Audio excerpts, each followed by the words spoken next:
Hi, welcome to a brand new SimplyMaya tutorial. In this tutorial we're going to take a look at how we can go from this, which is simply this scene rendered with Maya's default lights and default render settings for VRay, to something a little more like this. Now during the course of this tutorial we'll be looking at both daytime lighting, evening lighting for interiors, and we'll also be discussing some more complicated material shading networks. So I'm going to dive right in. And before we go any further, I want to describe my basic setup for this. So if we look in our render settings, we've got all the defaults here for Maya 2015, 2014. If you're using something earlier, you'll probably be using legacy sampling mode, which will be set up like so. Now, I'm going to cover basically for 2014, 2015 only. If you're using an older version of Maya, you can check out one of the older tutorials that we have on the site for that. But for this tutorial, we're going to be using unified sampling. Now, increasing the quality of this will increase these anti-aliasing defects that we're seeing here. So let's start off by basically setting up the scene to something with a little more quality. Now, this render took 16 seconds, so we can save this one and just hit go on another one. And basically I'm just going to get you to a point where we have a setting for a basic render, one that doesn't take too long, but one that you can actually get an idea of what's going on in the scene in. So you can see this is taking a bit longer than 16 seconds. My guess would be around 30 seconds with the sampling on 1. Okay, 26 seconds. So I can live with that. That's with the quality of the unified sampling on 1. The other thing I want to discuss is a linear workflow. Now Maya 2015 has this new control here for gamma, and this is at a gamma of 1. Now Maya calculates in linear space, but we need to see the image as a gamma corrected image. We can demonstrate this quite succinctly. You see how dark this appears here? So, if you wanted to light this up as well, you'd add more lights here. But actually, we're not seeing this image as it should be seen. This should be seen with a gamma of 2.2. So if I change it up here, you'll see this is actually very well illuminated. It's just we're not seeing it. So I can give you a better example maybe. If we were going to light this scene up with a simple ceiling light. So let's say we put a simple ceiling light in here. So let's create a point light. Okay, and I'll just move that. I think the center of my scene is over here. So let's throw this point light up so it'd be, approximately where a ceiling light would be. So up here somewhere. Doesn't have to be too exact. Now, if I render with this on, just take a look. And getting the correct workflow before you start putting your textures on, because I'll want to texture this with the lights already there, or enough lighting that I can get a good idea, because trying to texture with a lighting scheme that's the default lighting setup is never a good idea. You always want to put some basic lights in your scene. Okay, so here's with our point light. You can see our shadows being cast around here. And you're thinking these areas are extremely dark, and over here is extremely dark. But again, it's because of the gamma. This is a gamma of 1. What we'd actually be seeing, what we should be seeing, is 2.2. So you see how everything brightens up? Now, these shadows are still very dark, and over here is equally illuminated to over here. And all lights in the real world have some form of fall-off. Otherwise, you'd turn your bedroom light on in England and light someone's house up in New York. This just doesn't happen.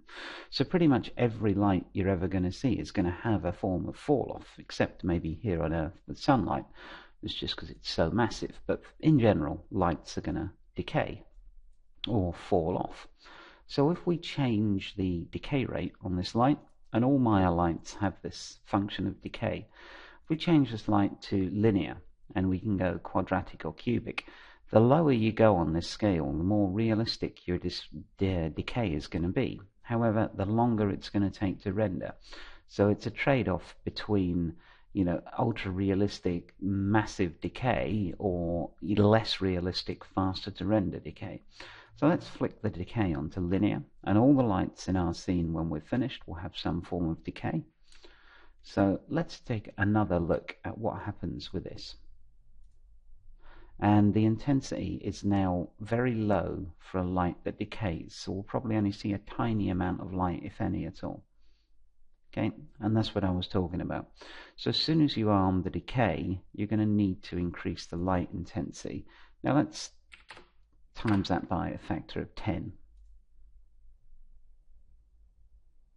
And this goes, well, we'll go directly into why you need to work with this correct gamma, why you need to get a proper workflow at the start. Okay, because this appears pitch black here. And let's just let it finish rendering. But if I turn this gamma up to the correct value of what you should be seeing, you'll see this light is not pitch black at all. And it definitely has decay. It's definitely brighter up here than it is over here. So, you know, this is why, again, it comes back to that correct workflow. If you're just sitting here with everything at default, you're going to crank the intensity of this light maybe to, let's say, 100 to see something. So again, this will render in with a gamma of 1. Okay, and now you're thinking, okay, now we've got this intensity of 100. We're getting, you know, more light in the scene. It's definitely fallen off in the background here. And just give it a second. As I said, with the decay rate on, it takes slightly longer to render. So, you know, let's put that to the proper gamma, however. And you start to see that, you know, making sure that your images are gamma corrected becomes very important, because the difference between this and this is fairly humongous. You'll also notice that with the correct gamma, you get a lot more gradation in the grays. So you don't get these massively intense bright hotspots and hugely dark spots. So let's check that out with a different type of decay. Now, quadratic decay is much more harsh and a little more realistic than linear decay. So I'm going to put the intensity up to 1000 and re-render, and you'll see that with quadratic decay this will probably add more than a few seconds onto my render time, probably be around 40 seconds now. And you see our fall off is, you know, much more exaggerated. So with the gamma of 2.2, I can see all these grays, you know, brighter, darker. I've got lots and lots of contrast in the scene. With Maya's default gamma of 1 for the viewer, I can't see the scene at all. So again, I'd need to crank that up to, say, 3000 and re-render.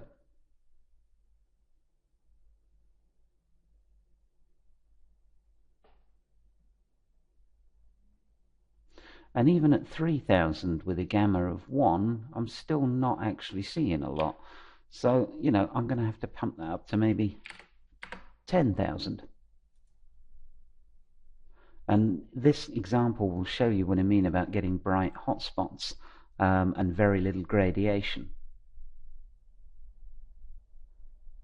Okay, at 10,000 I'm starting to see the scene, but you'll notice there's a bright hotspot here and everything else is just dark. So obviously from a lighting perspective, if I crank this up to, say, 40,000 to try and get light throughout the entire scene, by the time I do this, this will be glowing white, just so I can get enough light in the background here.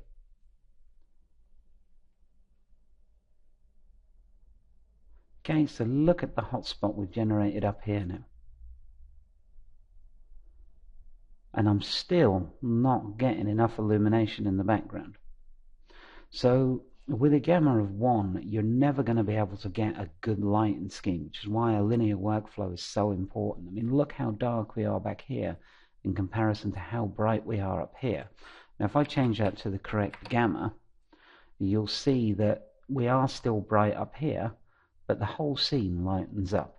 So with the correct gamma, I can knock that all the way back to 10,000, probably even less, and I won't get a bright hotspot, which is what we're trying to avoid. You know, you want a realistic amount of fall off, but without, you know, a huge white hotspot and then immediately after it simply a dark black image.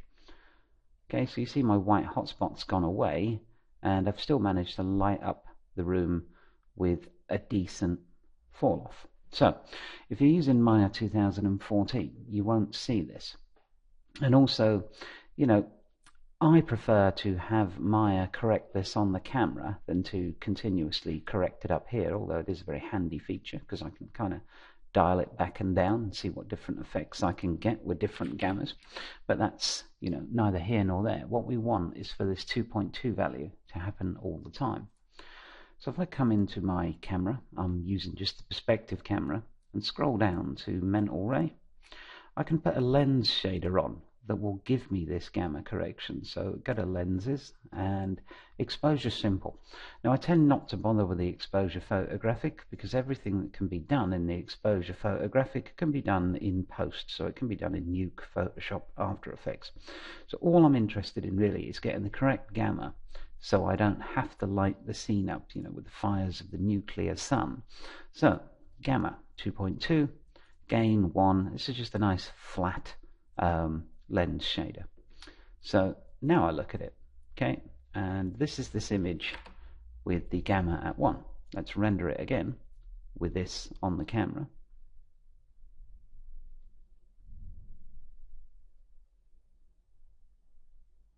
Okay, and you'll see even with the gamma at 1 here in the viewport, so if you're using Maya 2014 you don't have this.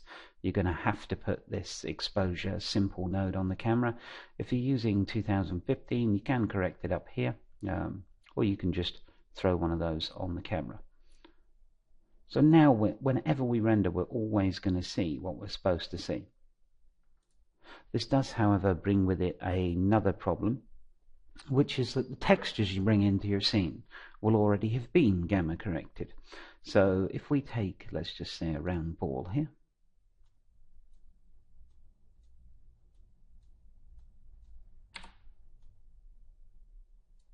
and assign a texture to it.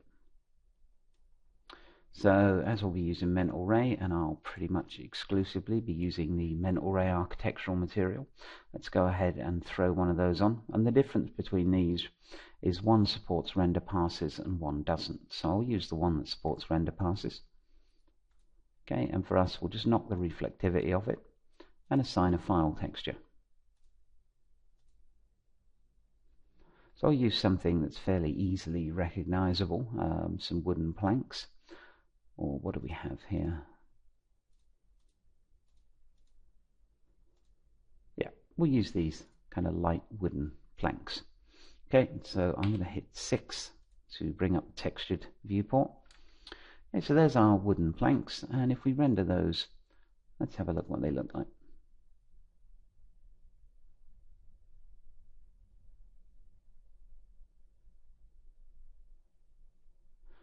Okay, well we can't really see with the point light because it's behind it, so let's move this a bit further in, and let's move our point light further towards the camera so it lights this sphere up. There we go. Shove that over there. Alright, let's try that again, folks.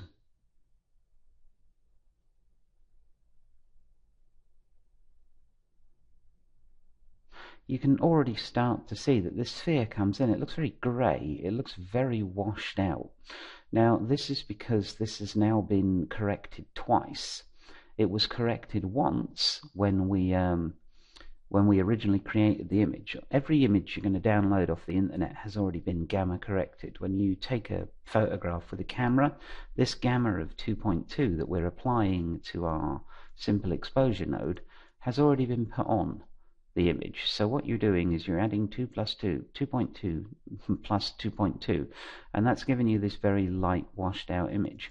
If I take the gamma off this image now by just putting the gamma to 0.454, you'll see this wood goes darker. The lighting obviously dims down, but this wood now looks more like it should than the washed out version of itself here. So we need to correct this. Now there's a couple of ways to do this in later versions of Maya. We can pop open the Common tab under Render Settings, and we can just enable Color Management, which tells it the profiles going in are sRGB, and the default output profile should be linear, sRGB. So what Maya will do is it will take every image you use as a texture, and apply a reverse gamma to it. So when I render it, it'll appear like it should.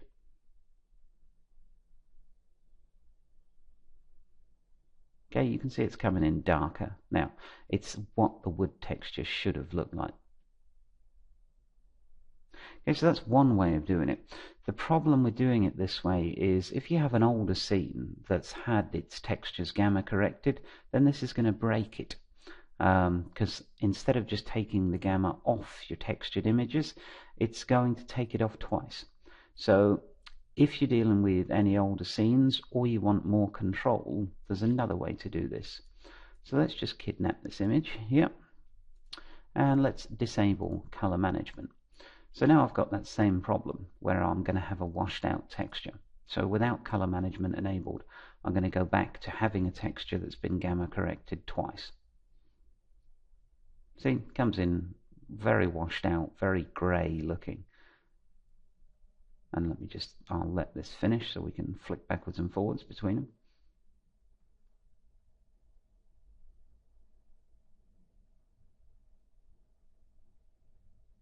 Okay, so that's what the texture should look like. That's what it does look like. So we're kind of fighting here with Maya that we want to show a gamma corrected image, and an image that's already been gamma corrected that we don't want to gamma correct again. So you can use this color management option. I believe that was introduced in Maya 2013, but it will break older scenes. Now, if that's important to your pipeline, or as I said, you simply want more control over your gamma correction for textures, because if you were to use a linear image that hadn't been gamma corrected, then this will break that. So it's always going to be a trade-off. I prefer to do it manually. Habit, and also it gives me, as I said, more control. So let's look at how to do that. Let's go into the window and let's pop open the hypershade, and I'll show you how to correct this manually. So let's graph the network, and you'll see that it's connected to the Maya Material X here, and it will be connected to the diffuse and the diffuse alpha. Now, if you're not seeing the two lines, you'll need to go up to the options and untick merge connections. Okay, but for now I'm just going to delete the connection between the texture and the shader. So that's gone black. You'll see here it has no color coming in now. If you want to put that back, you just middle mouse drag it up there, and there you go.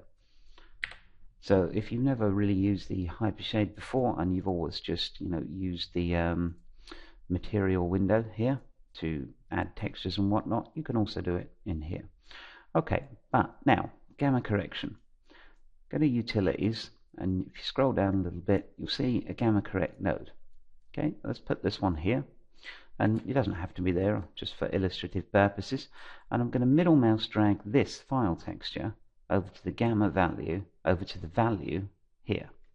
So that puts the texture in there, and now we need to knock the gamma off this texture, and to do that we need to use a value of 0.454. Okay, then I just need to middle mouse drag the gamma correct up to the diffuse color.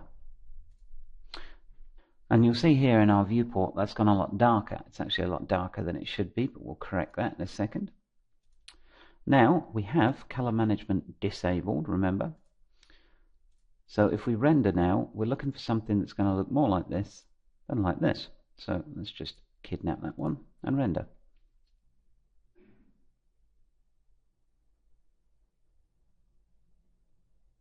Okay, and you can see already that it's coming in with the right color for the texture.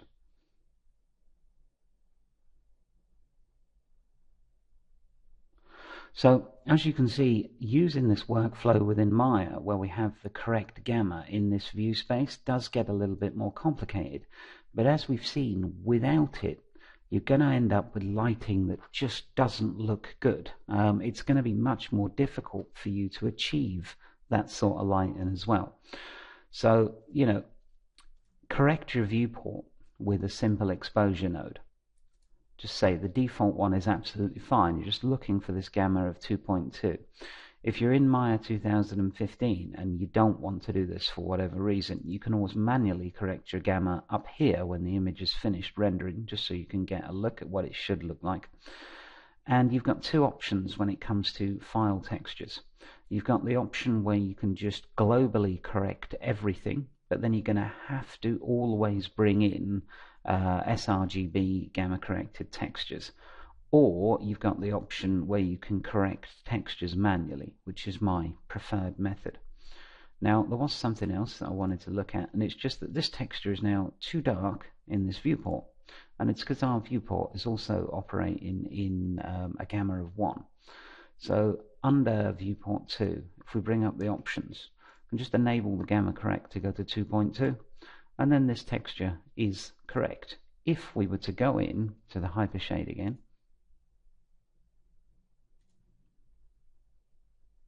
and graph it, and just take this gamma node out, or in our case set it back to 1, which means it won't do anything. Now we can see in the viewport how washed out this texture actually is with double gamma. So take it off, and it's, you know, correct to what the texture should look like. Now you could go much lower with this, which is one of the things I was talking about with control. If you ever need to just tweak a texture to be a bit darker and you happen to have one of these handy, you can do that. In general, I do it other ways, but the option is there should you want to. Right, so that's the basic setup for Maya. You know, before I start doing anything else, I make sure that's done, because without it, you're always kind of gonna be in the dark a little bit. Now, the other thing I normally do is set up some test settings for Final Gather.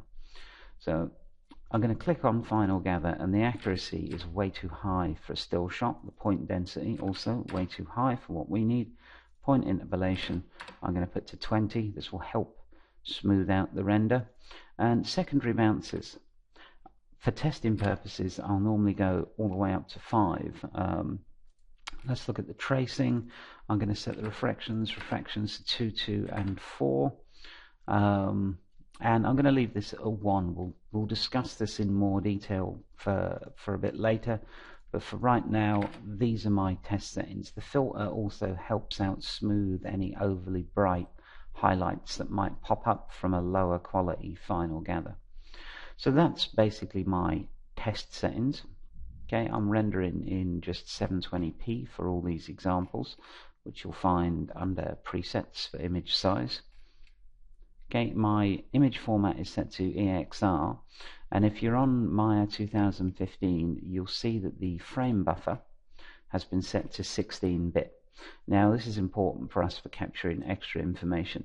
If you're on Maya 2014 or lower, that will be 8-bit by default. So you want to come in and set it to RGBA half, 4 times 16-bit, or even RGBA full float, 32-bit. But for what we're doing here, and for most instances, 16-bit will be absolutely fine. Okay, so that's my default settings, and if we take another quick look at the render with those settings active. But my basic need for this kind of test rendering platform is so I can see the light being bounced around. You'll see those massively dark shadows have gone away now. It's also so, you know, I don't want anything that takes longer than a minute, really. Test rendering, you tend to do a lot when you're setting up the lights, and in fact it's only 28 seconds, so that's perfect. When we come back in the next part, we'll look at bouncing a little more light around to start off with, so we can go into some more Final Gather settings, and then we'll look about setting up our main lights. And in this scene, that will be an image-based lighting node with a bunch of lights to feed information from that into the room. So I hope this part hasn't been too confusing. I just really wanted to get it straight that you need to correct the camera in Maya. Otherwise, you know, you're going to just be having light sources that are massively overblown in one point and hugely dark in another. Alright, so I'll be back in the next part, and I hope you found this informative. Thanks for watching.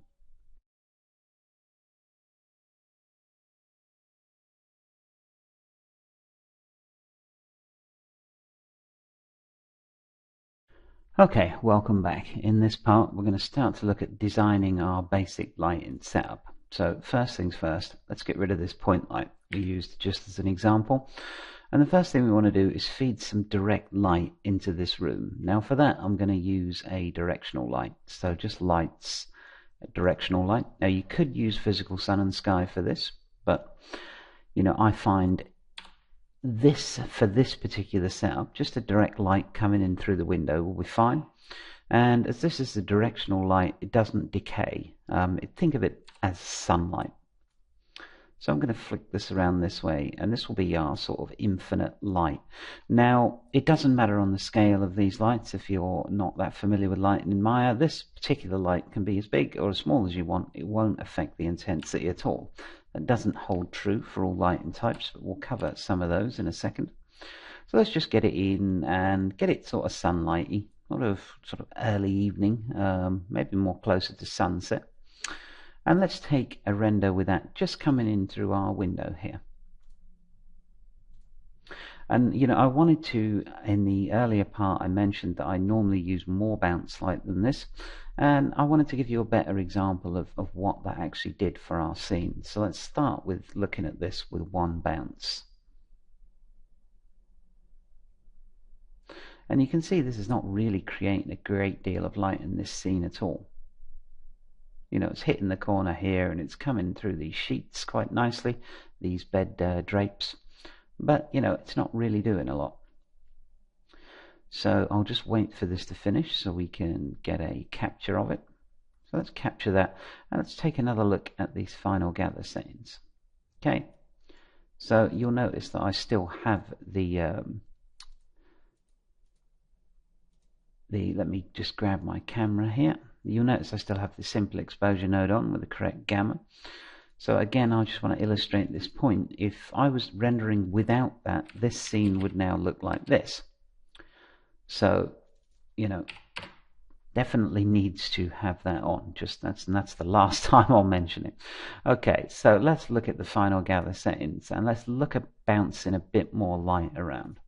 Now, if I go up to secondary diffuse bounces and just set these to 5, which is actually as high as it will go within Maya without using the standalone version of VRay, and hit render again,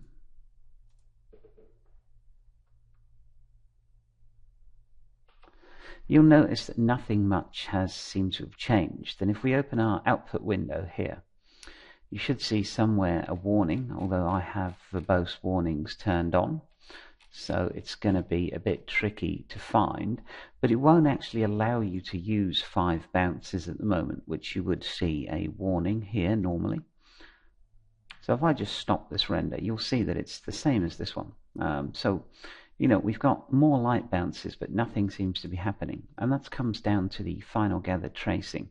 In order to have 5 bounces, I'll need to set this to 5, 5, and 10. Okay.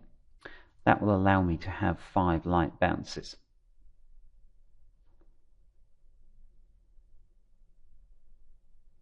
So you should see this fairly early on when it comes in. You can see much more light has been bounced into this scene now.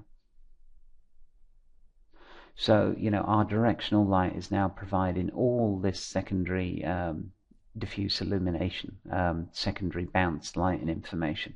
And you'll also notice that without those bounces it took 37 seconds. With those bounces it took 25. Now, I've had this conversation on the forum a lot of times. A lot of people think that turning up the amount of bounces that Final Gather has to calculate will slow down the render. The reverse is most often true. So 1 bounce 37 seconds, 5 bounces 25 seconds. And again, if I was having light come in through the window, I would actually expect it to illuminate areas that it wasn't directly influencing. So, if you've got light coming in through the window at home, you wouldn't expect everything else to be pitch black. So this gives me a more realistic feel. However, it's kind of grey and washed out and undefined, but that's fine. It's just there as secondary bounced illumination. So let's look at getting some more realistic lighting in here. Now, the first thing I want to do is arm a environment lighting, some form of environment lighting. In this case, our environment light is going to be an image-based lighting node. So I've just clicked create up here. It'll create a VRay image-based lighting node for us. So I'm going to give it a image, which will have to be a HDR image. So let's come and look, and we've got one here. So I've got a HDR blurred and non-blurred. Now, I generally use the non-blurred if I wanted sharp reflections. So, if I needed the environment to be outside and I had a shiny car and I wanted the reflections of the environment, then I'd use a non-blurred one. If I just want it for lighting information, I'll use the blurred, and you can see the difference in the size. Here we have 943K versus 52 meg. So I'm going to open that and I can show you what it looks like in Photoshop. Here's the non-blurred version, and here's the much smaller blurred version. Now this is all we need in this case. If you do need sharp reflections, you might use something a bit more like this, but in our case everything is covered by the room. So even if I put a shiny chrome ball in here, it's going to be reflecting the room, not necessarily the outside environment. So this blurred HDR will be faster to render. So let's start by just putting that in here and coming up and doing another render. Now we have this in place.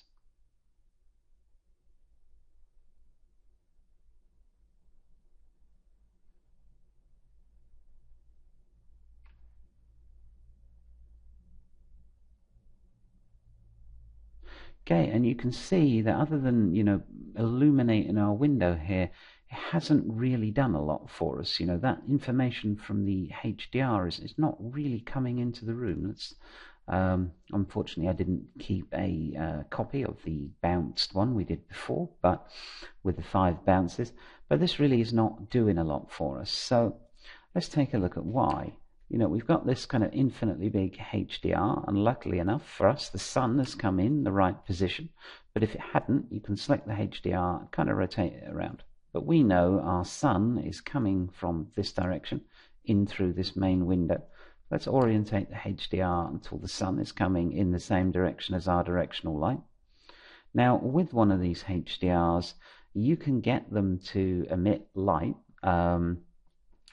but that takes extra render time, and we want to keep the render time to a bare minimum at the moment. So we've got the HDR that's kind of acting as a light source, and we've got our directional light to fake the sunlight coming from the HDR. But as we've seen, there's not a lot of light from that getting in the room. And what we need to do is we need to create some portal lights to take that color and light and information from outside and shove it inside. So if we look around this building, we've got one window here, one door, and one door. So we're going to need 3 lights to make that as realistic as possible, because you would expect light to be forced in through all the doors and windows. So let's go ahead and create lights, and we're going to use area lights. So let's look at this. It's come in rather small, okay, and if we just scale that up, the front of the area light will be this portion with a line that's telling you, this is the front. So let's move this outside the building. Now what we want is to cover up these doorways with these lights, and also to make sure that they're pointing the light in the same way. So I'll just rotate this round so it's pointing in the right direction. There we go. And then I'll move it over the window and just scale it so it's the same size. You don't have to be spot on accurate, but you don't want to be having these things massive so they're lighting up the outside of the building.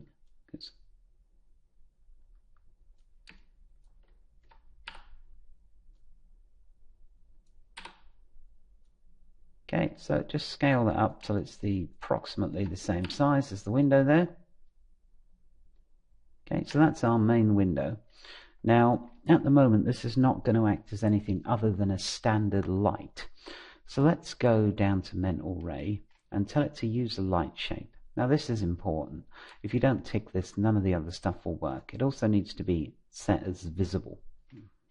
Okay, it won't be visible in your final render, so don't worry, but it needs to be set as that. And we need to come round to custom shaders. Now, if we were using a photon source, such as global illumination, we need to put this particular custom shader in both of these, but we're not, so we don't. Okay, so I clicked on the light shader, go down to Mental Ray Lights, and we need to find the one that says Portal Light. So there is our portal light. Now this light will act as a portal. It'll take the information for both color and lighting from outside and shove it inside. This stops our final gather rays having to traverse outside the room all the way out to this physical sun and sky, or in this case this HDR image, and then come back into the room. What this does is it captures it on the back side and forces it in through the front side. So it's much faster. Okay, and now with that armed, let's take another quick render. And before I do that, I'm going to assign a mental ray material to everything in this scene, because at the moment it just has a standard Lambert. So let's just go to assign new material, and we're going to use again the architectural material. So there it is. And I'll turn the reflectivity off because we don't need the extra render time. And there we go. So now I've got a mental ray material on there. My light is at the moment a mental ray light, and let's take a render. Let's kidnap that as what we got before. Let's have a go now.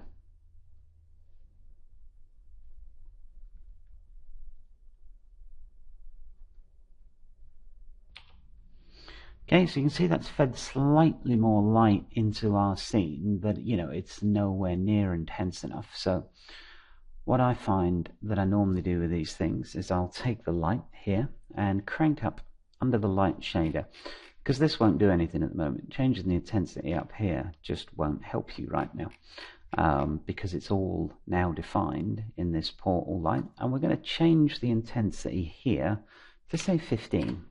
Which is probably a bit high, but I find it easier to work with a higher number and work backwards. Now the cutoff threshold for shadows, this is going to make them look maybe slightly grainy, so I normally have mine just set to 0. Okay, and let's kidnap this and try this once again. Okay, and as you should be able to see, that's pushed a lot more light into our scene, which is exactly what we were looking for. And we've got a nice fall off here. It's coming in brighter through the window and sort of really falling off in these back areas. So let's take a look at putting a portal light on the other two windows, and then we'll force even more light in to our room.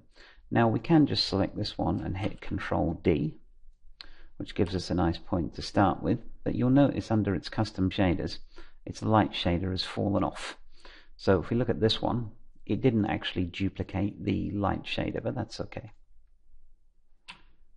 We'll just go into the hypershade and throw that back on in a second. So let's move this one and get it covering this window here.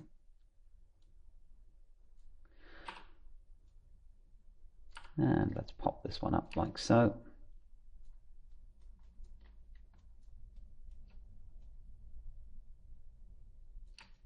Alright, that should do. So we'll take another render again, but without the light shader on, it won't work. So rather than creating a whole bunch of these light shaders, and then obviously I'd have to tweak the intensity of each one individually, whereas this is sunlight coming into the room, so I'll want it to spit in about the same amount of light through each window. Because remember, it's taking its light information from our backing HDR image. So the light this one spits in at an intensity of 15 will be directly this stuff behind it, and the light this one spits in will be this stuff behind it. So you don't really have to go, okay, the sun is here, so let's make this less intensity than this one. It'll sort it out itself, which is kind of cool. Alright, so let's take this and open the hypershade. Okay, if we look under utilities, you'll see this portal light here. Middle mouse drag it over the light shader, and again, if you were using GI, any sort of photons, you'd also middle mouse drag it down here. Okay, and if we pop that open now, we'll see intensity of 15. So let's come here, get our camera angle about where we want it, and in fact I'm going to bookmark that camera angle just by pushing here, and take another look and see if we've thrown some more light in from this angle.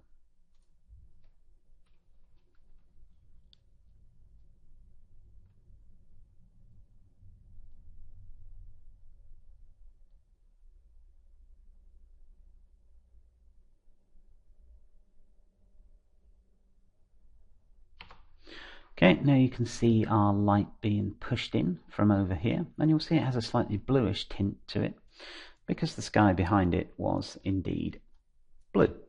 So that's pushing in some color information as well as some lighting information, which is pretty much what we want. So now we've got another window to do. Let's take care of that before we do anything else. So again, I'm going to Control D this, and its light shader has fallen off. We could duplicate special, but it's really no problem to go into the hypershade and just throw it back on again. So let's rotate this one 180. And if you hold J while you rotate, by the way, it will rotate in increments, which if you didn't know might save you some time. And we'll just scale that up so it covers the whole window, like so.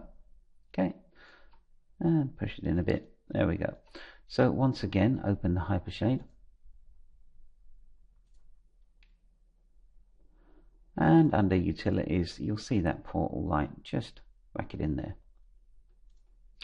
Alright, so that's all three windows now covered. Pretty simple procedure really, and I'll just use my camera bookmark. And I'll do another test render to make sure that's all working.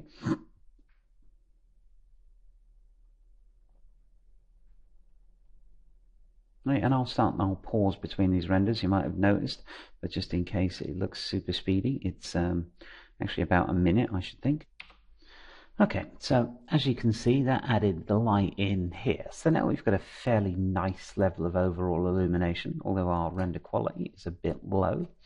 And we've got a fair bit of grain. And now we need to look at these area lights. For that can be the culprit. And you've got a high sample limit and low samples. Now the high samples are going to deal with the basic quality of the light. It gets a little more complicated than that. But basically for us, more high samples is going to mean less grain, especially through refractions and highlights. Now the high sample limit is the amount of extra samples it will draw after it runs out of high samples. So if we put this up to say 16 and 2, and I'm going to leave this low sample at 1 for now. So that's one area light. Let's change all three. And I'll talk more about this in a second, just after we've seen what a difference this makes. So let's render that out, and of course I'll pause, and I'm going to do this so you don't have to, basically. And I'll get the camera back to our predetermined render view, kidnap this one, and render again.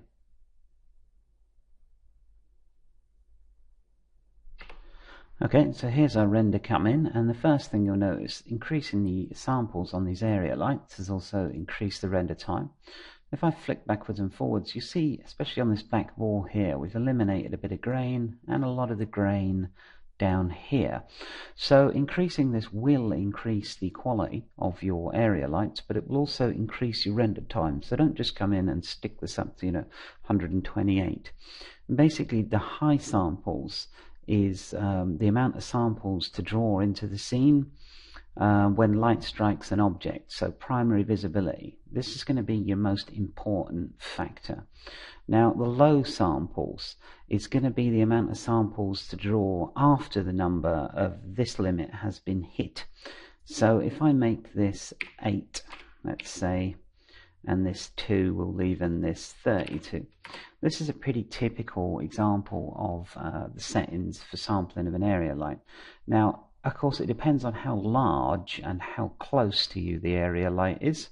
So you can spend a lot of time tweaking this for speed over quality, but for us I'm going to use fairly typical settings to get quality in this render, because I'm only going to be taking a still shot, not an animation. I don't really have to optimize that much. So be aware though, if you've got a tiny area light that's very far away from the camera and not providing a lot of direct illumination into your scene, there really is most of the time no need to use very high samples. So I'm going to come in and make these all the same, so 32 and 8, and once again 32 and 8, and that should do it for a pretty decent level of quality. So let's kidnap this one again and re-render.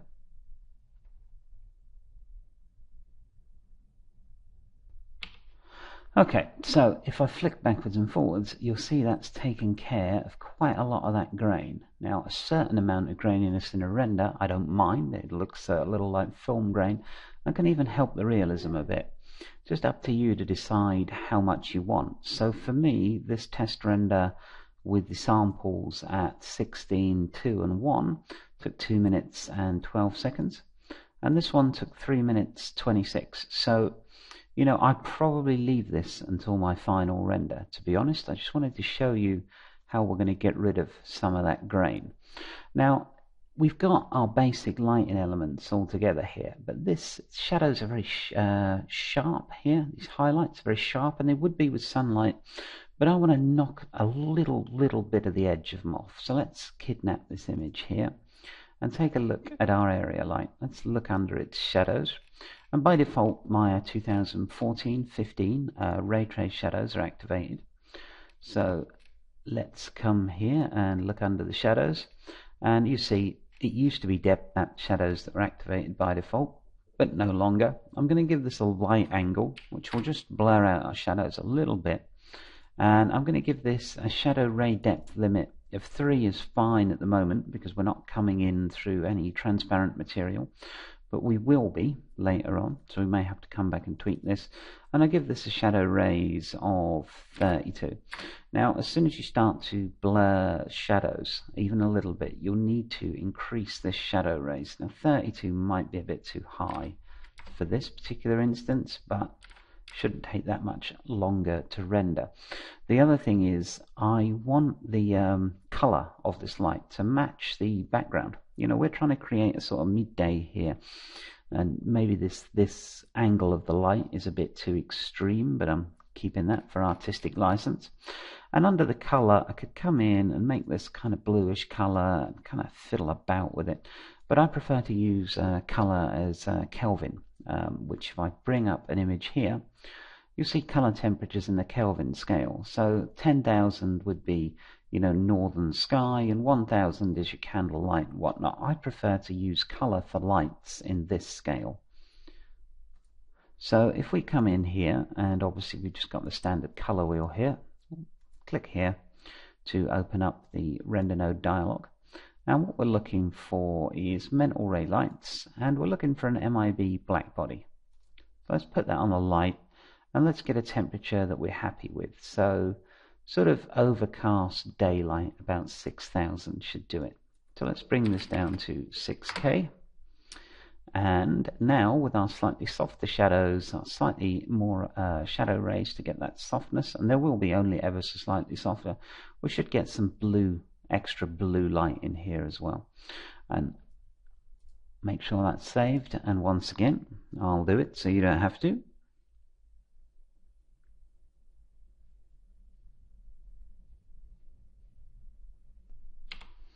Okay, so change is very subtle with this one, just to fuzz out these shadows a little bit, introduce a tiny bit more blue, but now we don't have that quite razor edge.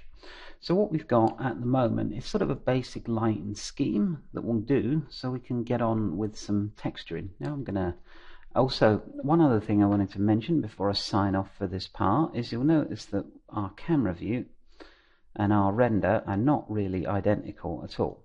So, I can see much more in the camera view than I can see when I hit render. This is because I need to turn on the resolution gate, and that inside of here will be what gets rendered. So this will let you know what you're actually going to render, as opposed to this, which will give you a vague clue of what you might be rendering. Now, one thing with the resolution gate, it comes in with quite a large surround, so I like to change that. So I'm just going to come here, and if I click here, it will give me my perspective shape node, or if you're using a different camera, it will give you that one. And let's go down to, let's have a look here. I believe it's in display options, and we want to change the overscan from 1.3 to maybe 1.1, maybe even 1.07 will do. Now I can see what I'm actually rendering, which is quite helpful when you're trying to line up your camera. So we've got our basic lighting scheme in. When we come back, we're going to look at a few textures, and I'm not going to cover every single texture, and neither am I going to cover the texture painting for a lot of stuff, because it's fairly self-explanatory if you've ever used Photoshop. I will be touching on the highlights, like the complicated materials that went into making up the bed, how we did the translucency and transparency on the curtains, how we made these lamps as subsurface scattering materials. But first, we'll get to that after we've finished our daylight scene. So I'll be back in a moment, and again, I hope you found this somewhat informative, and I'll see you in the next part.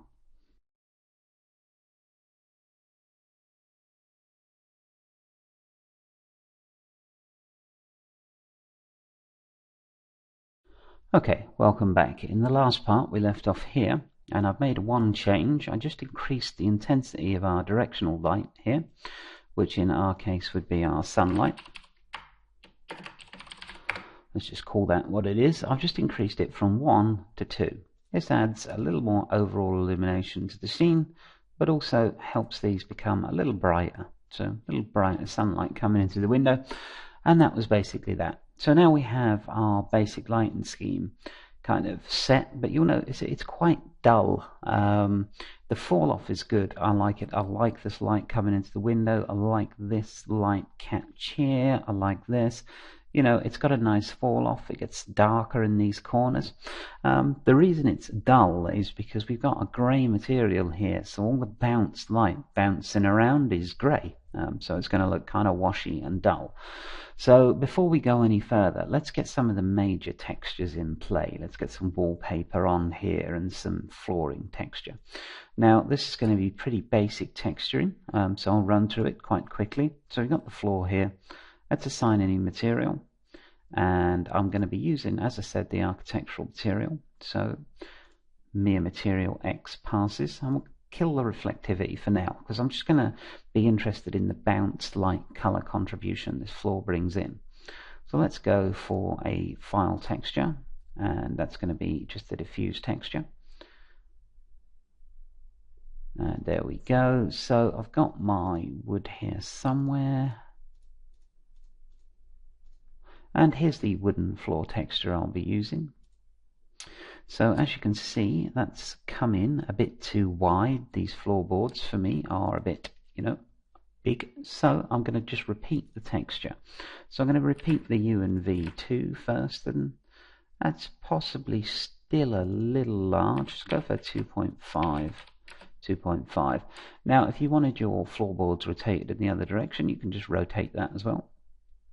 In this case, I want mine going this way. And you'll notice that it looks a little washed out. That comes back to the fact that it's been gamma corrected twice, once on the original image and once now by the viewport.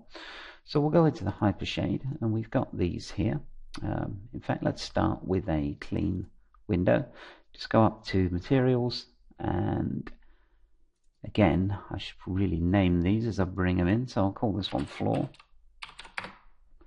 Okay, now I can actually see what that is, and I'll call this one default,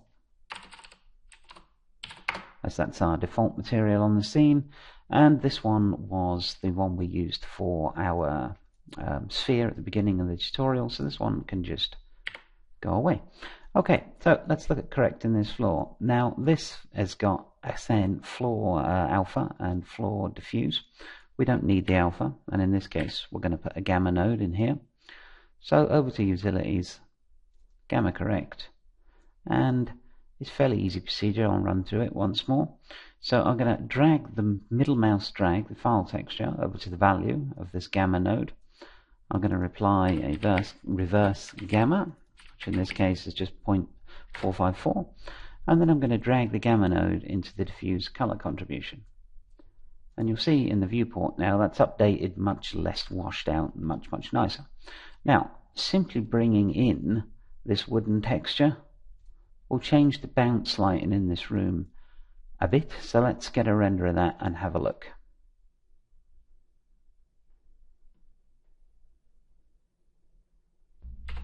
Okay, so that render finished, and that's taken away a bit of the drab greyness. You can see we get some bounce light up onto the walls here. Again, it's quite subtle, but once we increase the render quality a tad, you'll see that come to fruition. So I wanted to explain the whole texture for this. So I'll go over the reflection map and the bump and everything else and how it was made for this one. I probably won't do it for all of them, but just let's have a quick look at this. So let's pop open Photoshop, and this is our diffuse texture. which is looking pretty much as it does on the render here. Now for this we're going to need a bump map, we're going to need a reflection map also. So let's start off by creating the reflection map. So for this I'm just going to exaggerate the areas of light and dark. So image adjustments, and I'm going to go to levels, and I'm going to make the dark bits darker and the light bits lighter.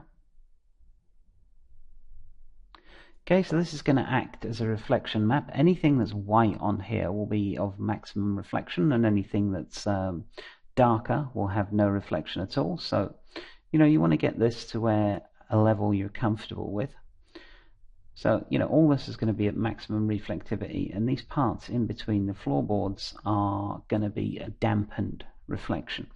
So, as a quick example, this will do me for a reflection map. So I'm just going to save this. And excuse me, my windows keep opening on another monitor, and I'll call this final wood texture reflect. Okay, and I'll just save that as a JPEG. Doesn't need to be anything fancy for this. So there's my reflection map. That will deal with the amount of reflection I get. Now I want a reflection color, which is just going to be an inverted one of these. This will allow the reflective highlights to be white, which is what I want in this case. So I'm going to save this as reflection color. So reflection color. Alright, and now we need a bump map also. So let's go to filter first of all and see if we can get something with a high pass filter. So with a bump, I'm looking for, areas to stand out, would be in between the floorboards and these kind of wood grain bits. So, I can often get a fairly decent looking start with the high pass. So that looks, anything mid-gray is fine because I can lighten that up. So this is looking okay. Then I'll go to levels. So image adjustments, levels. And I can start to knock these effects back a bit. So let's go for a white to start with, and then come in.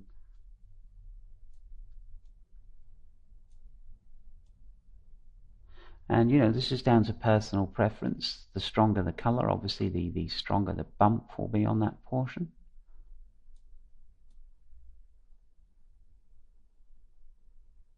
Okay, so that's kind of okay for me. I'd like a bit more definition in between these floorboards. So, I may in this case go to the effort of just taking a black brush and, whoops, I'm going to have to zoom in a bit for this. Sometimes you can get it with a high pass, sometimes it takes just a little bit more effort. So, and just come in and we'll just put in the breaks in between the floorboards here. So I think I'll probably just pause while I finish this part, because I don't think anyone wants to really see me draw straight lines in Photoshop. Okay, so I've just gone ahead and drawn in some really dark reinforcing lines there. So let's just save that. And I'll call this one floor texture bump. But that's basically all I'm going to do for this. So I've got a bump map, I've got a reflection map, I've got a reflection color, and I've got a diffuse. So let's go back into Maya and plug all those things in. Let's make sure we've saved this. Okay, just so we can get a look at what a difference we can make. So let's go to our floor. And the first thing is reflectivity. Now this is where we're going to put our reflection map that will control the amount of reflection that we have. So I'm going to use a file here and over to the file node and just give it a second. I bought one of those new Western Digital environmentally friendly hard drives and it shuts down all the time. So this is our reflection map with areas of brighter color being full reflection and areas of darker color being less reflection. Now what I did forget to do with that is make it unsaturated. We want a black and white map really. It will still work if you don't, but it is better to make it black and white. So I'm just going to go to the hue and saturation and again, it's opened on my other monitor, apologies, and knock the saturation off, so we're back to black and white. So just save that, there we go, and load it in.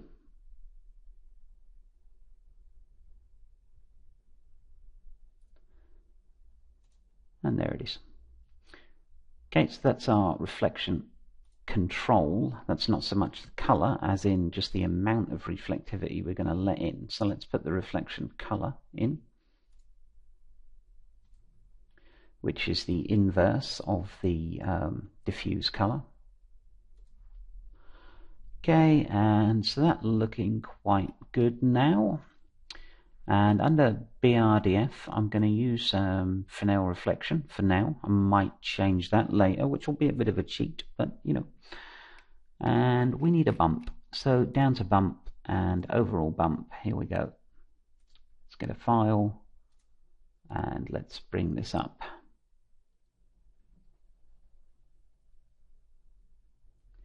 And bump. There we go. Okay, so you know, right now we've got the basics. Bump depth, I know from experience, is going to be way too high, so I'm going to turn that down to 0.05 maybe. Now, one thing you might have noticed is that these textures we brought in, the reflection color, the reflection amount, the bump, they're all sitting there and they're repeated once, whereas the diffuse texture has been repeated 2.5 times. So if we look in the hypershade, and I'll just clean it up a bit, and I graph this, you'll see this is our floor texture, reflection color, reflection amount, diffuse, and the diffuse 2D placement node has a repeat of 2.5. So I can come in now and do the same repeat on all of these, or if I'm going to change this a lot, so I render out side floorboards need to be thinner, I then have to come in and make sure I remembered to change all of these. Or I can do it another way. I can simply delete these 2D placement nodes from anything that's not the diffuse, and then middle mouse drag these up to the file node, hit default. So now one placement node will control all 4 textures. So if I change this repeated value or rotate it or do anything with it, it will apply to all 4 of these. Okay, you'll notice also I'm not gamma correcting my bump and reflection and everything else. So for reflection color, I may do that. I'll see what it looks like without it. But for the bump and the reflection matte, I definitely don't want to be gamma correcting these. The other thing is, if we take a look under the file node here, any of these file nodes, you'll see they have a filter. Now, this will blur the texture slightly, which is absolutely fine, but in my opinion, it blurs it way too much. So for the diffuse, I'm going to go down to effects, and I'm going to turn the filter from 1, which is maximum filter of this particular type, to 0.1. That will knock most of that blurred effect off it. For these textures, I'm going to turn the filter off altogether. Okay, because I want that bump map to be sharp, I don't want it to be blurred, I want my reflection map to be fairly sharp. So turn the filter off for all these support textures, and for the main texture, leave it on but turn it down. Again, that's personal preference, but that's my preferred method. Now, let's try another render with these settings, just to see what difference we've made on this. Okay, I've stopped this particular render because the bump is still too high even after we turned it down. So it's at 0.05 at the moment. You can imagine what it would have looked like at 1. So let's go back in and correct that by just going to the bump and turning it down. So bump depth 0.02 maybe even that will be a little high. Let's go down to 1. Alright, and what you're seeing here, although you probably can't see it that well because the bump map is so high, we're actually getting a mirrored reflection. So the other thing I need to do with this mirror material is go in and look under its reflection glossiness and turn that down to maybe 0.8. Okay, if I increase that to say 0.1, you'll see the reflection highlight here disappears. This will just make our reflections blurred a little bit. Of course, when you blur your reflection, your render time goes up, and that can be controlled here with glossy samples. So the more grainy your reflection blur is, the more you'll have to turn up glossy samples if you want a less grainy blurred reflection. But for right now, for testing purposes, we'll leave that where it is. Another feature of the ArcViz material is you can come in and turn on ambient occlusion. So I'm going to put the samples of this to 32 because 16 is a little low, and I'm going to put use detail distance with color bleed. This will actually bleed color into the ambient occlusion, which is kind of a cool feature. So rather than rendering out a separate ambient occlusion pass at the end, I'm going to use the one that's built into the Maya material.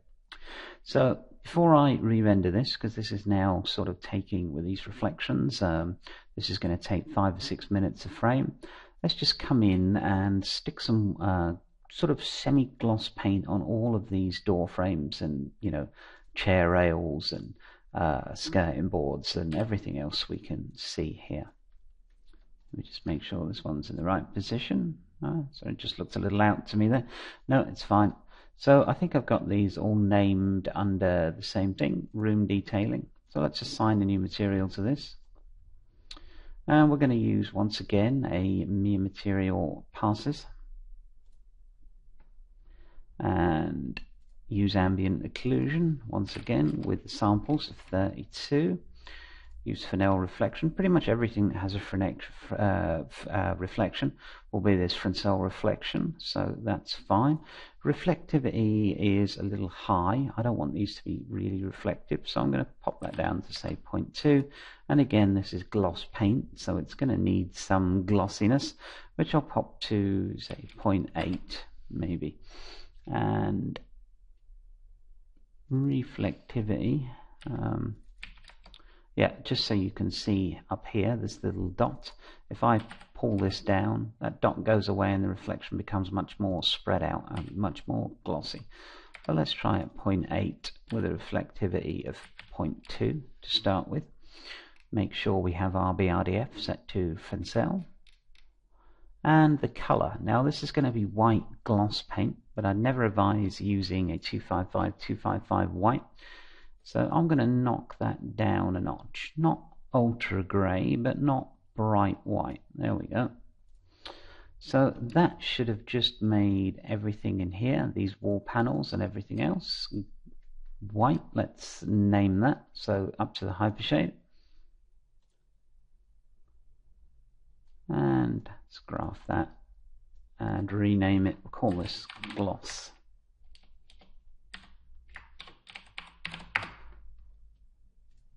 Gloss paint. And let's make sure we also get these door frames in the gloss paint. So just click the group, assign existing material, gloss paint, spelled incorrectly, but I think you get the general gist.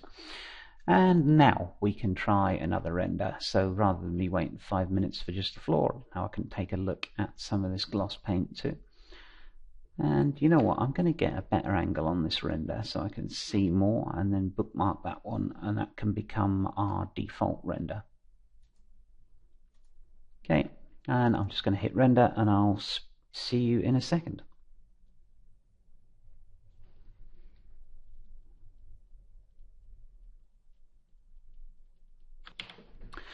Okay, there we go, and this render took 6 minutes, which is a bit long for me for testing, so I'd probably lower the sampling on my area lights and, you know, bring a few other settings down. Maybe I will use less quality in my sampling here, and maybe even knock the accuracy down a bit more, but this should be alright actually, because I prefer to get a test render in quicker than this, but I also want to give you guys something to look at. So when you're doing your own stuff, you might want to consider just knocking the quality down a bit, especially for things like these glossy samples. You might want to consider turning the glossiness off for your test renders, because they do add some time to render. So if we take a look at the floor material, for instance, I've got the glossiness set on 0.9. If I set this to 1, you'll see glossy samples goes away. This will be faster to render. So, you know, you might want to consider knocking some of these things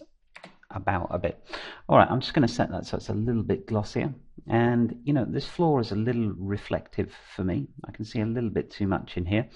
Now, because our reflectivity is mapped to this, let me bring it up in Photoshop, to this reflection plane here, if we wanted to turn the reflectivity down, you can always come in and just make some adjustments, in this case just to the brightness. So I can knock the brightness down and that will adjust the reflectivity. Or, if you don't want to do that, you can come in and gain more control over your reflection by turning this Fresnel reflection off and saying a 0 degree reflectivity of, say, 0.1 and a 90 degree reflectivity of 0.6. That will knock down the overall reflection a bit. Most of the time I tend to stay with this when it's possible, so I'd probably come in and just make this a little darker in Photoshop. Alright, so that's definitely got rid of the drab grey look we had before. So let's throw in some wallpaper now, and then we'll have, you know, most of the simple elements in the scene textured. And as I said, I wasn't going to go through everything, so you know, I just want to get the big blocks out so we can start to see how this lighting is then bouncing around with some colour. Alright, so for the wallpaper, I'm actually just going to select the faces that I want to texture. So pop into face mode and just shift select the faces that you want to texture. So that's going to be one set of wallpaper, and it's going to be the same color on this wall here.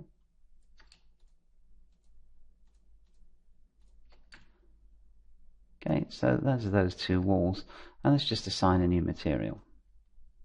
So once again, new material X passes. I'll turn this ambient occlusion on, which is basically going to be on all of my materials.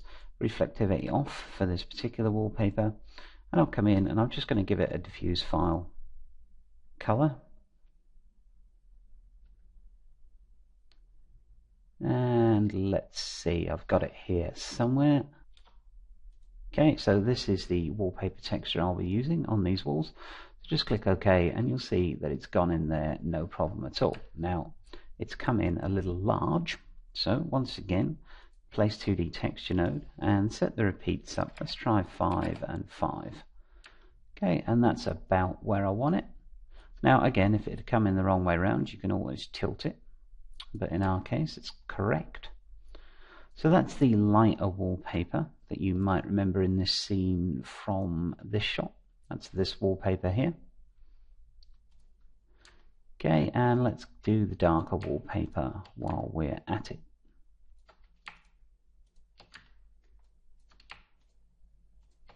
If you're interested in how this scene was modeled and put together, there is that tutorial on the site also. I'll get a shameless plug in there while I'm working away. So once again, and reflectivity down, ambient occlusion on, and we'll be tweaking the ambient occlusion later on most probably, but for now we'll just get it in as a test piece, and let's load in the dark wallpaper.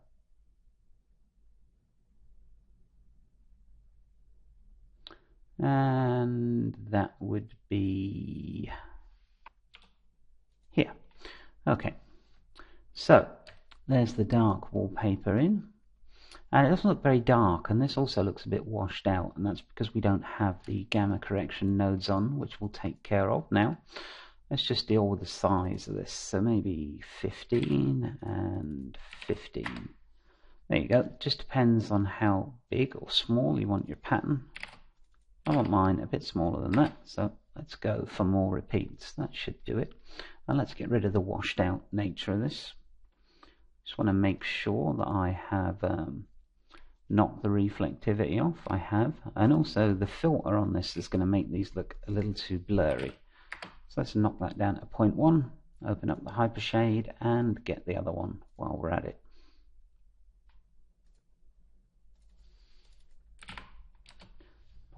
Okay, that stops it from becoming too blurry. Now we simply need to gamma correct it. So while I remember, I'll call this wallpaper light, and this one wallpaper dark. Not very imaginative, but descriptive enough. So, okay, again, you've seen this before.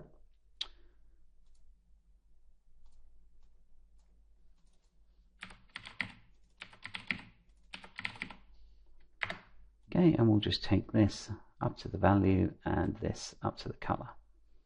And there you go, you'll see my wallpaper gets that sort of color that it should have rather than looking all washed out. And you'll see a bigger change on the dark wallpaper in the back here.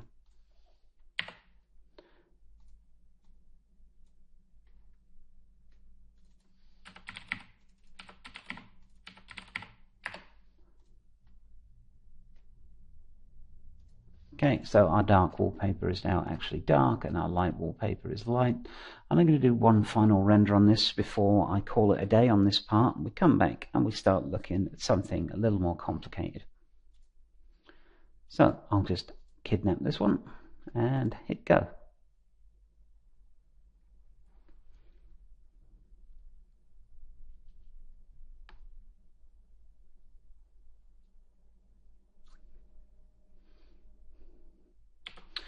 Okay, and there we are with our wallpaper in, and now we're starting to see our scene come together, I think, and we've been at this for about, I think, around 45 minutes. So not too bad from going from, this render, which, obviously is not really acceptable for anything, to this one which starts to look like a daylit scene. So when we come back, we'll talk about some materials that are maybe a little more complicated, some translucent, transparent materials, and we'll finally get into the making of the bed. Now, I've used specifically quite a complicated texture pattern on the bed just so I can take you through it, and the same with the curtains and things. So we should look at, some nifty techniques for stuff like this.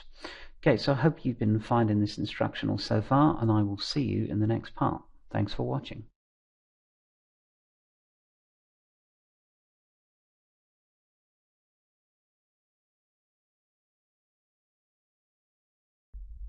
Hi, welcome back. In the last part we left off here, and in this part I want to discuss some material transparency and translucency. So we're going to go to work on this curtain here. Now I'm actually going to draw out a transparency map for this in Photoshop, and if we take a look at its UV, we can see that it's in two main parts. Now all these small parts over here are pretty much dealing with these top hangers, and this large part is the curtain itself. So I'm going to bring that as a UV snapshot into Photoshop. So once again, I'll just export this, so polygons UV snapshot, and I'll call this back drapes.png, and I'll save it out as PNG. The size is 1K. I believe by default it's probably set at 256, but there we go. And let's save that out to there. So I'm going to pop open Photoshop and we'll talk about painting a transparency translucency map. Okay, so popped open Photoshop, and let's get our UV snapshot open. So that should be in our images directory. And here we go, backdrapes PNG. Okay, so our UV snapshot comes in like this, and it's actually quite difficult to see. So I'll just give it a black background. Okay, and that's our UV snapshot. So we know everything over here is our curtain, and everything over here are our curtain hangers. So for a start, I'm going to actually want these curtain hangers to be black, because anything in this map that's black is going to be non-transparent. And if we look at our curtain here, these curtain hangers would be significantly thicker than the material the curtain's made out of. The same applies for a seam. You would have probably a stitched seam that goes down here that would be thicker than the actual curtain. So when it comes to drawing a transparency map for something like this, we're going to want to put the seams in there.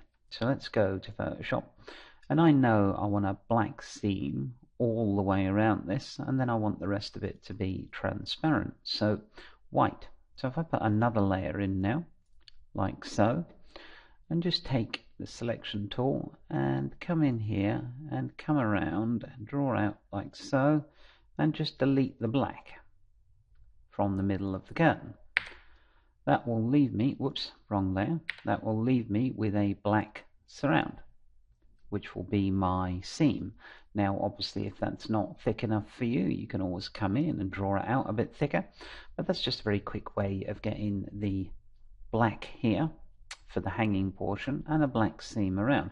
Now I also want to make my curtain look a little panelled, so I'm going to come into this layer and I'm just going to draw out the panels. Now normally I'd pay some more attention to this, but I'm just going to eyeball this in for now. Okay, this will give me non-transparent, non-translucent vertical stripes down the curtain, which is how my curtains at home actually look. So I'm kind of just using them for reference, and those might have gone a bit too close together there. Again, it's that more haste, less speed thing. So you might want to measure this out. You know, but for right now, you're not really going to notice it if they're somewhat off-sized. Let's just get the last one in. Alright, so these are my panels. This is my seam that's going to run around the top and bottom. Now, across the top of the map, I want my seam to be a little more prevalent, so I'll probably come in here with a slightly thicker brush and just create a slightly bigger seam.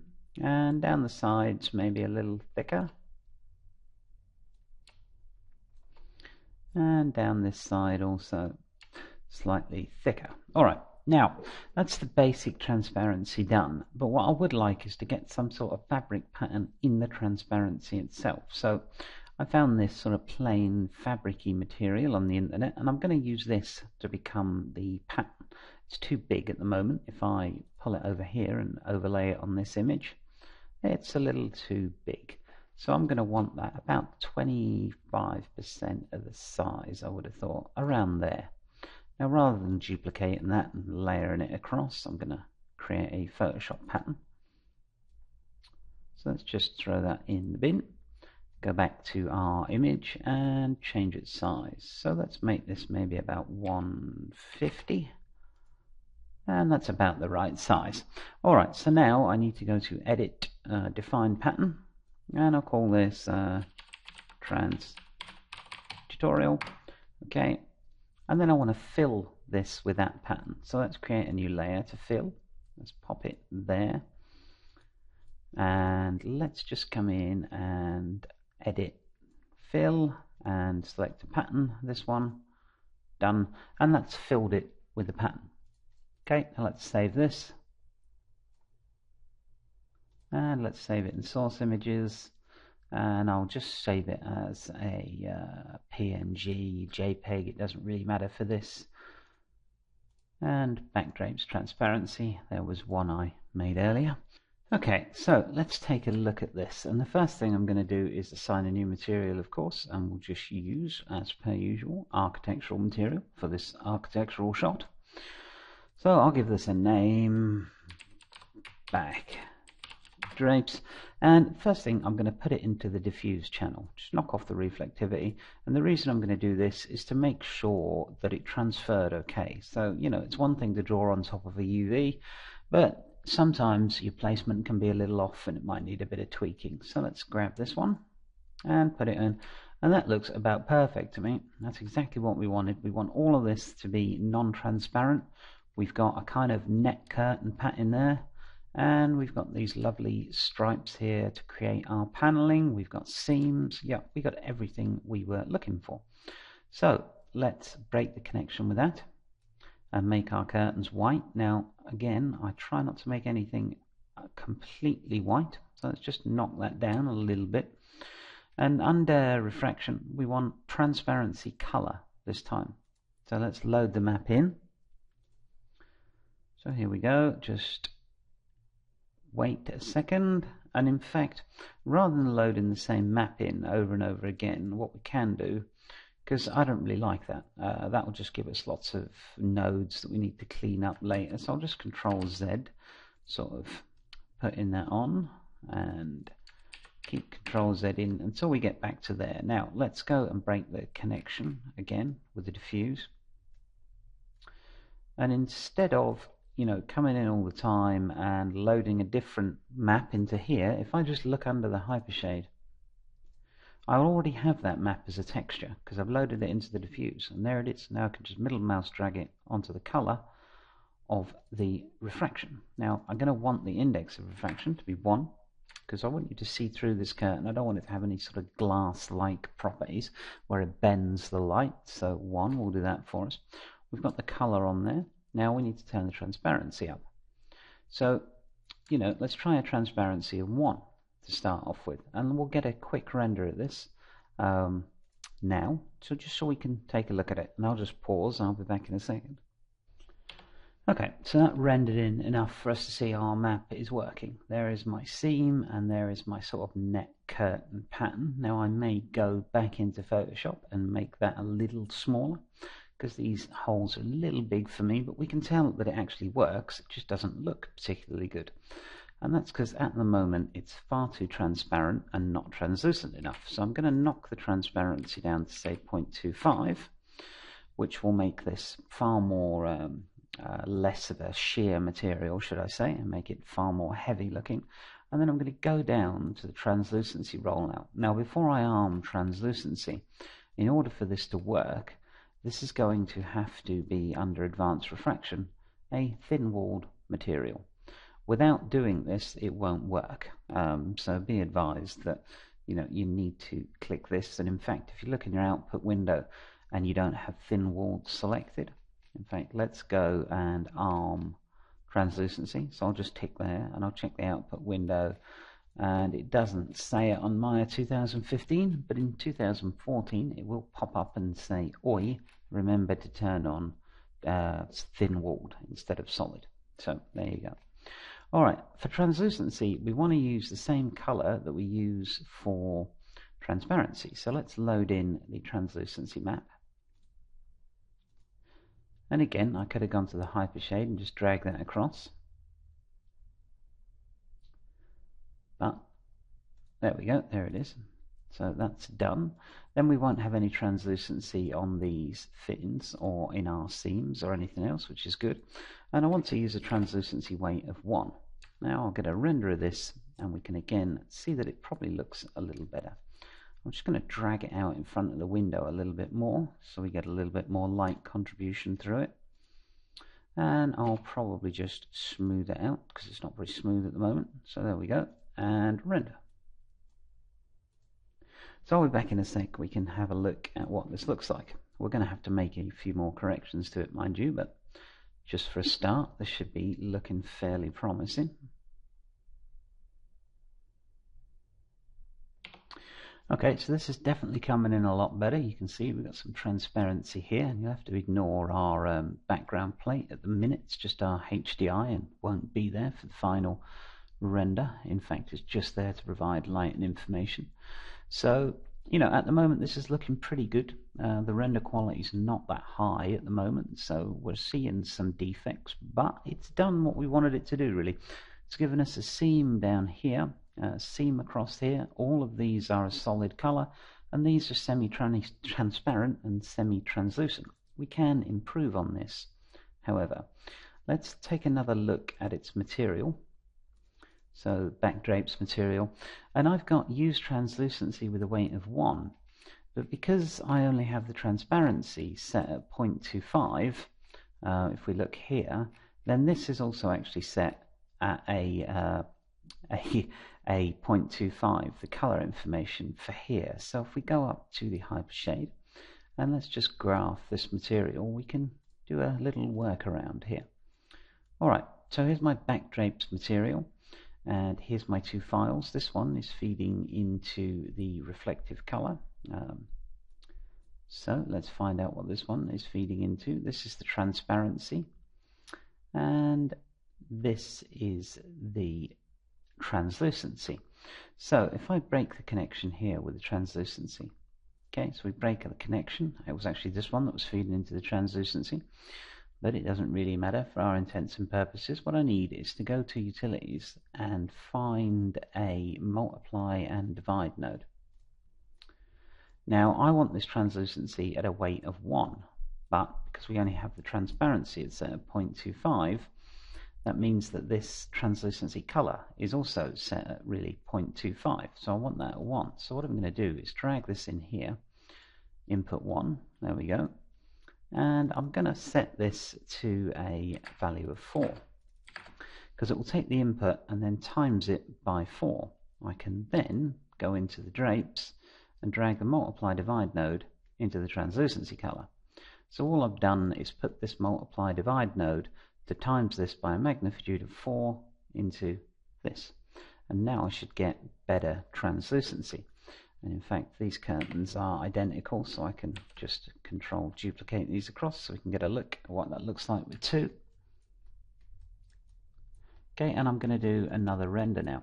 Now, depending on how transparent you want your curtains, you may have to tweak these values between translucency and transparency, but I think this should just about do it for what I'm looking for. I'm looking at sort of a fairly heavy curtain that still looks like fabric, but allows a little bit of transparency and a little bit of light through. So let's see what we get.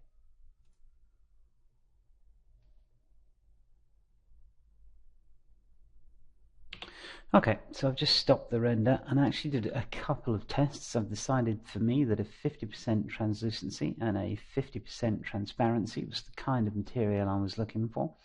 And these little glowing spots here will clean up when we increase our final gather quality.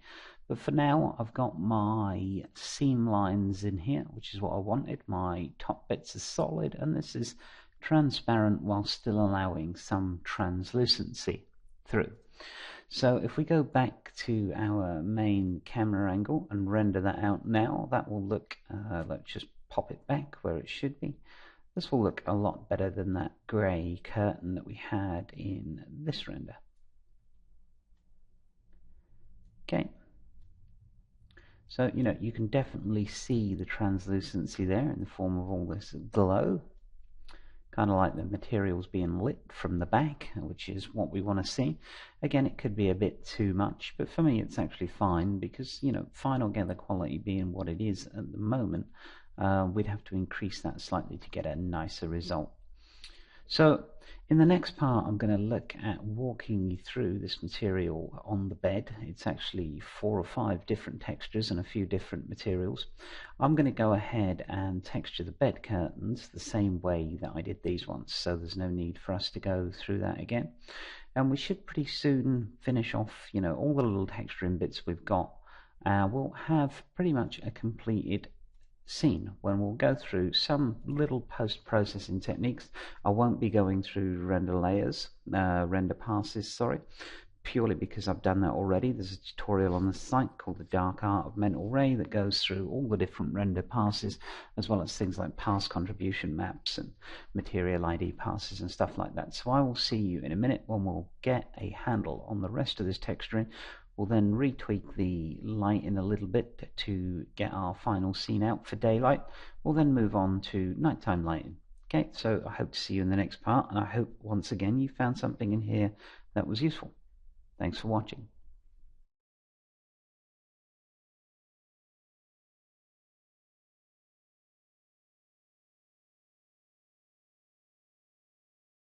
Okay, welcome back. In the last part we made these curtains at the back here, and I've just used exactly the same technique to make these bed drapes. So we've got the same seams, we've got the same paneling, and we've got the same transparency, translucency. All these ones are a little more transparent than the ones at the back. You can just check out my material settings for the final settings. Now I've taken the liberty of hiding the cloth work, because if we look at the render, it takes 14 minutes with this cloth because it's both transparent and translucent, so it's quite complicated for mental ray to transfer the light path through it. So I've just hidden that for our next series of renders. Now, this is also where this tutorial diverges. If you're on Maya 2015 and higher, you'll be able to follow along with this. If you're on an earlier version of Maya, you won't. Now, I've included within the tutorial a way to do this for people using older versions, but I really wanted to take the opportunity within this tutorial to talk about the Mila material, which is Mental Ray's new layered material. Now, this material will eventually replace the standard ArcViz material in Maya. If you've got 2015 and you have access to this material, which you will have, then we could basically have used the Mila material for every single element in here. The reason I didn't was because I wanted older users to still be able to follow along, and there are people reporting some problems with the Mila material. It's brand new, it doesn't support the viewport. There's a few things that are a bit dicey with it right now. I'm sure they'll improve upon that. They're actually pushing this material quite heavily. It uses NVIDIA's material definition language, so it'll be pretty future-proof. And it's the material that we're all going to be using in the next 6 months, in the next year. So it's one you're really going to want to get to grips with. It's also a very good material. It's much better than pretty much anything else I've seen from VRay. I'm really quite a fan. So let's get on and texture this bed. And before we do, sorry, put the material on this bed. It's already been textured. Before we do, I just want to show you its UV map. Now, this bed also is using a UV patches from VRay, which just is UV tiles, basically. So I've got the standard UV here, and then I've got one next to it, and another one next to that. Now, to compensate for those 3 UV tiles, I've also got 3 textures. Okay, so we need a way to apply these 3 textures to one material. Now, the traditional way to do this in Maya has always been with layered texture, and I will show you that in their part marked Maya 2014. But Maya 2015's got a nifty little trick for this. So let's just assign a new material, and again, I'll just use the ArcViz material. And this one, I'm just going to demonstrate how this UV patching works in 2015, or UV tiling, if you like. So I'm just going to load in my first of my 3 textures. You'll see here I have 1, 2, and 3. Let's load the first one in. Now, you can see it's got big holes in it. This is because, you know, it should be 3 textures, not just this one. Now, as I've said, the traditional way in dealing with this would be to fire up the trusty, very old layered texture system and create 3 file nodes and plug them all through a layered texture, then plug that into a material. In Maya 2015, the file node itself has this UV tiling mode. So you've got 0-based ZBrush, 1-based Mudbox, or UDIM Mari. So, you know, this has become such a popular thing to lay out your UVs in this way for a number of reasons that it's actually supported directly in the file node. So if I just go Mari and click Generate Preview, there you go. And it says found 3 tiles, which is exactly what we have. And there is the texture, all nice and plopped together. Now I'm going to use this later on as a scratch map, because what we'll be doing with Mila material is building a base layer, which will be a dark wood, and then we'll be building another layer, which will be a gloss paint, and this will be the scratches that appear through the gloss paint. And then, sorry, we won't be building a gloss paint, we'll be building just a white paint, and then we'll be building a separate gloss layer on top of that. So there is our 3 textures in one, all done courtesy of the nice new UV tiling. Alright, so let's take a look at this Mila material finally. So let's assign a new material to this, VRay material, Mila. Okay, and you'll see it comes in very simply, base component, diffuse, color, roughness. One thing you'll notice straight off is that the viewport doesn't show me anything, and it's not going to either. It doesn't matter what I do here, some hideous green, it's not going to show up. However, if I render, it is actually working. They just haven't as yet brought in support for this material in the viewport. Maybe they'll get it in a service pack, or maybe they'll have to wait till Maya 2016, but for right now the material's working, the viewport isn't. And there we go, you can see it's coming in a hideous green. So, you know, bear in mind you won't get a feedback from your viewport. It's not something that's, you know, 100% necessary. It would be very nice, but we can live with that. So let's use a file texture on this. Now I know I'm going to gamma correct it, so I'm just going to go to Utilities and grab a gamma node, plug in our reverse gamma figures, and load a file texture into there.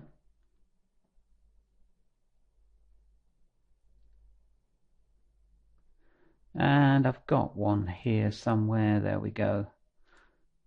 Okay, so this will be basically the texture that I'm going to see underneath the scratched white paint. Now, this does lead us to a bit of a tricky one. Because we can't see it in the viewport, and it's a tileable texture, now I can't tell what size it's going to be. So to combat this little workaround, it's a bit of a pain in the backside, but just stick a quick Lambert on here. So Maya Surface Materials, Lambert, it could be anything. You know, Lambert's just easy. And we'll take the file texture, and I won't bother plugging it in through a gamma. I just want to take a quick look at it at the viewport. And let's get my final dark wood, here we go, and plug it in there. It's a little big maybe, so I might repeat the U and V, and that's kind of sized it down to a more acceptable, maybe even higher. Okay, now I can put my Mila material back on. So where are we? Mila material 1, and I can go in and get the color here. And now I know I want this repeated 3 and 3. As I said, a bit of a pain. Okay, so now we've got this wooden material in here. I'm just going to check all the way down, and I'm going to turn the effects down to 0.1, just so we don't have that blurry quadratic filter. And if I rendered now, all you would see is this wooden material as a diffuse base component. So let's just check that out. Okay, so you can see that render coming in, and there's our dark wooden base component. So I won't bother rendering that out. Now we need the white paint on top. So under your Mila material, you'll see a plus here for layer. Let's add a new layer. You can add a weighted layer, which will just be a sort of standard layer, like you might have, say, for white paint. If you wanted a glossy layer, you can use a Fresnel layer. If you wanted to use the more traditional BRDF with a facing value for reflection, you can.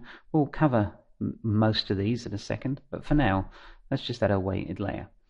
Now I want to diffuse reflection, which will allow me to put another color on top of here. So that's diffuse reflection as in reflected light bounced off the surface, so you can see the color, not as in reflection like some sort of chrome ball. So for us, we're going to want a white paint color. So let's move this down to white, and I'm figuring this is a fairly old and distressed bed. So I might use a slightly off-white creamish color, some nicotine stains and some old dirt patches. Gloss paint tends to go a bit yellow after time, so let's leave that as so. And here for the weight, if I were to put, say, a black and white checker on this, what you should see now is, because we can't see it in the viewport, again I'll have to do that quick render, but what you should see is squares on this that are wood and then this paint color. So obviously where that checkered color was, the black is going to be transparent and the white not. So let's just take a look at that. Okay, so there you can see what happened. We've got this transparency here in the weight, or the black and white in the weight, and you've got the squares of paint coming through and the squares of the underlying base component, which is just this diffuse wooden texture. So it's very easy for us to now plug our scratch map, our black and white scratch map, into that. And I didn't go through the painting of this in Photoshop because it's just basically a bunch of distressed brushes. So if you want to create a similar effect, I used Mari, but it can be easily done in Photoshop. Right, so let's look at this and go into the hypershade. Okay, so instead of using that checkered texture, I'm just going to go up to our textures and find our scratch map. So there it is. Let's just graph the network. And you can see that that's the Mari UV tiling. It's automatic in 2015, where you have to tell it. And I'm also going to click Alpha as Luminance. Okay, because we're going to be using the alpha channel of this to provide the scratch map for our material here, for our Mila material. So instead of the checker, just middle mouse drag this one up there and drop it on. So you'll see file 12, which is this one, alpha out, is connected to Mia layers 1, layers weight. So basically there. If I re-render this again now, what you'll see is a bunch of scratch white paint sitting above a wooden layer. So if you do watch the Maya 2014 part, or the Maya, below 2015, and watch the traditional workflow, you can see what we've managed to get here in sort of 10 minutes will take a lot longer the old style of doing it. This Mila material also gives us many more possibilities for not only easier ways to do it, but it gives us possibilities to create sort of massively multi-layered materials, whereas back in the old architectural visualization material days, you could of course layer them, but it became slow. It slowed the render down, and the workflow for it is much more difficult, as I'll demonstrate after we finish this part. So I'll just leave this to render out, and I'll be back in a second. Okay. So as you can see, I let that half rendered out, and that was successful. This has got our little scratches and chips and distressed wood look. We've got the paint, we've got the wood underneath. So if we wanted to make it more distressed, if we went into Photoshop now and painted a big black splodge down here, underneath would reveal that nice wooden texture. So if you, as I said, watch the next part, you'll see how this workflow differs. In older versions of Maya, it's a pain in the posterior. This is actually fairly nice and intuitive to use. There's your base layer, there's your diffuse layer over the top, and in between is this transparency map that lets one show through the other. Now let's talk about getting some sort of gloss on this, old gloss paint, so it's not going to be terribly reflective. So, okay, a couple of ways we can do this. Let's just look at the simplest one. So let's add a Fresnel layer, and we'll use a glossy reflection. Now this will be the sort of glossy reflection you'd find inside the Mia material, the ArcViz material. So let's just go with their default settings pretty much. I'm going to use an IOR of 1.2. In fact, I might up that just a little bit, 1.6. We can play around with that after some test renders.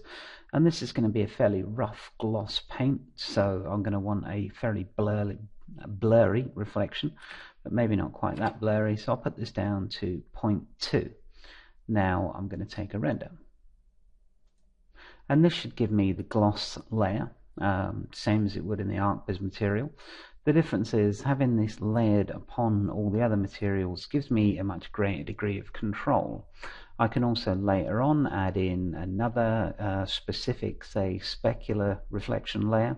And the material is very broad and would take far too much time to cover in its entirety. I just want to show you how I got the render for the bed predominantly. If enough people see this and want a more complicated tutorial on the Mila material, if they let me know, I shall be more than happy to undertake a bigger look at this particular material.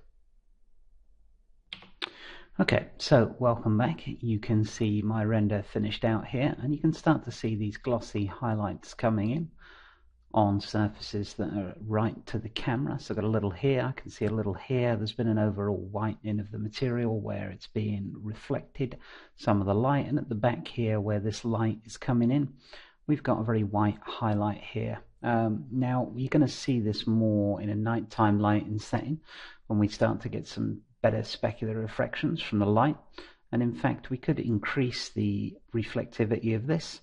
You can come in and increase the IOR, which will increase the overall reflection.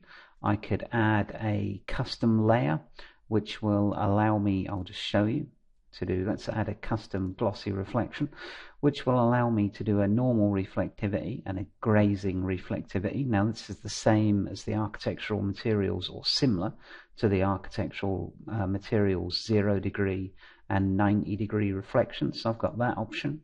I could put yet another layer in, another Fresnel layer, and make this one a specular reflection only.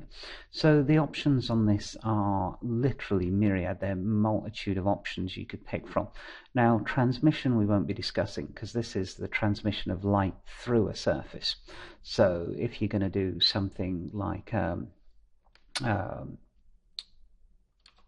translucency. Sorry, I just had a small brain freeze there. You'd use these options. I'm not going to cover much more on this material. I just wanted to make you aware that it was there in Maya 2015, and for this particular piece of furniture we really needed that layered material. Now, before I sign off, there is one other thing I want to cover with this, and that's the bump. Now, as I said before, this material isn't quite perfect yet.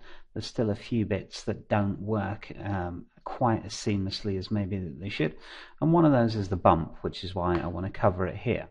Now, I want to bump in my paint surface, and what I want to use is basically the texture that we use for this transparency, because that's where the bump would be, between the gloss paint and the roughness of the wood underneath.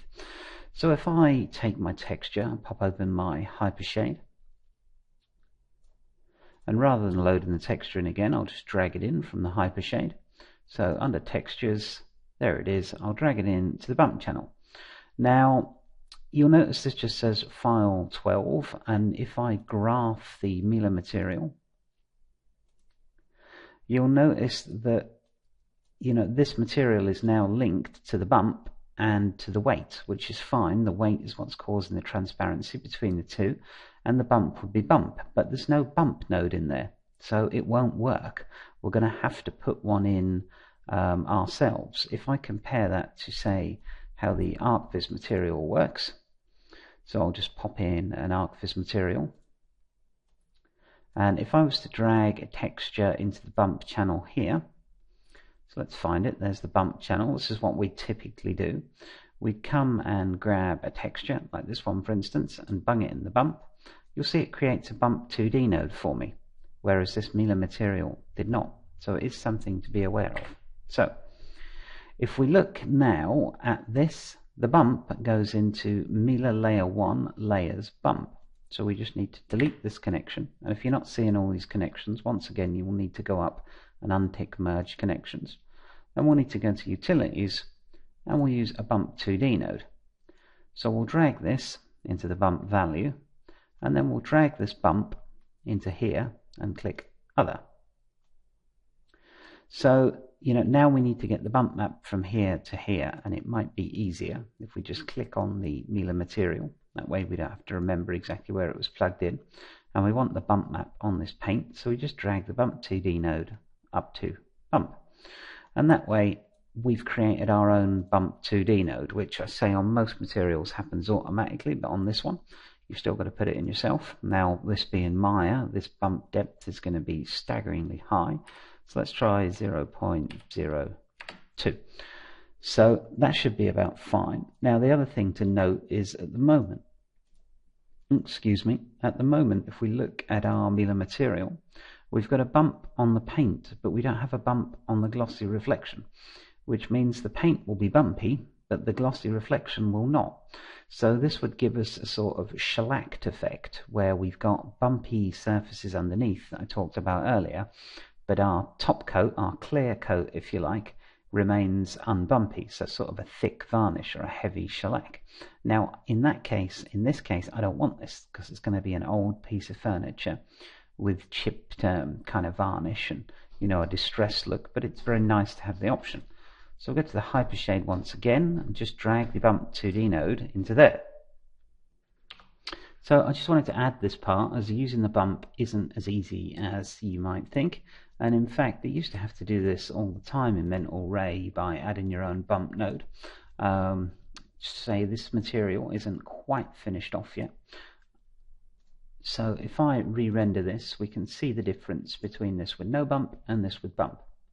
This will also help us get some more glossy highlights onto this, as the bump causes the paint to kind of stick out, and it should give us a little bit more gloss. We don't want too much, it's supposed to be old and quite run down. But let's hit render and I'll be back in a second.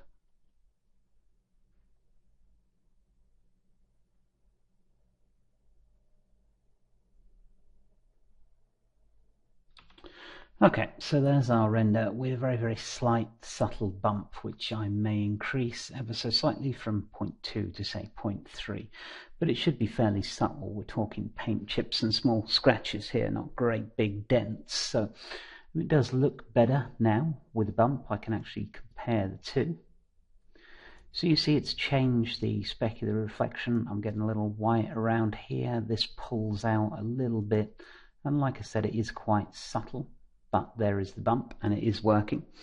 So I'm going to see you in the next part, which if you skip the one where I describe the old workflow, will be straight into finishing off all the textures and talking about final render settings. So for the daylight scene, and then of course onto a more complicated lighting setup with the nighttime scene. So again, I hope you found this interesting, and I'll see you back in the next part.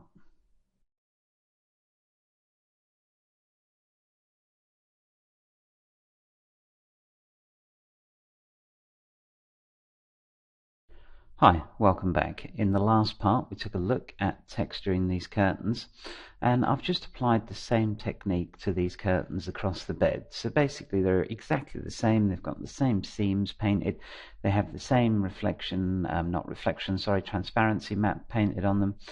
And you know, they're slightly more transparent, these ones, to give the impression of a slightly thinner curtain, but that's about it. You can always check the settings within the scene file. And in this part I want to talk about texturing the bed. Now the bed's a little complicated, especially in versions of Maya that are lower than 2015. So I've already done a part for Maya 2015 and above users, which got us this result. Which is the same result I'm going to get for you guys now. It's a little bit more complicated, the workflow. Maya 2015 introduces some excellent tools for UV tiling, as well as some great new layered material for mental ray. So if you do have Maya 2015, you should check out that part. If you're watching this part just to see a more complicated shading network built, then welcome. You'll see how much more difficult it used to be. So we're going to go with this layered texture. Now, this is Maya 2015 I'm in. I'll provide a file that should open up on lower versions of Maya, but I'll just show you guys maybe that don't have 2015 yet what the material looks like. So this is the Mila material, and as you can see, it's just a very nice layered material. So I've got base layers, I can then add extra diffuse layers, extra reflection layers, extra glossy reflections, and all these can be bumped. It's an excellent material. If you've got Maya 2015, go and watch the other part marked as such. If not, stick around and I'm going to show you how we can recreate this in Maya 2014 and below. Okay, so I picked this specifically, this type of texture, to show a few different techniques, and let's just assign a standard architectural material to this to start off with. Okay, now if we look at the UV map for this, it's in tiles. So I've actually got here 3 UV tiles, and I've got 3 textures to put on this. So if I try and just do that now, and we open this up and hit file, and we'll just load in a file texture. We won't bother with gamma or anything right now.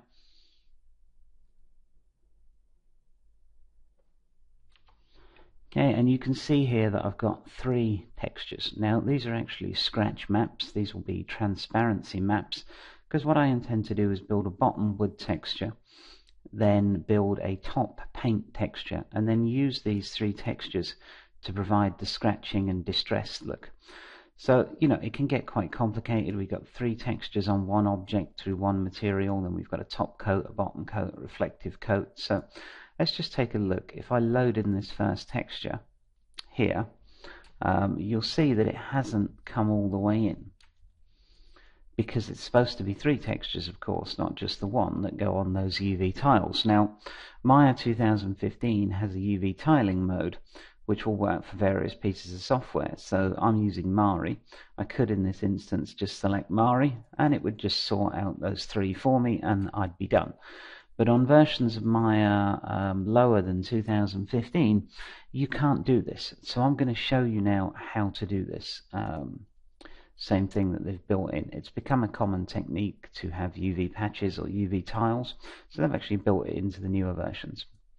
So, because I have 3 textures, I'm going to need 3 file nodes. So I'm just going to pull these in now. And I'll just get myself some room to work with.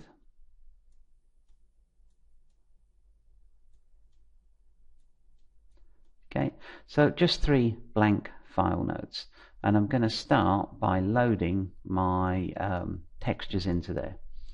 So I'll load 1 as the first one, and then 2 and 3, and you get the picture.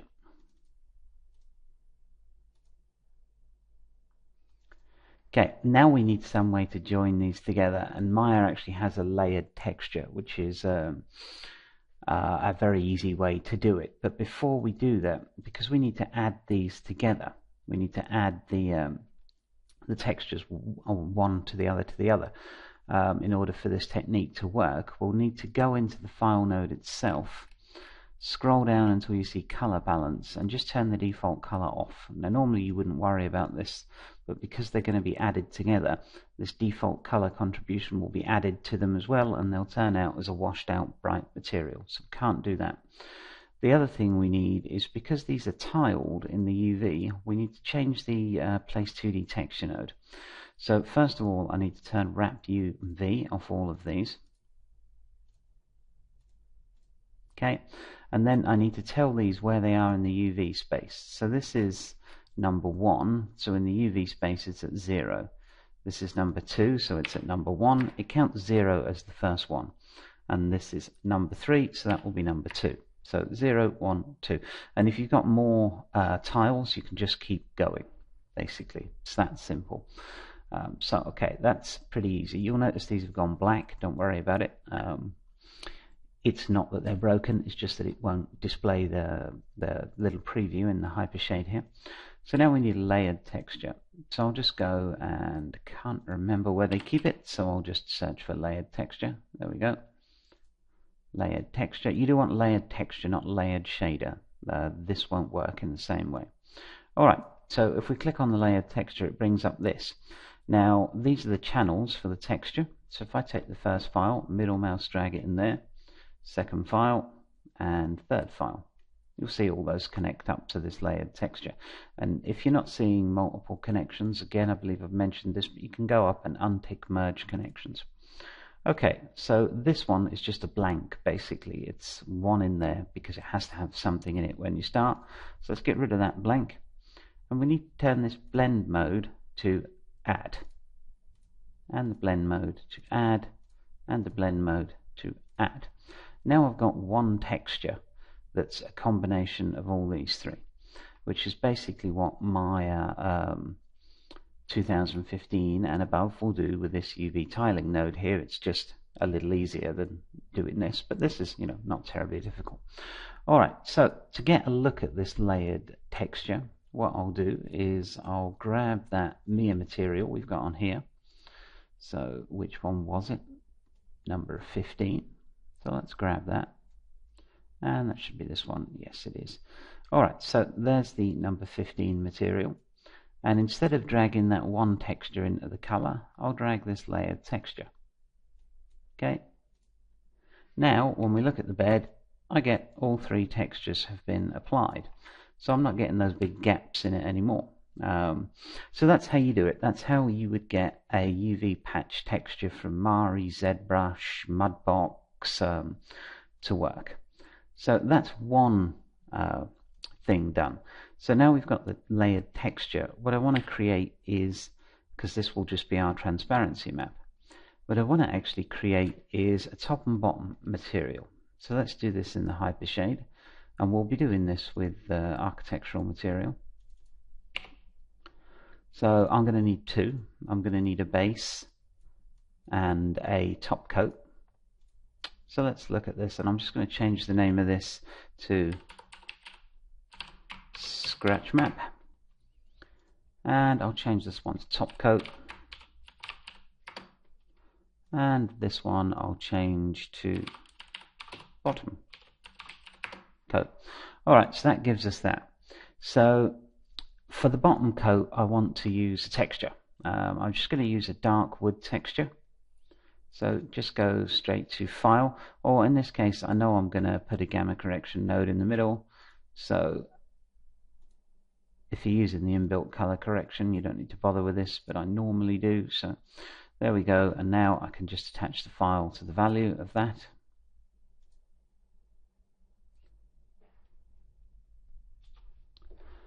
So I've got, yeah, this will do. I don't need to be too studious for this because it's just going to be the bottom coat. You're not going to see it that much. It's more the technique of these layered shading networks I'm demonstrating. But you know, you may have a base coat where you've scratched off more paint, so you might want a bit of a better texture, but this one is fine for me. And I'm just going to take the gamma off the texture, and let's just pop this on the bed and see that bottom texture. Okay, come on, just wait for my viewport to update. Alright, so it looks like it's a bit big, so I'll go in and I'll just change its repeat U and V to maybe 3 and 3. That looks a little better. Alright, so there's our bottom coat pretty much done. Now, because again this bottom coat's not going to be shining through too much, I'm just going to turn the reflectivity off it, have a kind of matte dull wood, save on some render time for the bits that are shining through that I don't necessarily want to be that reflective. Alright, so now our top coat. Well, our top coat material is pretty simple. It's just a white paint, and I'll make mine slightly off-white, just slightly ever so yellowy, like it's old gloss paint that, you know, fades a bit over time. And I'll give it a glossiness of 0.9 and a reflectivity of, say, 0.1 or 2. I don't want it to be that reflective. It's old paint, so, and we might adjust that later on, but that's no problem. So now I've got my two top materials. I'm going to need another layered texture to attach them to, because, you know, I need to layer one over the other. So again, let's just grab that layered texture, and we're going to call this one final layer bed, and you can call these whatever you like as long as they make sense to you and the people you're working with. So let's put these in. So click the final layer, middle mouse drag the top coat in, and you'll see it doesn't really work. And the same with the bottom, because I can't drag a Maya material into this layered shader. It doesn't support it. So what I'm going to have to do, which is a bit of a workaround, is go for a standard Maya surface material. In this case I'm going to use a surface shader because it won't pay any mind to the lighting contribution. So basically I'm just going to pipe it through this and stick it in this. So if we middle mouse drag this over here and go to other, and you're going to have to make sure show hidden is armed on your display right and left. And what I'm looking for is the result of the Maya material, which should be down here somewhere. There it is. So the result of this is everything in the material. It's what you see after all the reflection has been calculated and blah blah blah. So we're going to take that and plug it into the out color of the surface shader. Now I can drag this surface shader into my layered material. Easy enough. And I just need to do the same for the top coat. So once again, surface shader, drag this one out. There we go. And I'm going to connect this one as well. So again, I need the result from that Maya material into the out color of the surface shader, and then I'll use the surface shader up here. So I'll just drag in this surface shader, take these. Now the blend mode is over because I want this white paint shader, which is this one, to be over. In fact, let me make sure which one is which, because it doesn't matter which way they're in. This is surface shader 1, so middle mouse drag that to the back. So surface shader 2, which is the top coat, should be over surface shader 1. Okay, now neither of these have any alpha, so we're going to take our scratch map and pop it in the alpha channel. Okay, now I'm going to assign my layered texture once again to a surface shader. So should just be able to drag this to the out color. There we go.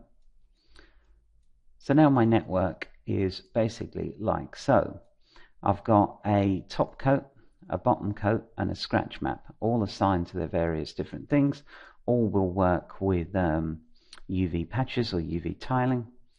And now I need to take the surface shader and assign it to the bed.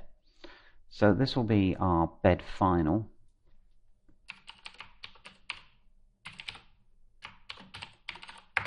bed final layer. Okay, so let's come in here and just assign this to it.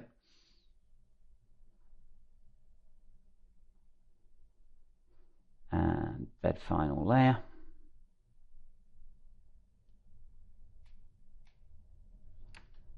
And just give that a second.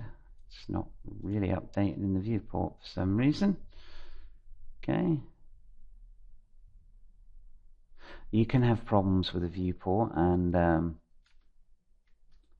some of these materials, like I'm having right now, because this is a bit of a hack together. And that did actually go on, I think. Yes, it did. Okay, let's just check the...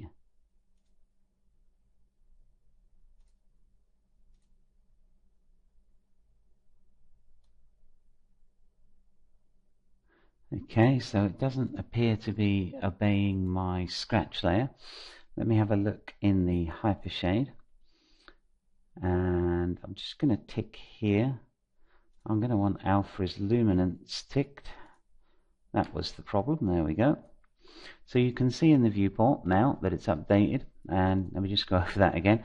This, sorry to just pull that out on you, but this needs alpha's luminance checked because it's using the alpha channel out on the blend node of this. So it needed that alpha's luminance checked. Okay. And there you can see I've got my scratch map. Okay, now if you've watched the Maya 2015 and a version of this, how to do this, you'll see that this isn't that much more difficult, but the 2015 way is much more flexible, and this way will give you no end of grief with certain render passes. So the new material and the new way of doing it in 2015, definitely a better workflow, but this will get it done for you. So if I was to render this now, you'd see pretty much exactly the same as what I've got here with the 2015 shot. So there we go.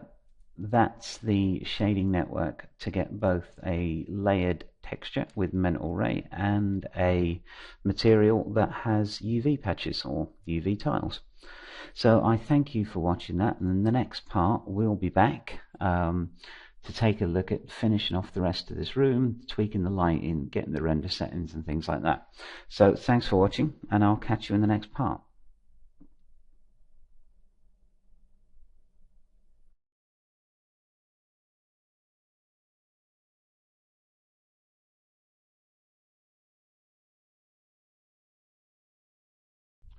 Okay, welcome back. In the last part we left off after finishing off the texture of this bed. Now this will either be a Mila material if you're using 2005 or above, or if you're below that, then we'll have used a layered shader in Maya and a bit more of a complicated shading network. But regardless of how you arrived here, your result should be fairly similar to this. Now, in between the parts, I've taken the liberty of just texturing the bits that we had left. So this cloth couch, these tables here, these curtains. We use pretty much the Mia architectural material for everything. Well, in fact, we do use the architectural material for everything. And I'm going to run through some of the highlights for you. So I took the liberty of rendering the scene fully textured. Okay, so basically I've just added a few bits and bobs here, and the bits we'll be running through are basically these back curtains, because they look like they're a sort of silky, heavy kind of satin material, and in fact there's no reflectivity on them whatsoever. So I'm going to show you a trick that can be used in a number of different ways with the sampler info node. We've got these lampshades, which will just cover the texture on a little bit, because later on in the nighttime lighting portion of this tutorial we'll need the texture to have an alpha channel, so I'll just show you what that looks like. And I'll just give a quick run through the settings on most of the materials here. I just didn't want you guys to have to watch me hook them all up. It's kind of an uninteresting procedure. Sort of the wood for this table is done in exactly the same way as the wood for this floor. So alright, let's do a quick scene run through. So if we start over here, you'll notice that I've just got a bitmap texture on this couch, so just a standard file texture of some corduroy that I found, and that's basically it really. It's got a simple bump map, so it's got a diffuse color, which is this corduroy. There you go, nothing to it really.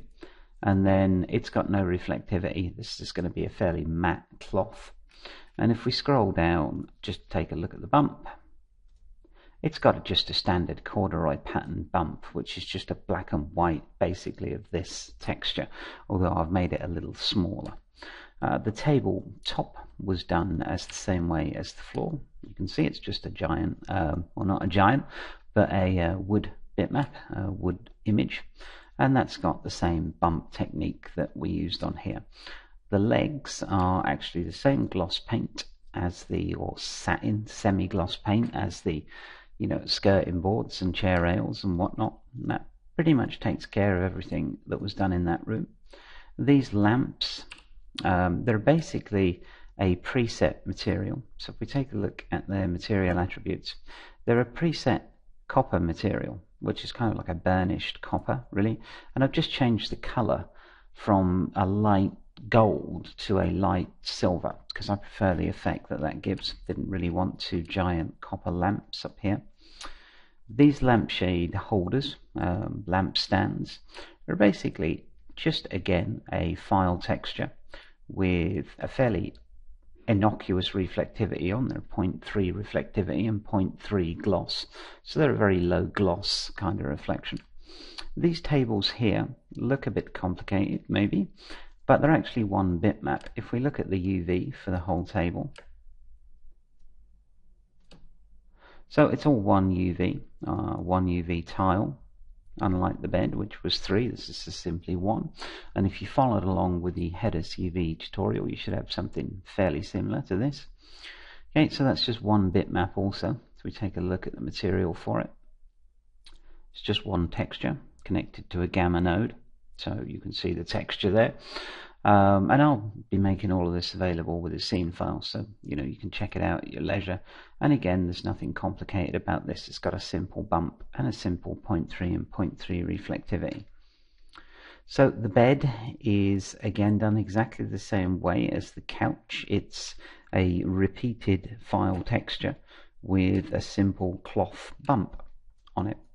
Now, one of the materials I did want to explain was this curtain, because as I said in the render, I think it looks fairly reflective, sort of satin material, and I really like the effect it gave.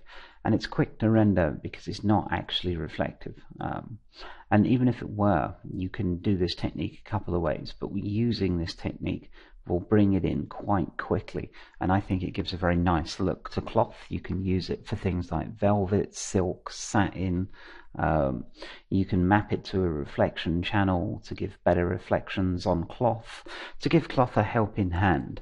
You know, if you were using Max and VRay, for instance, you could do this with the fall-off maps in that application, but Maya really doesn't have that, so this is kind of a way to fake that feature. Okay, and the other thing was these lamps. Now, the texture is very simple. If I bring up Photoshop, that's it, basically. But because we're going to be shining light through these lamps later on, they also need an alpha channel. So if I go to channels and just look at the alpha, anything here that's white will be fully opaque, and anything that's black will be fully transparent. So if you draw out your own texture for a lamp, like this one, sort of a simple Tiffany lamp, remember you'll need the alpha channel as well, otherwise it's just not going to work correctly for you, or indeed not the same way the result we'll get in the tutorial will work. So we'll flip back into Maya, and you know, that's about it really. Nothing we haven't done before, no real complicated textures like the bed, and nothing that I really wanted to explain other than, you know, when we made the floor, how to make those bump maps, reflection color and whatnot. So same techniques, same shader. Okay, let's have a look at this curtain. Now, I don't know if you can see on this view, so I'll probably hide the bed and some of the other stuff in the room. So let's hide that, just Control H, and let's get rid of these two bedside tables as well. Okay, and I'll get rid of the bedside table lamps. Alright, now we can see this back curtain better. and maybe the effect is not quite pronounced enough, but you can actually see that the blackness here will follow me. It's gone away. So here it's black, and here it's not. And this is what gives the effect of this being a sort of satiny material. Now, this is achieved in this instance with the sampler info node and a front-facing ratio, which we'll go into by just building a different material for the curtain. So let's pull up the hypershade, and we're going to start as I normally do with a standard architectural material. So let's grab one of those, and in this case I'm going to turn the reflectivity off it. Okay, and I'm going to want to map a ramp to the color channel. So let's come up here and grab a 2D texture ramp. Okay, now if I just map this to the color channel, you're just not going to get an effect like this. You're going to get what you'd expect to see, really, a gradient going down the curtain. So let's just call this material junk meat, just so I'll get rid of it later, and then let's just middle mouse drag it onto these curtains. And there you go, you get what you'd expect, really, gradient. So not that useful in this particular instance. What I really want is something that, you know, puts a light highlight on the stuff that's really sticking out towards the camera and a dark highlight on the stuff that's not. And we can achieve that with a sampler info node. So let's grab one from the utilities. And there it is. Alright, so I want to connect the sampler info node to this ramp so it controls the distribution of color on the ramp. And I'm just going to middle mouse drag this to the ramp, click other. Now I want the facing ratio that's mapped by the sampler info node into the UV chord. So you can't just click there, you have to click this one and this one. Alright, and that's basically it. And this is such a great technique for creating color fall off in Maya. If we look at our curtain now, you'll see that not a lot's changed. But if I edit the ramp, okay, when I move this black down, you can see that the parts there, you know, it's supposed to be in shadow, are very much in shadow, and it actually moves as I move the camera because it's based on that facing ratio. So if I can get that part to face the camera, it's going to be white. When it's away, an oblique angle to the camera, then it goes black. So this is, you know, perfect for cloth fall off, getting cloth to look nicer. Now, of course, you can get some really way out there effects by adding a bunch of different colors, which in our case, as you can see, and then I'll add a green just so you can see, and there's the bits in green, and let's go for a purple. Okay, so you can see what this is doing, and hopefully you'll see why it works for cloth. As I turn array, this all goes red. As I come in, I get those whites and more purple and red. So, you know, myriad of uses for this, but for me, I just wanted it basically to get a nicer looking back curtain without having to rely too much on reflected materials to do it. So if I come in and make this a dark red, okay, and I just get rid of all these and pull this one here, you can see the light red from here. In fact, let's make that lighter. Okay, so depending on how you lay out this ramp will depend on what sort of look you actually achieve for your cloth. But it's a great little technique. You've also, besides doing this in the diffuse color, if you want it to look slightly better, you can also put it in the reflectivity. So if I just break the connection with the color, and you'll get a better look probably by putting it in the reflectivity. If I just make the color has to be quite dark, I try not to make it black, but very, very dark. And then I'm going to drag the ramp into the reflectivity color. I'm going to jack the reflectivity up to 1, and then I'll put the glossiness at something like 0.4, but that's for a satiny material. If you want a very sharp highlight, like more of a silk, then obviously much less glossiness. You want to turn on highlights only. And under the BRDF, you want a very high 0 degree reflection, so 9.5. Okay, Now our material's being controlled by our reflectivity, which is better for stuff, like silk. So if I try to render this now, because the viewport does its best, but it will never give you a truly accurate representation of what this technique will do. So just a quick test render, and we'll see what our red, probably far too red, curtain looks like. And before I do a test render, that'll probably come in and just make one bit darker here. There we go. So, red ramp, basically. And this is on the reflection channel, and I'll be able to show you the difference because this is on the diffuse channel. So there's no reflection on this. On this one, the whole lot is once again mapped into the reflection color. So here, just remember you want to turn on highlights only, or you'll be waiting a long time for this to render, an unnecessary amount of time. And you want to make sure your 0 degree reflection is very high, and also use Fresnel is not on. Okay, so let's take a look at what this looks like. I'll just do a quick snapshot of my last render.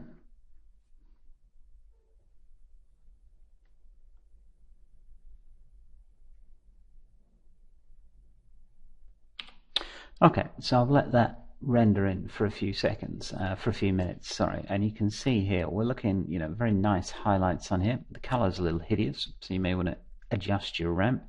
And for curtains, this effect is no good, which is why I map mine into the diffuse. But for something like a silky bed sheet, this is a fantastic way of getting it done with the architectural material, and a really simple hookup. You just want a sampler info node into the ramp. So you want to come here and just other, and again it's just the facing ratio into the UV chord, and that will do it for you. Then it's just a case of adjusting the ramp, and then you just adjust the ramp to whichever color you need. So as I said, you're not limited to the 2 colors. You can go for as many as you want in the ramp here. You can even adjust it to a U ramp and get some really quite interesting effects, but I'll leave that up to you. It's just a very quick, very simple way to get a very nice color fall off for stuff like this, and it's especially useful for making sort of silky, satiny materials. Now, other than that, the only texturing we've done here is very simple repeated bitmap textures. Okay, so I'm going to come back in the next part, and what we're going to look at then is some final render settings, because I did tweak mine a little bit for this shot, not so much, the render's still only half an hour. And I've left all the final gather settings the same as we had before, so you've just got 30 on the accuracy, 0.1, 20 with 5 bounces. Just the quality, I turned the unified sampling quality from 1 to 2, and that's the only tweak I made. So in the next part I want to come back, as I've said, and talk about this quality for this scene. So I thank you for watching, and I hope you've picked up some useful hints, especially with this style of sort of cloth here in the back. So again, I'll be back in the next part. Cheers.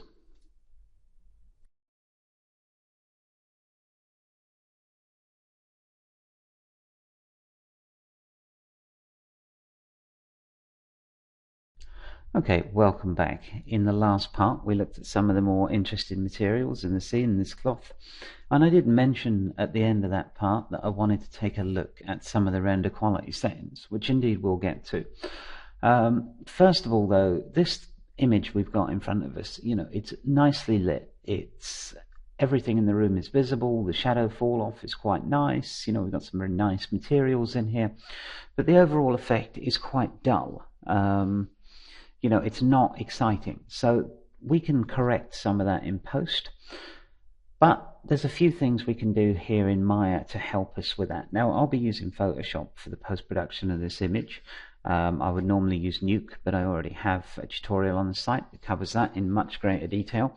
So in this one I'm just going to take you through a simple Photoshop post-production, but in order for me to do that I want some things, some sort of weapons in my arsenal, if you like. And one of the things I want is a depth pass, so I can apply some depth of field in Photoshop. And the other one is I'd like some volumetric light rays in here. So if you imagine streaks coming in through the windows, this is sort of a dusty atmosphere, and the bright sunlight is kind of catching that dust and giving us light streaks. Now you can render a volumetric light straight across your main render. So it would come in when you hit render. The problem with that is calculating volume fog or volume light through ray tracing is very cost prohibitive in terms of time, and we can do this in a much quicker way. We can also do it in such a way we'll be able to use it as a screen overlay in Photoshop. Then we'll be able to control the color, the brightness directly within Photoshop, rather than waiting 30 minutes to calculate your main image and then probably another hour at least to calculate the volume rays and finding out you don't like the particular effect, the light is too bright, and having to re-render. We're going to shuffle this out into a different layer and actually calculate it there with depth map shadows instead of ray trace shadows. So the first thing we need to do to achieve this is we need a render layer, because I don't want to start mucking around with this one. This one's nice, this one's how I want it, it's done, good. So let's create another layer, and over here you've got the render layers tab under the channel box and layer editor. So we can create a new layer, or we can select the objects we want. It doesn't really matter which way around you do this, but what I have a tendency to do is select the objects that I want in the layer, which in our case is just the geometry. We don't want the lights, we don't want the IBL, we don't want any of that. So we select all these things, and then we hit this button, which will create a new render layer and assign those objects. Now, if you miss one, don't panic, because you can select it in the outliner, right click over here and go add selected objects. The same is true if you want to remove anything. If you've accidentally added a light, for instance, that you don't need, or a piece of geometry that you don't want in there for whatever specific reason, you can go to the layer, click something, or use the outliner and just hit in here, remove selected objects. So, you know, if you miss something on the first go around, don't panic, you can add and remove objects to the layer. Now I'm going to call this one light volume for light and volumetrics. Okay, so now we've got a situation where this layer is different to this layer has different lighting, but we also want to take it a step further. So within this layer, I don't want to be calculating any of the indirect illumination, so no final gather or anything.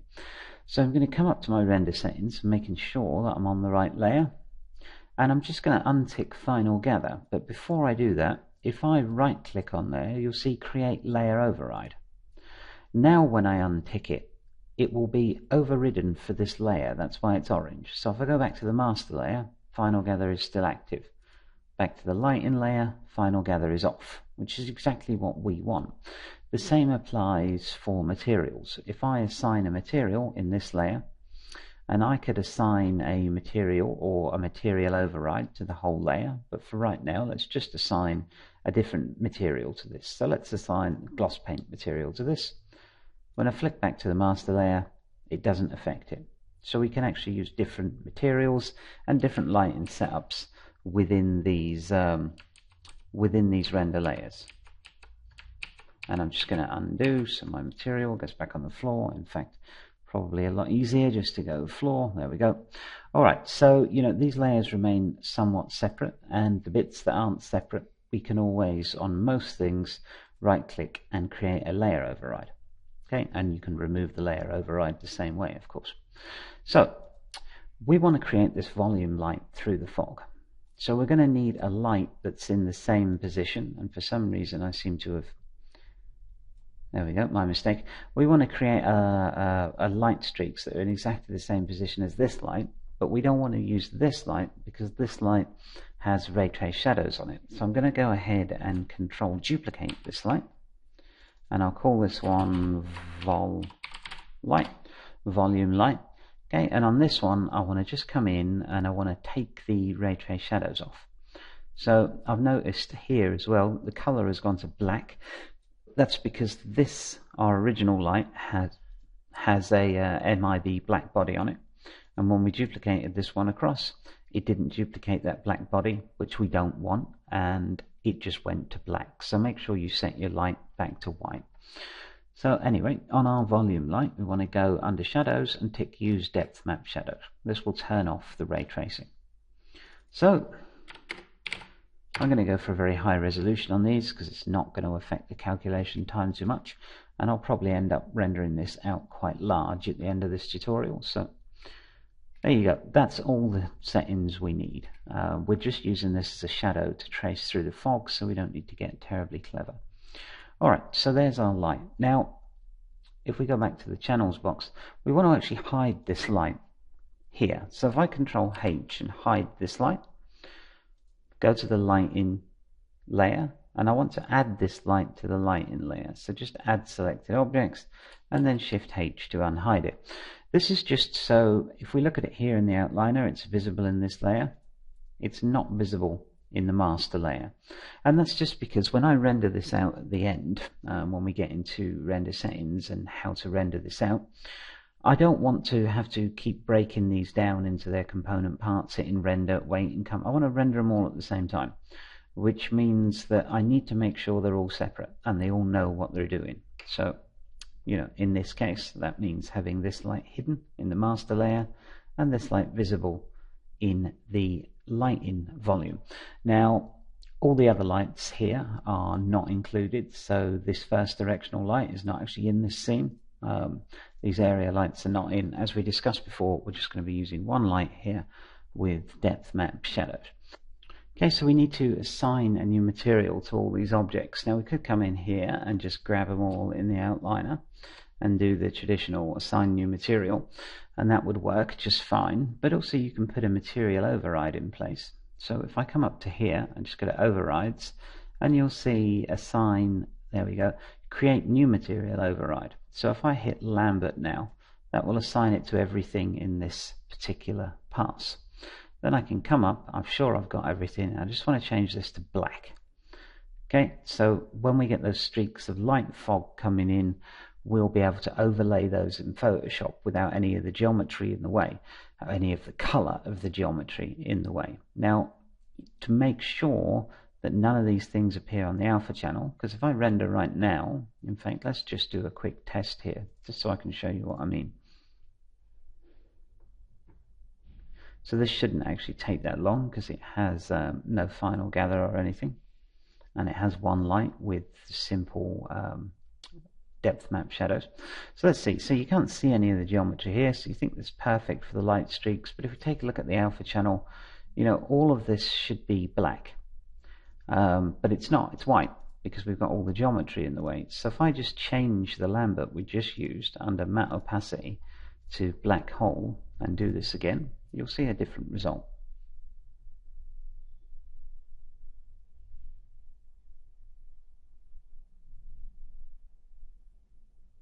Okay, just give it a couple of seconds. Alright, so you know it looks the same, but if we check the alpha now, it's black. That's exactly what we want. We want it sort of empty. So okay, so that does that. That helps us with the composite later on. So really it's just a black Lambert and a black hole turned on. That's for the whole scene. Now I'm going to switch my viewport to use default material. This is just in the viewport, it won't affect the render, just so we can still see what's going on. And now we've done that, we're basically ready to go, except for one problem, which is also another reason why I rendered. This IBL, even though we didn't include it on the layer, it's still coming in as visible. So if we go to the IBL node and look under its render stats, create a layer override for primary visibility and turn it off. You want to go and create a layer override for visible as environment, and that should turn it off. So we'll just double check that that's actually turned it off.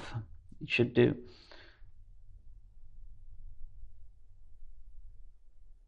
Okay, there you go, it's gone. Now, seeing as we've created that as a layer override, when we flick back to our master layer, which you're also seeing as grey because this use default material is on, you'll see if we check under the IBL, however, that its primary visibility and visible as environment, they're still switched on. So as I said, those render layers come in very handy for sort of separating things out, if you've never perhaps played with those before.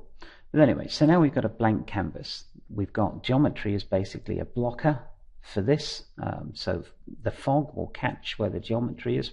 We've got the black hole set on for the alpha channel, and we've got everything black, so it's not appearing here in the render. Okay, now we need the fog, which is actually quite simple.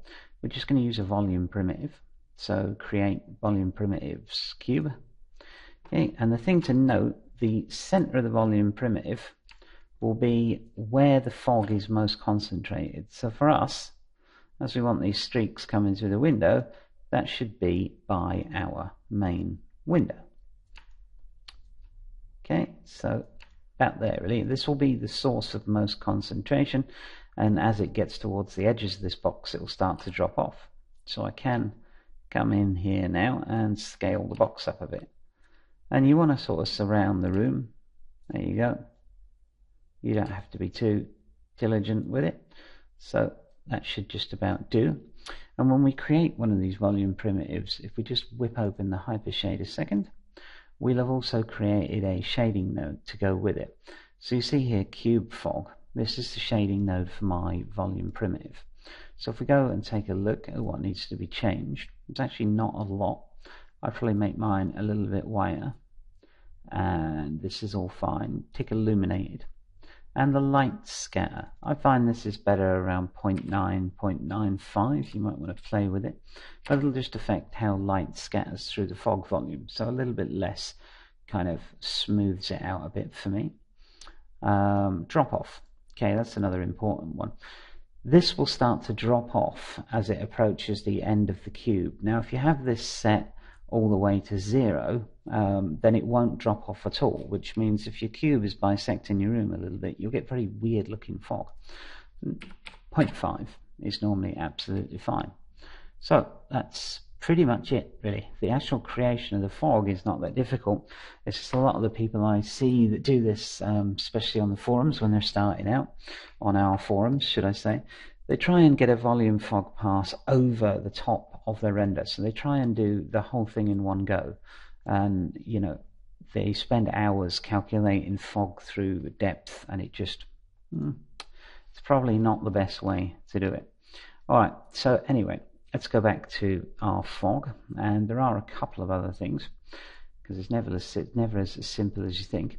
If you go and look under the box stats, and if you check render stats, you'll see, so you want the box shape, sorry, and the render stats under the box shape for this volume primitive.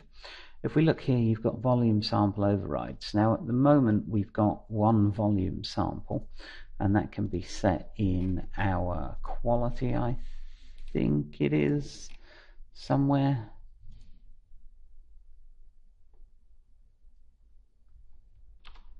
No, of course, it's in features. There you go, it's a volume sample, so you could change it here globally, but I prefer to change it on an as needed basis. So come into the box shape node, volume samples, anywhere between 10 and 100. The more you have, the better it's going to look, the longer it's going to take. So I'm going to start with a value of 10, and it should be said that for a still shot you can generally get away with lower values than you could from an animated shot.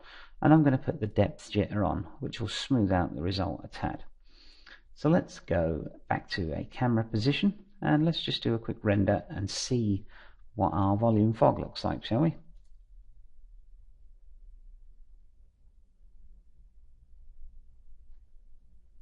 Yeah, this shouldn't take long. I imagine with his ray trace shadows on, we're looking at probably 2 minutes, 3 minutes. So I'll actually pause while that comes in. Well, just so you could start to see it come in here. So there you go, we're getting these really nice light streaks, and I'll pause and I'll be back with you when it finishes. Okay, so I actually stopped that midway through because we've got a problem. I'm really liking the light streaks that are coming through here, but for some reason we've got a huge bright hot spot up here. And this is probably because we've got light leaking through the roof, which I know sounds a bit strange, but when you, I don't know if you watched the part where I actually model this room and the furniture, but as I said, we always create sort of a solid wall room, not just to give us the window depth and everything else, but to stop these light leaks. And that goes back mainly to back in the day when depth map shadows were used a lot more than they are now, because pretty much now we just ray trace. But this roof is got no thickness to it, it's just the plane. So that's allowing the light with depth map shadows on to pass through, which happens sometimes. It shouldn't happen, but it does. Now we could either just select the face on this and extrude it upwards to give it some thickness, but if I had a textured ceiling there, that could play merry hell with that. And besides, I don't actually want to change this, it's as is for a reason. So I'm just going to take a big square cube and use it as a giant sort of sun hat, you know, a blocker for the light. And this used to be more common technique than it is now. but because we are not wanting to calculate ray trace shadows through volume fog, then sometimes you'll find, and I had a feeling this was going to happen, but I left it in the tutorial anyway, because if you use this technique on your own shots and you find this, you know, massive amount of light leaking through, it's probably because of the quality of the depth map shadows. So it's nice if you can see that it's not just you, that sometimes you're going to need to block up a bit of geometry. And that should about do it. You don't have to be too fastidious on the size. I just don't really want a lot of overhang blocking the light. So let's go back to our bookmark camera view somewhere like this, and let's try this again, and hopefully we would have gotten rid of this bright hot spot up here. Okay, so there you go. There is our volumetric 3D calculated light streaks in 3 minutes and 6 seconds, which, you know, if we'd have rendered that over the original pass, would have taken a lot longer and given us a lot less control. Now the light streaks we can see here are actually coming in through this window. So that might be a bit too many light streaks. You know, if you want to just give a sense of drama on the main focal point of the image, there's nothing to stop you cheating a little bit and coming in and simply blocking this window up. So, you know, you can really decide where you want your volumetric light effect to be. So I'm just going to come and I'm going to create a giant window blocker, because I think that's a little too much as it stands. And then I'll go back to my render position and I'll snapshot this one and just show the difference with just the rays coming through the main window.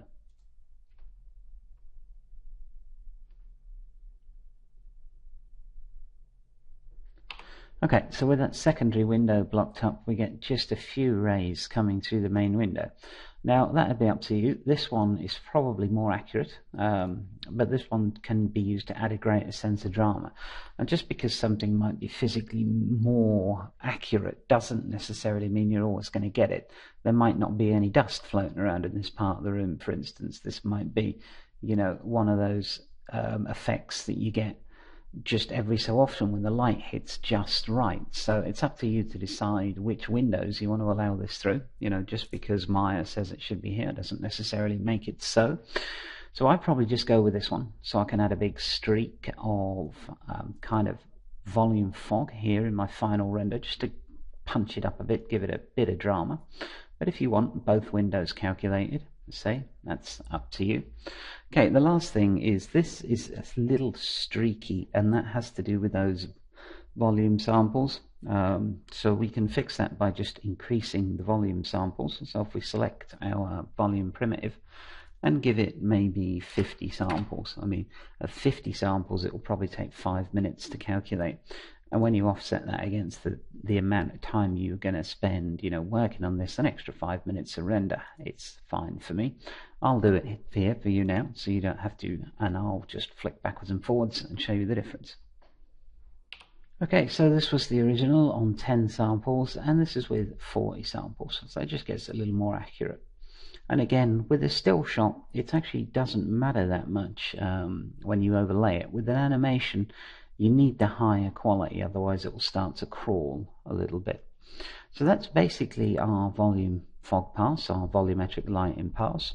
And as you see, even with the higher volume samples, it's still only 2 minutes. I thought it would actually be longer, but there you go. So, you know, I've never really had a situation where I've had to go above 100, put it that way. So don't start to crank this up to insane values. It probably won't help you much, and it will just take longer and longer to render.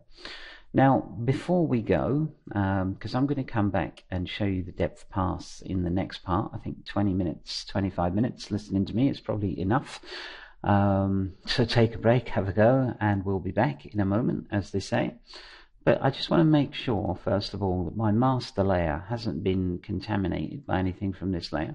By which I mean, when I render this master layer, I want to make sure that this volume fog box is not there, and this volume light with the depth map shadows is not there. So I'll just flick my shading off, use default, and come here. So the volume light that we created is hidden. We'll just hide the volume box, so Control H.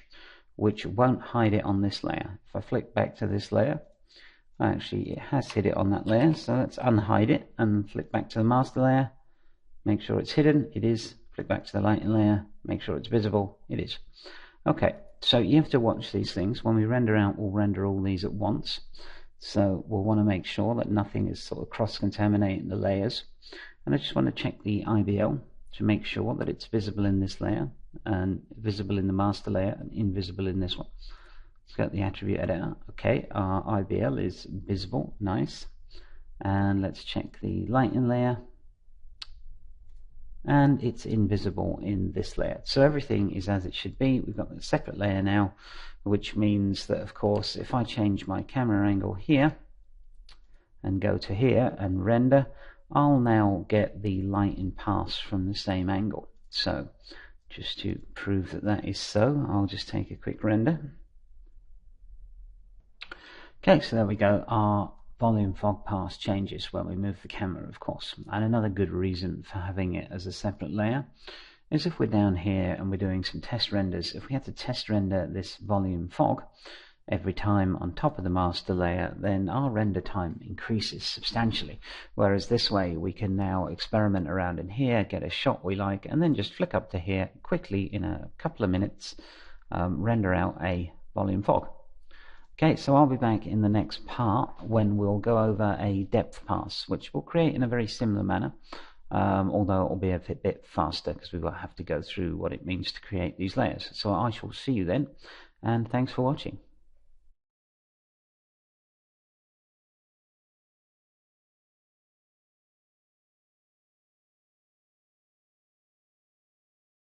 Okay, welcome back. In the last part we left off with our volumetric lighting, and I meant the render view there, not the hypershade, excuse me. So there you go. As you can see, you probably just done this yourself. So there was our volumetric lighting, and I'm going to use a very similar technique to create a fog pass. So once again, we're going to be using a render layer, and I'm just going to come up here and I'm going to grab all of these things. So basically this is all the geometry in my scene with nothing else. In fact, got the light switches, which I've put in since the last time you saw the scene, I think. But anyway, so all the geometry, basically. And we want to add this to a new render layer, which we know how to do now. And I'm going to call this DOF. It's a depth pass, which we'll be using for depth of field. So now make sure you click on the depth pass layer. Okay, so there we are. So similar to before, we're going to add a override. So create new material override. And I'm going to use a Lambert once again. But in this instance, instead of making it black like we did last time, I'm going to make it white, because I'm going to use an environmental fog this time to make the back of the scene look blacker, and I'm going to make everything look lighter as we come towards the front of the scene. Now, there's many ways to do this. I do it this way because it's very simple to set up, as you'll see, and it provides a great flexibility and accuracy.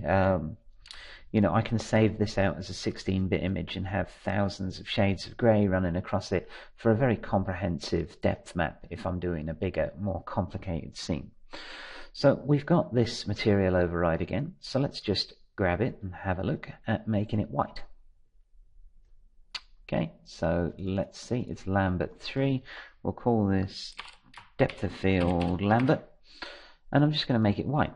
I'm also going to up its ambient color so it's really white, and once again, as when we had the scene in black, now we've got it in white, so I'm going to have to come up and just tick that use default material so we can see what's going on. I'm going to have to assign some layer overrides once again to the mental ray IBL. Okay, so just turn those off, create the overrides and turn them off. If I go into my indirect lighting, I'm going to have to create a layer override for final gather, because we don't want to calculate indirect lighting for this. It's no point. And now all I need to do is add a fog which is darker the further it gets away from the camera, which is actually quite easy. Maya's standard environmental fog will do this without any problems at all. The problem is I can't actually get to it when the renderer is set to mental ray. So this poses a bit of a stumper, but it's an easy one to get round. Flick over to Maya software, come in here and go for render options, and under it you'll see environment fog. If we tick the box here, I get this environment fog node here, and also it creates an end fog material, which you can get through the hypershade. Should appear here, but oftentimes it doesn't, or you may click on something else. So it is just in the hypershade as an end fog material. Now we need to make it black, because the further away it gets, the blacker it will have to get. And we want to turn off color-based transparency. Now, for us, saturation distance will be the length of our scene, or the distance from our camera to the back of our scene. And if you're not aware of what that is, then we can just measure it by going to Create, Measure Tools, Distance Tool. Now, we don't have to be spot on accurate. If I take a look at this from the top, for instance, and I'll put that into wireframe. Okay, for some reason it just won't let me, so let's put it onto wireframe unshaded. Just a viewport glitch. So our camera is about here in our room. There is our main window. So if I click once here with the measure tool and once at the back of the scene, I can see it's about 1,314 centimeters. This is about 13 meters, which is pretty much what I expected it to be. So I can delete that measure tool now, go back into the perspective view, and once again use my camera bookmark. There we go. So I know my fog saturation distance should be about 1300 to start off with. So again, hypershade and grab that M fog material. So we'll start with saying 1300. Okay, 13 meters. And I'm going to need the clipping planes as well, because the fog far distance by default is set on 200. That should also be around 1300. And now we'll take a render and see what we get. Okay, that's actually not bad. I'd like it a little blacker at the very back there, but we can sort that out. For a sort of first rough estimate, that's pretty good. Remember, the darker it is, the further away from the camera, which allows us to then overlay a depth of field effect, even in something as simple as Photoshop. So, one thing that might jump out at you is that render was 2 seconds, and it's Maya software, so you might think, great, especially if you're doing an animation, you calculate hundreds of these. Unfortunately, it's not quite that simple. If I come in and look at the edge of something, you can see it's very jagged. It's not obeying the same anti-aliasing rules as our mental ray render, which means if I tried to overlay this in something like Photoshop, it would give the presence of jagged edges. So we needed to go to Maya software to find the environment fog node. Now we need to go back to mental ray to do the actual render, which is why we came in and turned off final gathering with the layer override. So let's do this render again. It'll probably take a little bit longer, but it shouldn't take that much longer.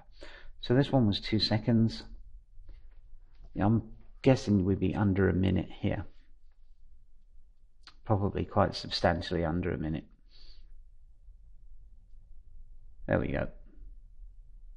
Okay, but you can see it comes in very smooth. It obeys the anti-aliasing, so I'll have no problem overlaying this with this. Okay, so one more thing that I wanted to just go over is how to get this a bit darker.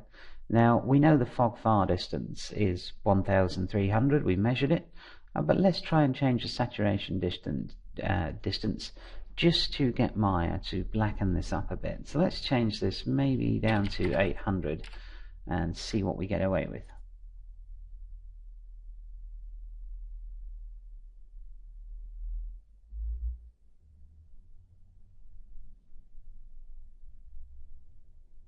That's coming in a little better. I'm getting much more black towards the background now.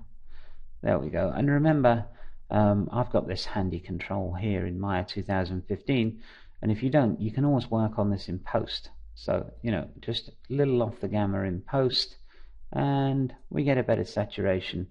So, this is pretty good. I could take this down, but remember, it can always be touched up a little bit within the post-production. And that's basically a depth pass. So I'm just going to go back now and check the main scene to make sure I haven't left any environmental fog hanging around in the main scene, which I probably have. And also I don't want to leave that environment fog hanging around in the depth pass. So that's good. That's fairly black at the back and lighter at the front with shades of grey in the middle. That's pretty much what we're looking for depth pass. So now I've got these three render layers. Let's look at the master layer and let's pop open the outliner. Okay, and you'll see in our outliner we've got this environment fog now. And I'll just clean up those locators. The locators are what we use to measure the size of the scene. So I've got this environment fog, and I'm going to Control H to hide it in this layer. I'm going to come up to the light fog, and it's hidden in the light fog layer. The volumetric box is active in the light fog layer, which is good. And now we'll check the depth of field layer. The environment fog has been hidden because I hid it in the master layer. So let's Shift H, and that should be unhidden now. And the box, which is the volumetric lighting, is hidden. So what we're trying to do is make sure these layers don't overlap. So I go to the master layer, and within the master layer I have neither volume lighting fog or environment fog, neither do I have the volume light. Within the volume layer I have the volume light on, I have the volume box or volume primitive on, and I have the environment fog off. Within the environment fog I have the volume light off and the volume box off and the environment fog on. So now I can, come in, compose my shot, and I'll just turn off that use default material. I can come in and compose my shot, get a shot here, and then do a quick render and another quick render. Okay, so we've got a nice depth pass, and that's all good. The reason why this is black is because there's nothing here in this window, and we wouldn't really want to affect that anyway, because when we put a background in, we'll be able to blur it in post. So this is really a not important function for us right at the moment. You can get more technical with this by breaking the shot into lots of passes, but as I think I mentioned, if you want more information on that, there's a tutorial on the site called The Dark Art of Mental Ray, which goes into some of those more technical aspects. For right now, I want to concentrate on getting a good, simple, exciting shot out of Mental Ray with the room that we've been going over in the past few tutorials. So I'll be back in the next part when I want to talk about putting these three things together. So we'll put the volume fog pass along with the depth of field, but more importantly I want to talk about how to render this image out, because there's a few important things we have to do before we render out, including what's going to go in the background. Are we going to put the image in Maya? Do we want to use a non-blurry HDR map so we get a better background? And if we do, how will that affect render time, and what can I do to combat this, and why shouldn't I do it?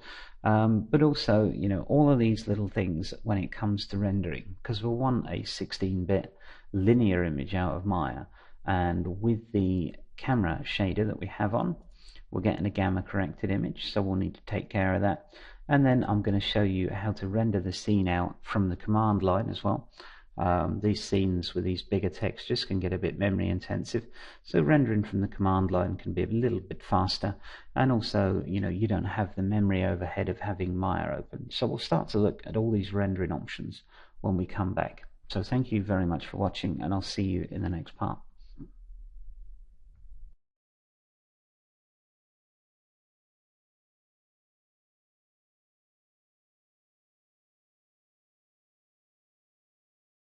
Hi, welcome back. Over the last couple of parts we've taken a look at these render layers here that we're going to be using later in our simple Photoshop composite.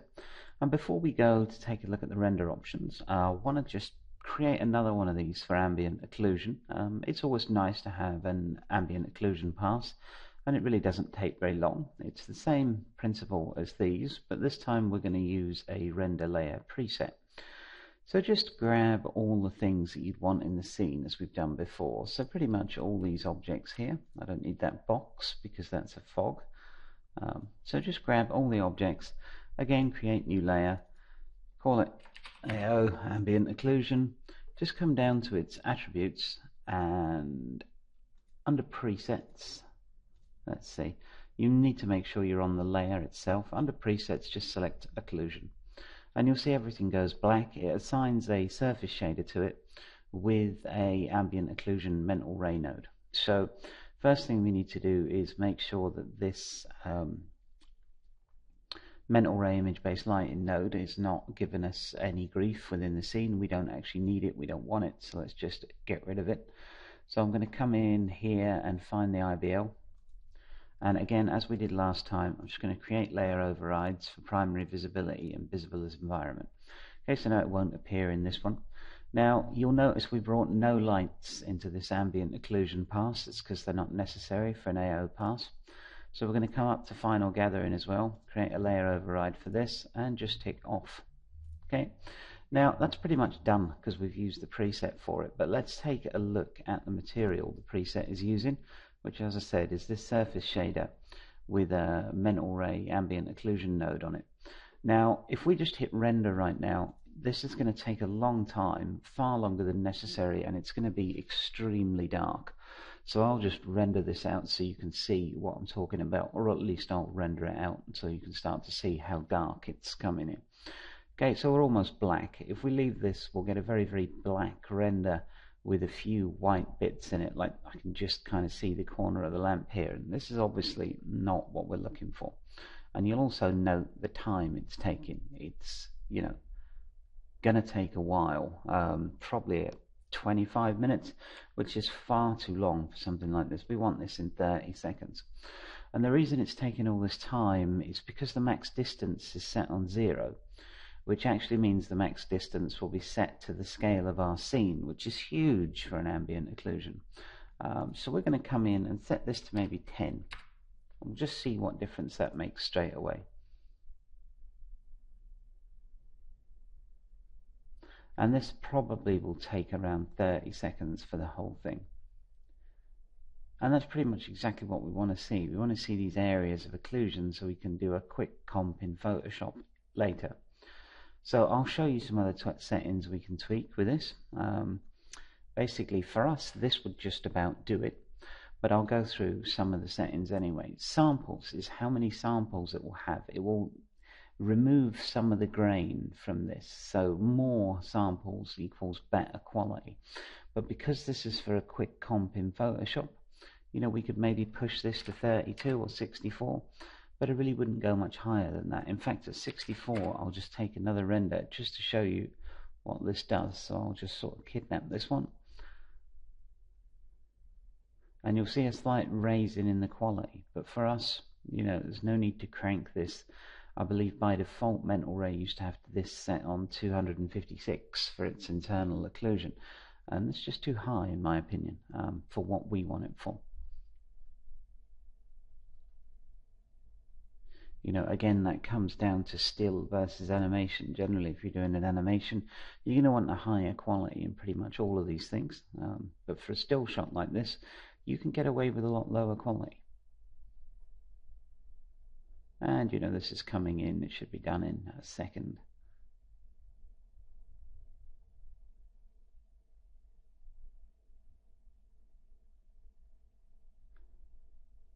Okay, there we go. So 51 seconds at 64 samples.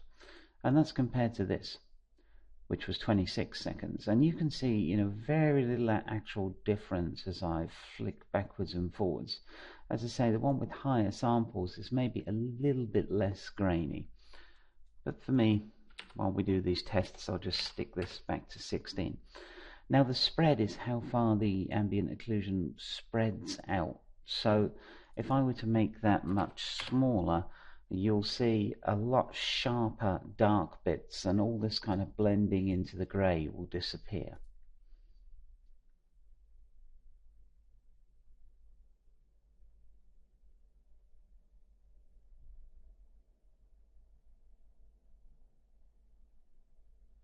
So you can see we've lost that blend in, that kind of fade in, how much the ambient occlusion is spreading out. Now we've got a very contrasting, just basically white and black. So again, that depends on the sort of ambient occlusion you're looking for. I mean, I find a spread of about 0.8, the default, is normally good enough for this. Now the max distance we talked about briefly. 0, it's going to be set to the length of the scene. The higher I increase this, the more the ambient occlusion will spread out. So if I increase this to 50, it'll take a little longer to render, but you should see quite a dramatic difference between when it's set at 10 and when it's set at 50.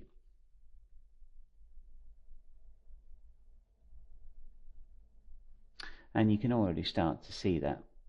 So, higher max distances are pretty decent ways of getting just a quick render out of Maya to show off the detailing in your model geometry.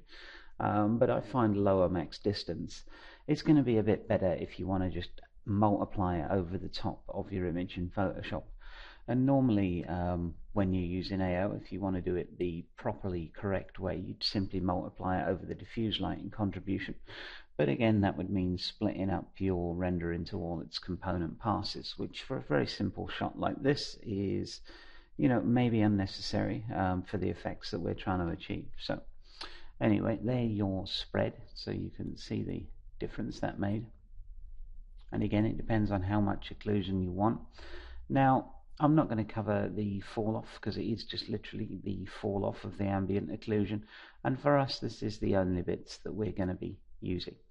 So that basically does an ambient occlusion pass for us now. So if we go back to our layer editor, when we composite this together, we'll now have a master layer, a light fog with those volume rays coming in, a depth of field and an ambient occlusion. And for a simple comp like this, this is pretty much all we're going to be using. Now, the next thing I wanted to talk about was putting a background in this, because at the moment we just have that kind of blurry mess HDR there, which is not going to get it done. Now, when we render this, because that HDR will be invisible in the alpha channel, we could cut that out in Photoshop and just layer background over it. But that brings with it its own unique set of problems, notwithstanding the fact that if we decide to do a small animation of this and move the camera, then comping that in something like Photoshop is going to be next to impossible or very difficult.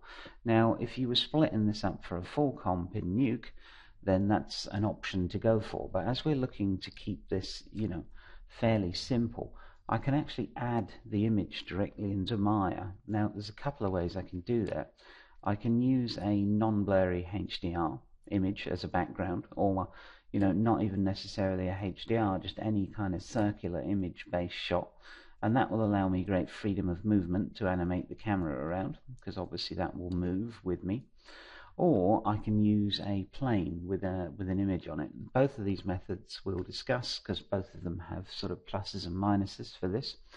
But let's try it with a plane first. So, we're going to need a polyplane to bring an image on.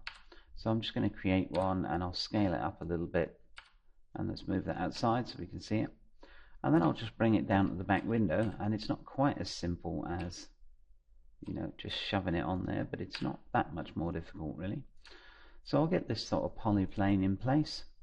And now I'm going to assign a surface shader to it, because we don't want to have to light our background up. We want it to be consistently lit, and the surface shader will do that for us. So let's assign a new material of surface shader, and let's just call it backing plate. Just call it backing, and we're going to assign a texture to it. So we'll need to gamma correct this, but we'll do that in Hypershade. And once again, if you are using the the color management, then you won't have to add those gamma correction nodes, just as a reminder for people who are doing it that way. But anyway, let's go and add an image, and I've got one here somewhere. So I'm just going to actually find that.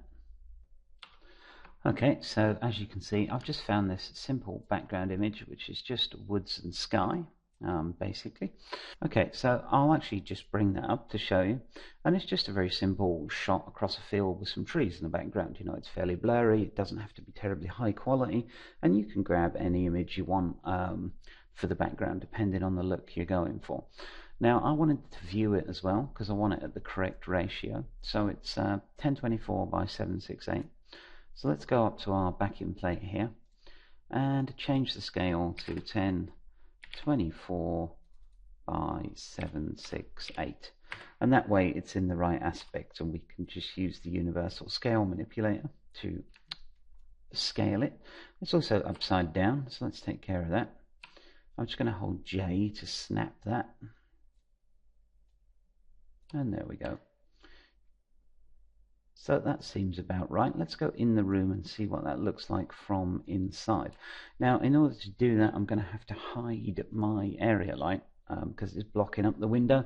But please remember to unhide it before you render, otherwise you're going to have to render again. So let's just Control H on this, and let's look at what my back-in image looks like. So I'll go and grab the plane it's on, and now I can start to kind of move it around to get it into a position where I want a shot. And you'll see if you were doing a small scale animation, this would actually be okay. Let's go outside and move it a bit closer to the window. There we go. And now I'm just going to scale it with the universal manipulator and get it to a scale that I am comfortable with. So there we go.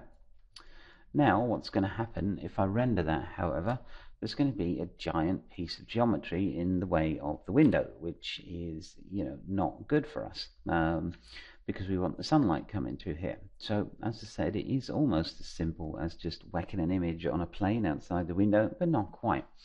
So let's take this and take a look under its shape node at its render stats, and we don't want it to cast or receive any shadows. Okay, we want its primary visibility on, we want it to be visible in reflections and refractions, but we don't want this cast and receive shadows. You can also come in and turn off the final gather, cast and receive, because we don't want it getting in the way of the final gather either. So that's it. That will now render out as a background image, like so.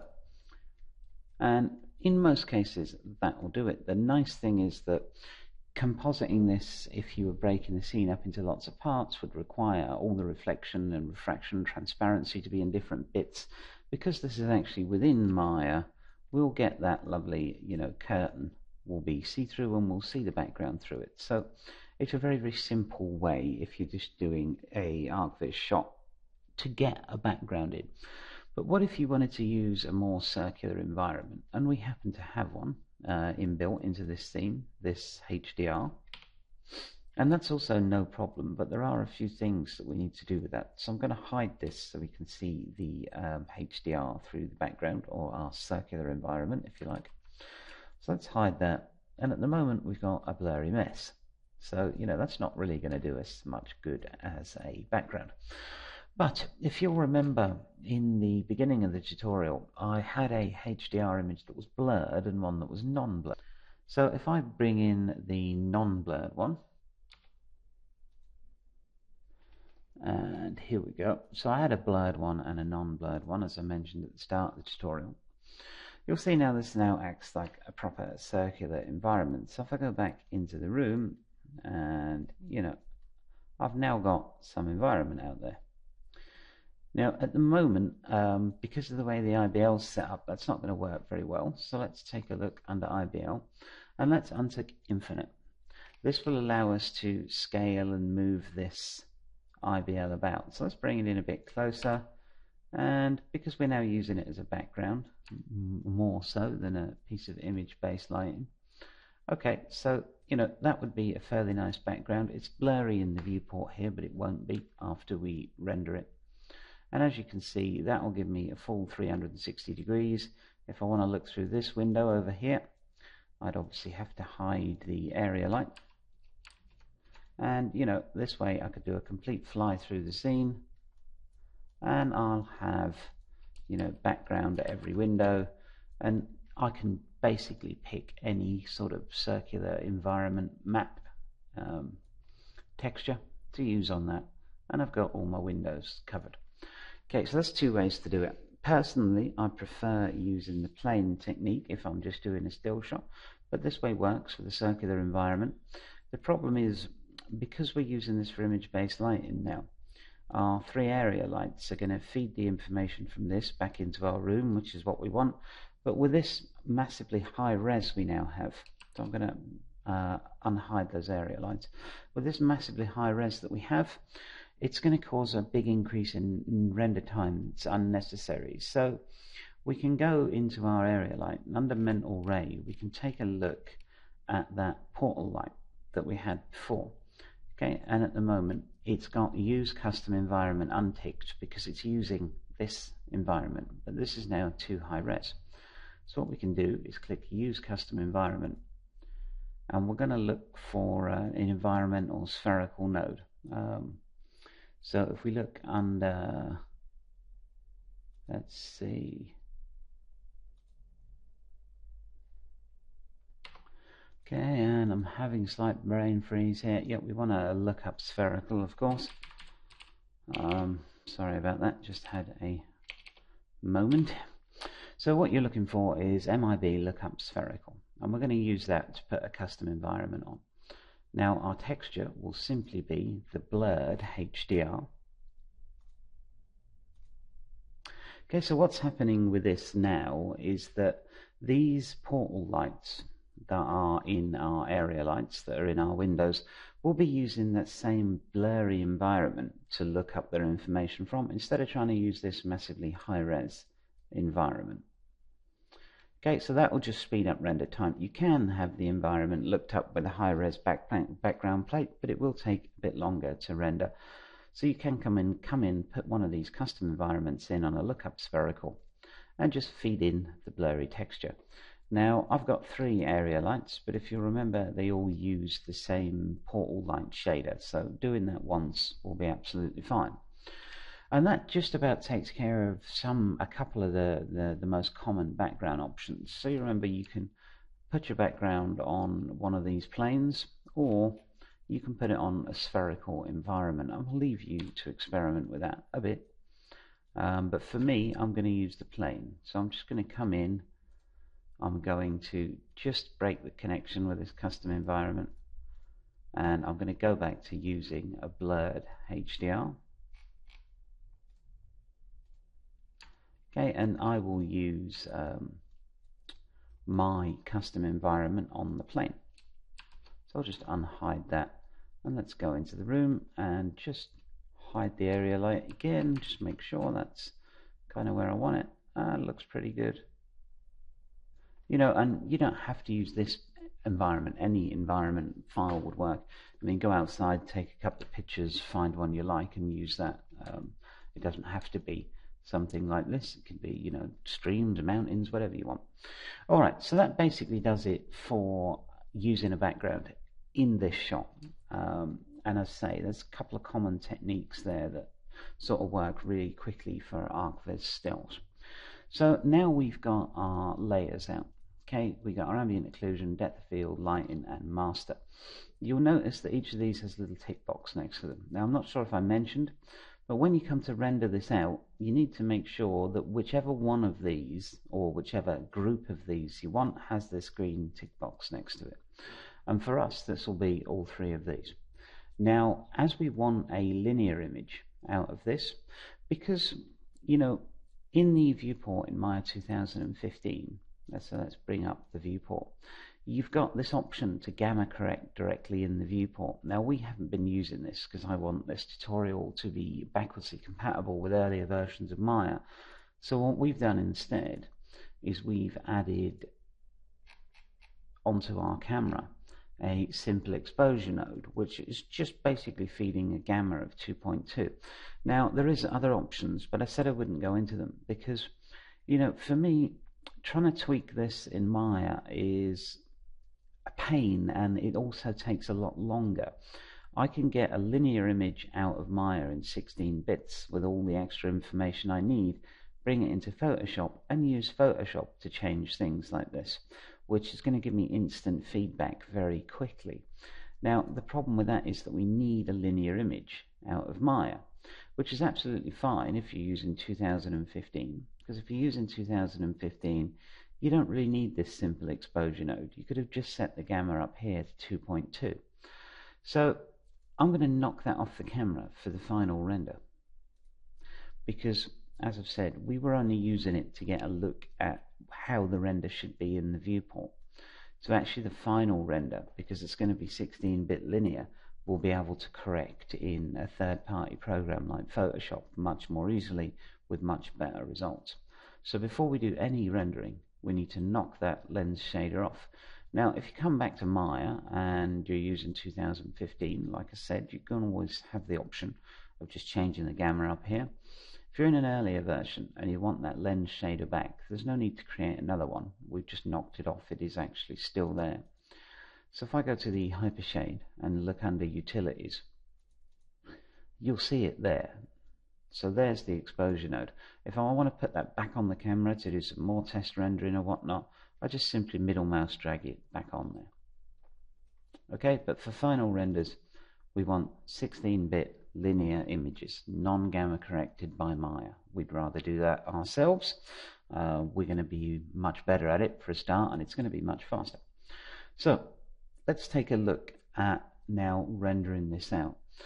We've seen that we've had all of our layers ticked, so we're going to get all of those.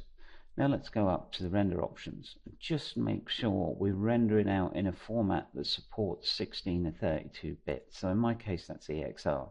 You could use HDR, you could use a few others, but as I composite in Nuke, and well, most of the time I use Nuke, and EXR is the format that works with, that's what I tend to use. And as said again, you don't have to use compression. I use zip, otherwise the images will get a bit large. Now I'll start and end frame. We're only doing one frame, so it's just 1 and 1. Okay, and everything else in here is just, you know, what resolution you want to render out at. Now for final gather quality, I would tend to go a bit higher than we have here. So I might push this to 50 and this to 0.5, but that's pretty much all I'd change.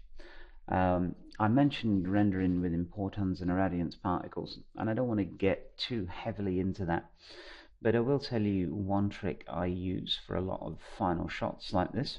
I want to come down and look at importans and irradiance particles. So at the moment, final gather is doing all the light bounces. Irradiance particles and importans can give you a better result, but there's a few things I want to cover before we do that. So this is for a final render. This will take hours to render. You know, you can look at a shot with final gather at about 30 minutes. For the quality settings we're going to use for our importans and irradiance particles, you're going to look at 5 hours plus. So, you know, please don't feel this is necessary. It's not. If you want that extra kick of quality, then this is a way I sometimes get it. I'm going to turn on irradiance particles, and rays can be comparable to the accuracy in final gather. 256 is insanely high. So you can set that down to 64, 32 even. This is much more accurate than final gather. So I'd put the irradiance particle rays at 32, the interpoints at 32. I'm going to leave interpolate to always.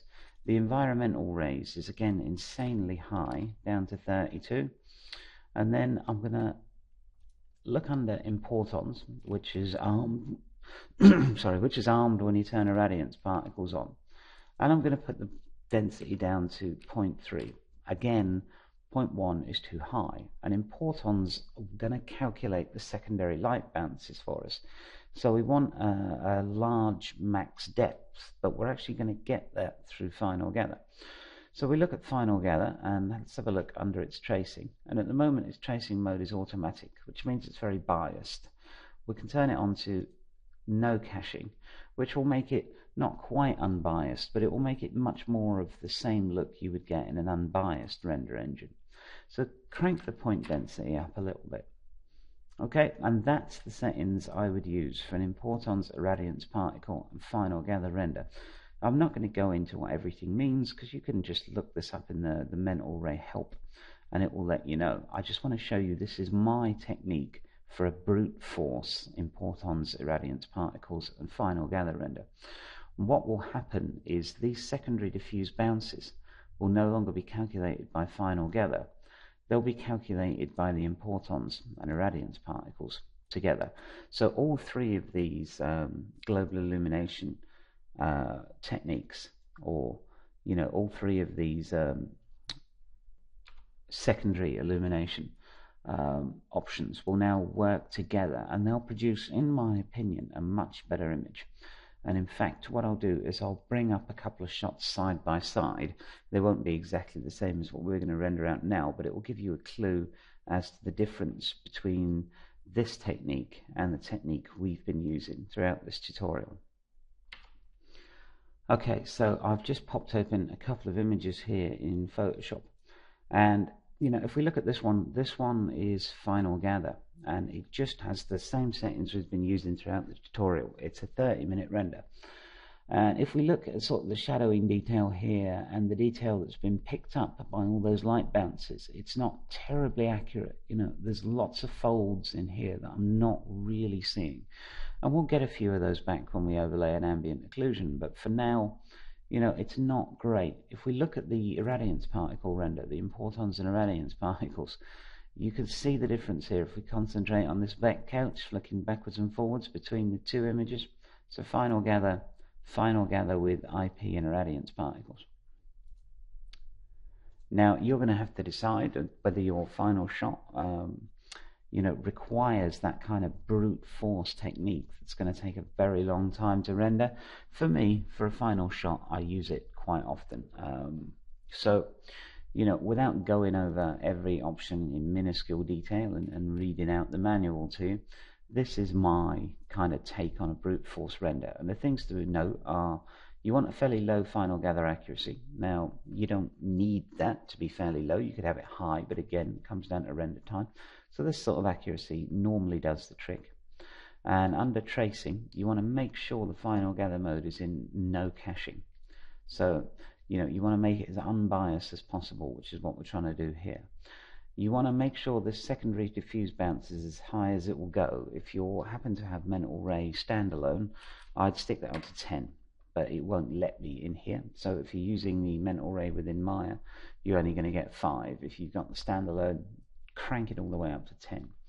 For your irradiance particles, I wouldn't go much higher than 64 on all of these values. The default is set at 256 for some reason, which will take a very, very long time to render. So the same with the importans. The default is set at density of 1. I find a density of anywhere between 0.3 and 0.5 is normally enough. Remember, the max depth of the importans is actually going to be set now by the secondary diffuse bounces of the final gather. And that's really all I'm going to say on importans and irradiance particles. Just my technique for doing it. So I'm going to turn that off just for now, and we'll just get a standard final gather render. Now, the way we're going to render this out, and for everyone not on Maya 2015, please remember to look under your frame buffer and make sure you're either on 16 or 32-bit. By default, Maya 2014 and lower, they're on 8-bit by default. We want more to work within the composite. So, okay, so now I've done my render settings, and for this particular render I'm just going to go with a quick final gather, and I've got everything sorted out. Everything is in place, all my ducks are in a row. I've got my background picture option selected here, I've got all my materials, I've got my layers, they're all ticked to render. Now, a couple of ways we can render these out. I can actually just go render, batch render, and that will create the render for me. That will just batch render. The problem is that the Maya I have at the moment open, if we look in the task manager, is using 3 gig of RAM, let's say. Now that's fine, there's 16 gig on this machine, so we'd be fine. But if you're running a bit low on RAM, or you just want the renderer to be faster, or you simply want more control over it, we can also render in the command line. So if you're not interested in doing that, you can just go to render, batch render, and you'll find some options under there: auto memory limit, render on network machines, but generally you're just going to hit render, batch render.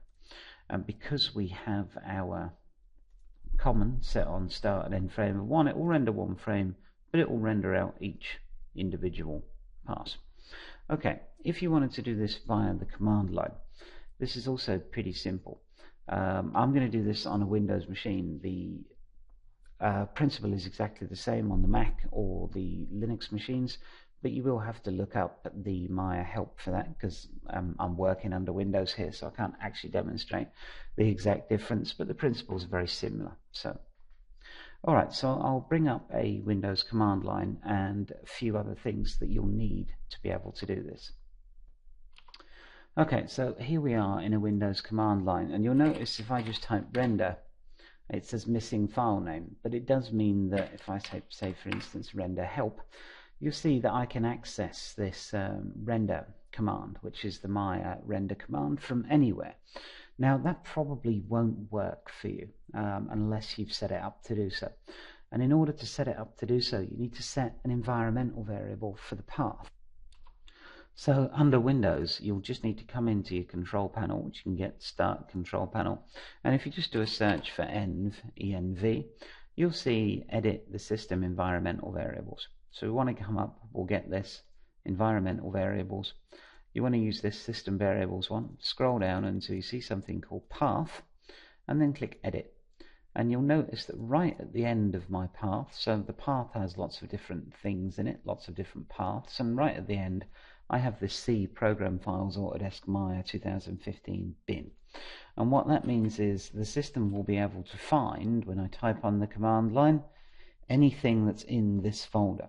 So what you want to do is come to the end of your path, add a semicolon, which is the separator, the divider if you like, and then type in C Program Files Autodesk Maya 2015 bin, exactly the same as I have it on the screen here. Click OK, click OK, click OK, and that will have now put that into your path. You might need to restart the command line, but after you've done that, you should just be able to type render and you'll get the Maya render command. Once this has been done, you'll need to navigate to the directory where your project folder is. Now in my case, that's on my Z drive, so I'll just type the drive letter and colon, and then I'll need to navigate to the drive. So on Windows it's change directory, and in my case this file is in SimplyMaya, and you'll see I just type in the first few letters and then I hit tab, and this will cycle through everything with those letters in. So in my case I've got two. I've got this SimplyMaya interior tutorial, which is the directory I want. Now I want to go into the scenes folder, so if I just type S and tab, it'll cycle through everything with S in it, or every directory.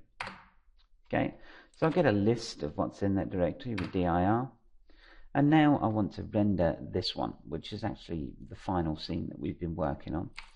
So I just type render. Now I need some options, so ren R for renderer, SimplyMaya.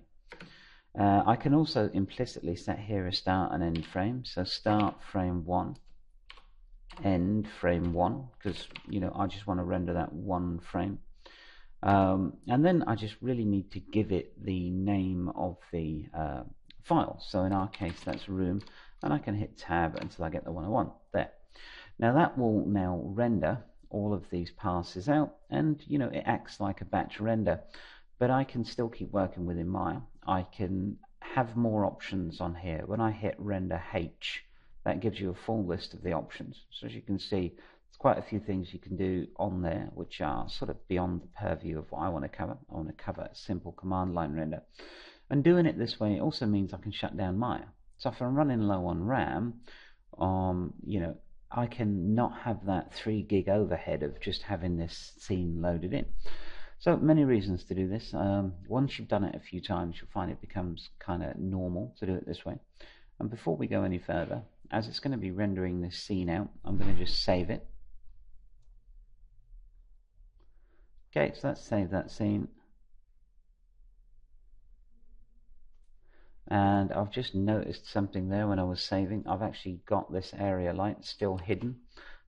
It's kind of what I told you not to forget, which I did then myself. But anyway, just go in and take a look at our other layers and make sure they're all okay. So this one seems fine. This is just going to be the light rays. The depth of field will be fine.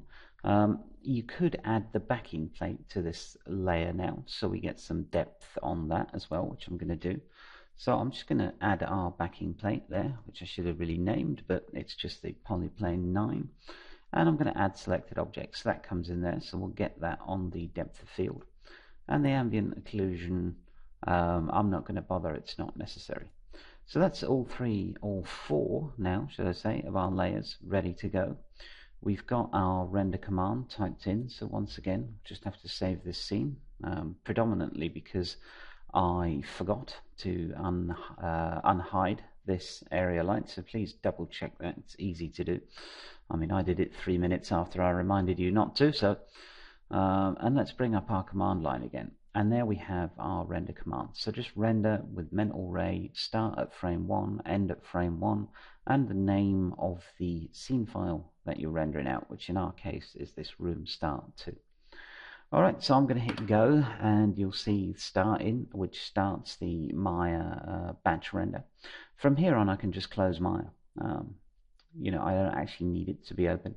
And you'll see Maya complain about some conflicts, but whenever you see a warning, it's not something you need to take too seriously. You'd see this all the time as well in the Maya output window here. And this is useful for debugging. You can see if there's an error where something's actually gone wrong. And most of these warnings are things like we have a rich TIFF tag within the TIFF images I'm using, which is something Photoshop saves out, but which is something Maya can't read, but it doesn't need to. So, as I said, these warnings can be ignored most of the time. And you'll see that's now rendering. If I bring up my task manager, and you'll see here under the performance, I'm using all 8 of the cores I have on this box, and 11 gig of RAM is in use. So I can now start to close down things like Photoshop, get some of that RAM back in case the render needs it.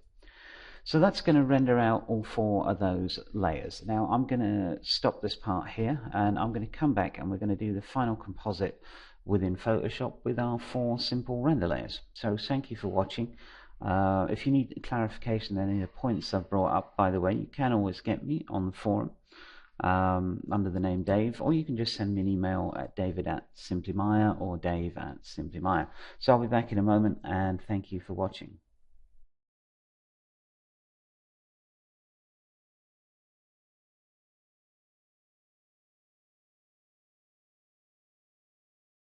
Hi, welcome back. This part is simply an addendum to the last part we finished, and I just wanted to record this because one of the testers of the tutorial had a little problem with the render layers, so I'm going to cover it now so it doesn't become a problem for anyone else.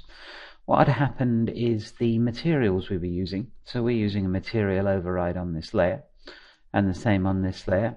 Well, for him, when he created his ambient occlusion layer, these material overrides fell off, and this does happen sometimes for whatever reason. So you can fix this quite simply. So for instance, if I remove the material override setting from this layer, you'll see it's now the same as the master layer, whereas it should be the light in volume. The same would go for this one if the material override has become removed.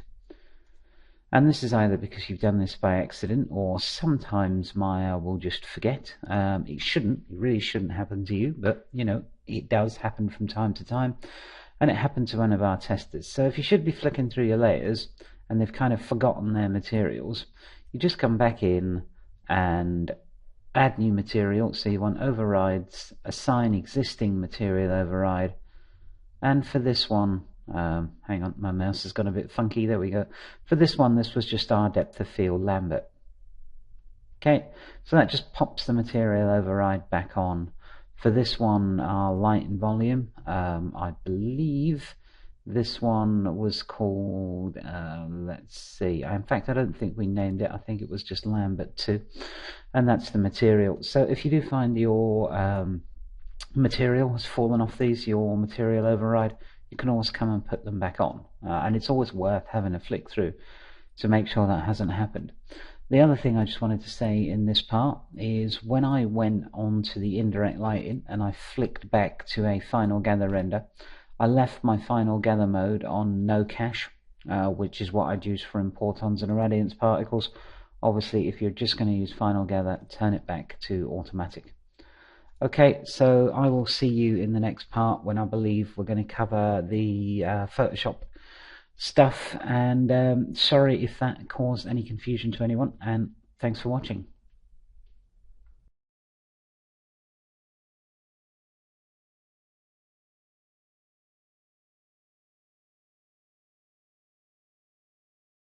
Hi, welcome back. If your render is finished successfully, you should have ended up with 4 images. You should have ended up with this volumetric lighting pass. You should have ended up with the depth of field and an ambient occlusion. And finally, you should have ended up with the master layer itself. Now, this is enough for us to get started with a simple comp work in Photoshop. So we're going to composite these layers together. And, as I've said throughout this tutorial, this image, it's nicely lit, it's bright, you can see it all. It's just not very dynamic. Now, we could have spent quite a long time in Maya tweaking things and adding, say, photographic exposure nodes to the camera and trying to tweak it all within Maya. But as I've said, it's much easier to do this sort of post work in something like Photoshop or Nuke or After Effects. So I'm just going to show you a few simple things so we can change this image quickly to something that's, lit well enough. All parts of the image are visible. It's got a nice overall illumination to it. It's just not very exciting. So the first thing I want to do is convert these images, because even though we rendered out as 16-bit, Photoshop seems to think these EXRs are 32-bit. Now, while we're on the subject, you'll notice that we knocked the exposure node off the camera. So you would expect these, when they come into Photoshop, to be a lot darker. And in fact, I'm going to open one of these images up in Maya. So I'll go back to Maya, I'll pop open the render view, and I'm going to open the image from the hard drive into the Maya viewport. So let's take the master layer, and so as you can see, this is the image without the photographic exposure node loaded into Maya. The reason it looks like this when we load it into Photoshop is that Photoshop recognizes it's a linear image and applies gamma to it automatically. So, that's why we knocked off the photographic exposure node, because if we hadn't, we'd have saved out an image that looked like this, and then Photoshop would have read it in as a linear image and corrected it yet again. So that's why it's important to knock off that exposure node. What you actually got out of Maya, however, was something that looked like this. It's simply that Photoshop has corrected it for us. So let's go into image adjustments mode, and knock this down to 16-bit. And you'll see when I try that, Photoshop brings up this HDR toning thing it's got, and there's actually a few nice effects on its presets here. So this is kind of like somewhat like bringing a raw image in, and you can see, because we saved more information than just is in 8-bit, we can actually do quite a lot of adjustments on this image now without blowing it out to bright whites or darks. Now, we just want the image, as was, so we just want that properly corrected and loaded into Photoshop. So for that, I'm going to go to Exposure and Gamma, leave everything the same, and just click OK. And let's just turn that to 16-bit there. In fact, it already was. It's just for some reason that EXR seems to confuse Photoshop. So, but not to worry, it's not difficult. And I'm going to do the same with these. So once again, adjust mode and just 16-bit. Now we don't want any kind of toning on this, so we'll just Exposure and Gamma, OK.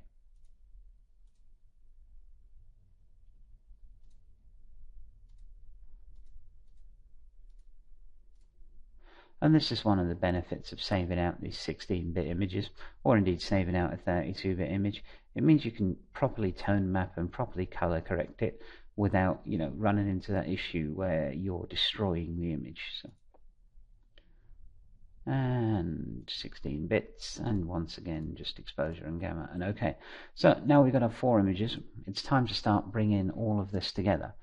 So first thing I want to do is take a look at the ambient occlusion. To make this a non-background layer, I simply double click it and hit OK, and I'm going to find the ambient occlusion and then just drag it up here and drop it over the top of this image. So let's just line that up, go from normal to multiply, and I've got an ambient occlusion over the top. So if I flick that on and off, you should be able to see that makes quite a difference. But it's too dark for me, so at this point I could start playing with its levels, or for the sake of simplicity I could simply turn the opacity down to sort of 40%. There we go. And I'm not going to go over, I'm not going to get it exact here. I'll leave you to play with the opacity, or you can do it with the image adjustment levels, which will allow you control over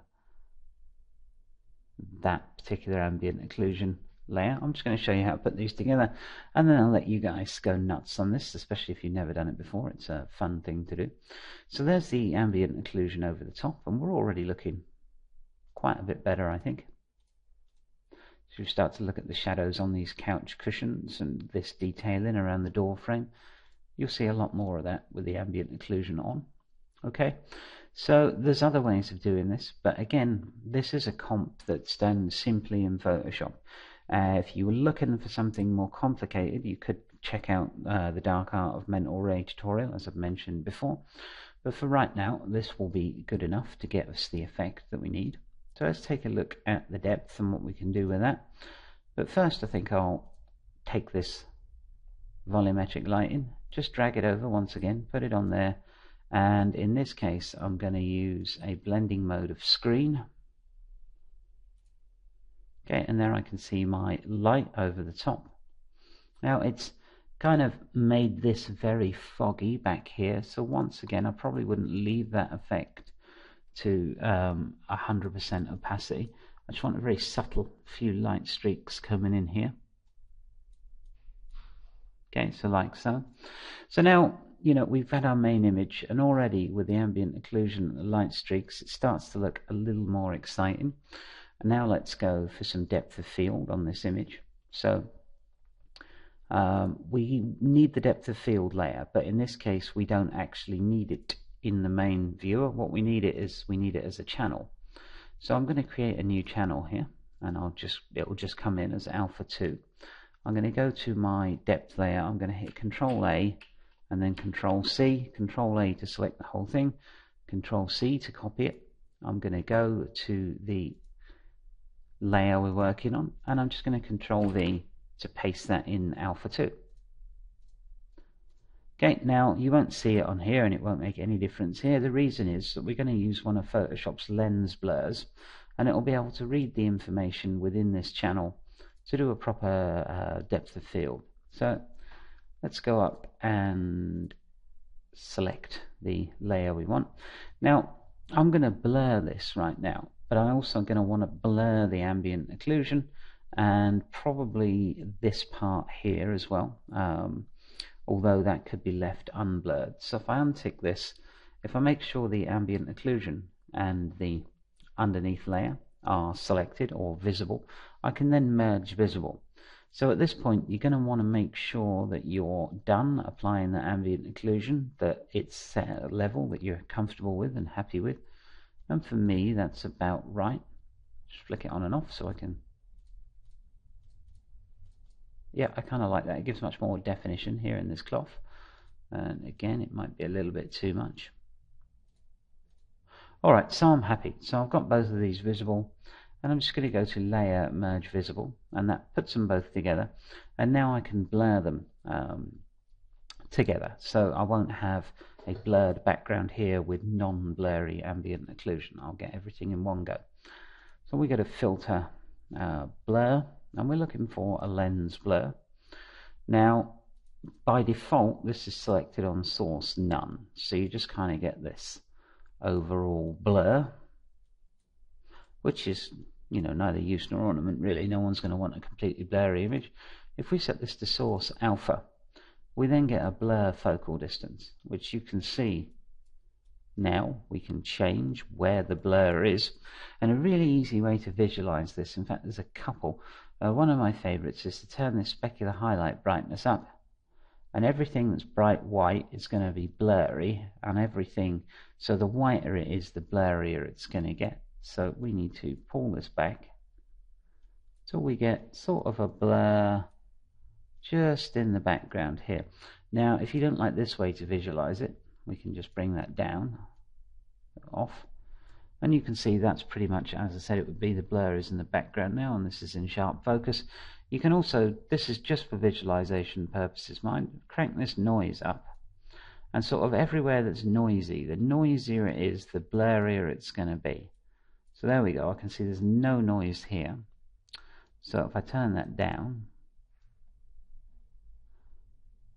see, there was blur where there was noise, no blur where there's no noise. So that's just a couple of ways I use to help visualize this. It's you know, you can just go by eye on what is blurred and what is not by moving this slider around, but for me I quite like the method where we bring up this white specular highlight to show us kind of what's going to be the blurriest. So adjust your focal blur distance so you get a value that you're happy with. Okay, don't need this anymore. So let's put that back to 0. Alright, so that kind of does for me on depth of field. And then the radius, of course, will be the strength of the effect. So if I whack that up to 50, you're going to see this is still in sharp focus, but everything else is really blurry. So, 50 is too much, but it does demonstrate the point quite nicely. So that should be about right for depth of field. It's nice and blurry back here. This lamp is starting to blur. The very back of the bed is a tiny bit blurry, and it really focuses our bed in the main shot. Okay, so now we've got all our layers together. We've got this one that we've got there. So, you've put everything together now, and that's much better than what we started with. Just putting those layers together like so has increased the image kind of markedly. One was fairly dull, and this one's starting to become fairly interesting. Now, because we're in Photoshop, of course, you don't have to stop there. One of the first things I would do is throw in a contrast S-curve. So if you're not familiar with this, you want to go to adjustment layers, brain freeze again, and you want to go to curves, and then we're just going to draw an S.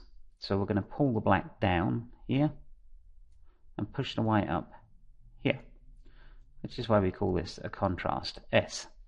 And this is now much more dramatic. Okay, so now we've got a lot more dramatic effect because I've got blue coming into the window here as well. I'd probably use a slight blue photo filter. So I'm going to need to be on the master layer here. So I'm going to use adjustments photo filter. There we go, and it's stuck over here. And I'd probably set this one onto one of the call-in filters. Okay, so this one, you can lower the density on that, maybe a bit more. Just want to take the edge off that harsh kind of yellow effect we've got, and introduce a little bit of blue. You'll see it whitens up these curtains. And also, we've got a bit of blue sky coming through here, so a bit of blue is not a bad thing. And from here, you can really go to town and really adjust this image. So the level of control we just had there is going to be much more than if you try and do this in Maya. Please don't try and do this in Maya. You'll just end up spending a lot of time and effort and energy when it is, something like Photoshop or Nuke or After Effects. They're much better set up to handle this kind of work. In fact, that's what they're for. So, right. So now what? Well, as I said, you can now color correct this in any way you want. You can come in, you can play with the saturation. I find a lot of the images that we get out of Maya are a little overly saturated. So I'd normally, as a first step, take the saturation down a bit, which does help a bit with the realism. I'd also probably add a little bit of grey, and it will smooth out these artifacts from the final gather quality. And you can always turn up final gather rays for your final production, but sometimes you can get away with just a bit of post-processing. So I normally add some grain to a render, not quite that much, but just a little bit on the top, and that helps break up these large areas of color. That's probably a bit too much. Let's go to 2. And let's try, I want full color noise in here. So okay, that's a tiny bit of noise. It just helps break up any areas of sort of flat color. Now, you can just keep going, basically keep tweaking the color. You can then tweak the levels and things like this. So if I go up to adjustments and levels, I can now start to, I'll just try an auto. Really don't like that. So you can, pull up the whites a bit, push in the blacks a bit, same as we did with the contrast S-curve, really. But you can, tweak more to your liking and to your specific light level. I'm going to make a copy of this, so I have this one always. And what I'm going to do is apply a few filters to this one. And the reason I have 2 is because the filter effects that are going to come in are going to be too harsh, so I'm going to want opacity control. And I actually use a filter set called Magic Bullet. It's fairly common amongst people that sort of post-process images. It works with After Effects also, so if you're doing an After Effects comp, it will work with that. It's from a company called Red Giant, and as I said, it's quite common. And basically, it's just a color grading tool.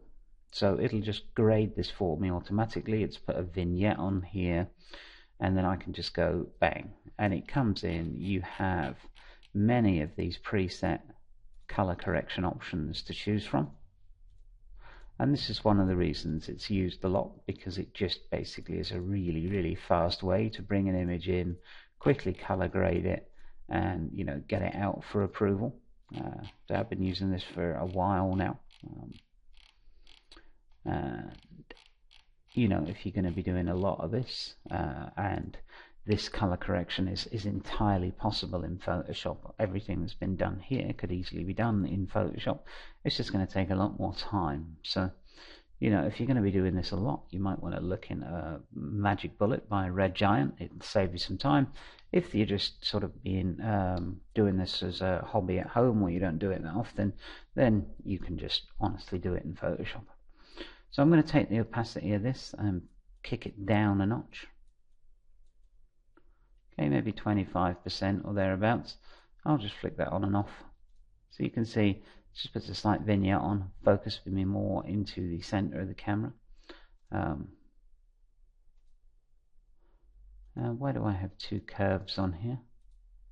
Okay, so that's the one that's doing something, and this one must have been a mistake. So I'll just pop that one in the bin. Alright, and there we go. So we came from an image that wasn't bad, but wasn't that interesting. In fact, what I'll do is I'll save this one, just so we can do a quick comparison. And then I'll load in the other one. So I'll just save this one as a TIFF. It's the first thing on there. It doesn't matter, because I'm not going to keep it, but it will just let me open up this one.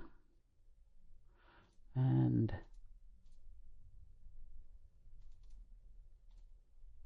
okay, so this is after a little bit of correction in Photoshop with the layers that we rendered out. And this is before we did any of that.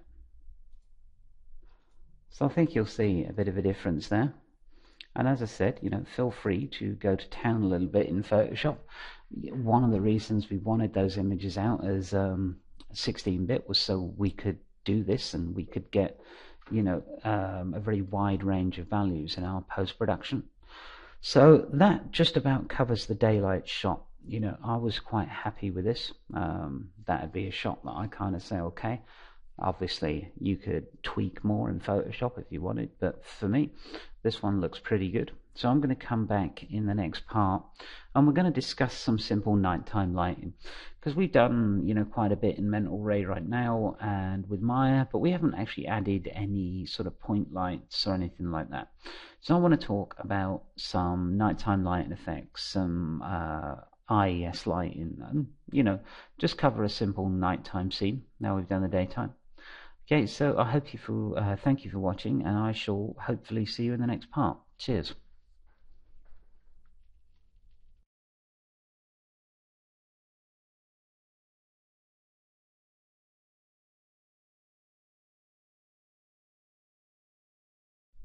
Hi, welcome back. In the previous part, we took a quick look at some post work in Photoshop, and we got a very sort of depth of fieldy image with these light streaks over the top and everything else. In this part, I want to just talk quickly about doing the same scene but with a nighttime lighting setup, because at the moment what we've got is an IBL node that's fed from portal lights that come in throughout the windows. So you'll notice that I've saved this scene as night, because I'm going to start getting rid of a lot of this stuff. A lot of the lighting conditions that apply today simply don't apply to night. And you can sort of use a nighttime IBL, feed a lot less light in through your portal lights and start doing that. But I want this shot completely lit with a totally different style than we've done before. So I'm just going to get rid of the elements in this scene. Now, if you want to keep the scenes as one, you can go, hide these, start like so, but for me, I'm just going to get rid of them and have two completely different shots. So I don't need the IVL anymore, so I can go up to indirect lighting, up to image-based lighting, and hit delete. That gets rid of that. So I want to get to a point where I've got no lights in this scene, so let's get rid of that one. I'm going to turn all my layers off for render, so I don't accidentally render them, and what I should have now is a scene with basically no lights in it. So we go down. That was the light for our volume lighting up here. We don't need that one anymore either. And default lighting set is absolutely empty. So if I took a render of this now, it should be black. And that render there reminds me we need to either turn the gamma here to 2.2 if you're in 2015, or we need to put some sort of simple gamma correction node back on the camera, which in our case would be the exposure simple. Okay, and this is coming in, and I can see it's going to be black. We got no lights in here. If you're getting light still, it might be because you have in your common render settings, render options, you might have this enable default lighting ticked, which I have enabled, so it should have given me some default lighting. Let's just make sure that I do not have any lights in the scene, and I don't appear to.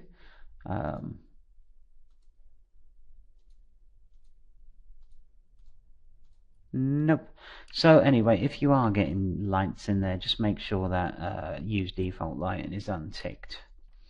Okay, so now we've got no lights. Now if you followed along with the cloth and modeling part of this, what I would probably do at this point is create a set of curtains that were drawn fully across the window, simply because it looks better. It's not actually necessary, but if you're doing a nighttime scene, I think you probably draw the curtains, but I will leave that to you. So now we've got no lights in here whatsoever. So let's create one. Let's just go up to create lights, point light. Okay, and that will appear in the center of the scene here. And I'm going to bring this one over here and just talk about decay for a second. Hang on, Maya's gone a bit doolally on me. There we go. So let's just bring one light in here. So while we're doing this, I've actually got the furniture on a display layer, which you create pretty much in the same way that you create those render layers. So I've selected all the furniture and added it to this display layer. So I'm just going to turn it off. I'm going to bring this lamp light here about where it would be if we were rendering that as the bedside table light. So just make sure it's approximate position of where that is, and then make all the furniture invisible. If you like, it'll just speed up the rendering a tad. I'm going to go and check the quality settings. Now that last render I did was pretty low quality. This one that came into Photoshop, which as I said was why there was some splotchiness here.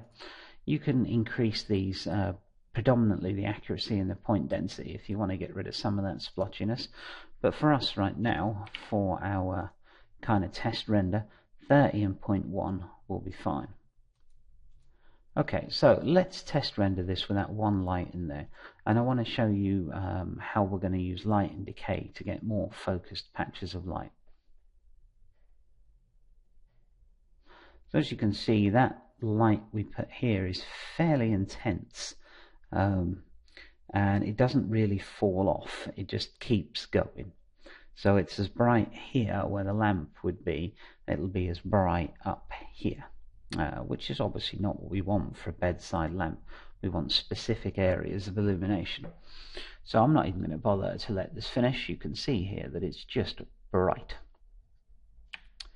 Okay, so let's go and look at the lighting attributes. Now I've got it where it would be for a reason, because I want to get a fairly bright area about the size of the circle here, and I want it to fall off. So I don't want it to be pitch black in here, because you expect some illumination to come off sort of a bedside light in the next room with a door this size, but you wouldn't expect it to be as bright here as here, for instance. So let's look at the light attributes. Now I'm going to come in, it's got an intensity of 1, all of this is fine as far as it goes, and by default later versions of Maya just use ray trace shadows by default, and we'll look at changing the light radius in a second. As soon as we do this we'll get softer shadows, but we'll get increased render time, so for now that will be fine. The color is fine on white for now as well. What I want to talk about is this decay. The lower you go down this list, the more the light will decay, and actually the more realistic the effect will get. The problem is, again, it comes down to render time.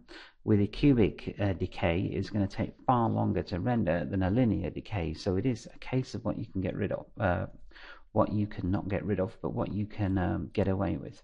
And what I'll do is actually apply a material override to this master layer of just the default Lambert material, so it's even quicker to render.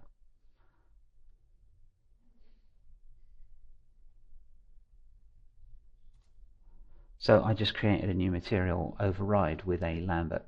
Alright, just makes it faster to render. When you want all your texture and detail and all your materials back, you just overrides remove selected override. So remove material override, sorry. So now we've got this light, and let's put some decay on it. We've got linear decay on, and now let's take a render.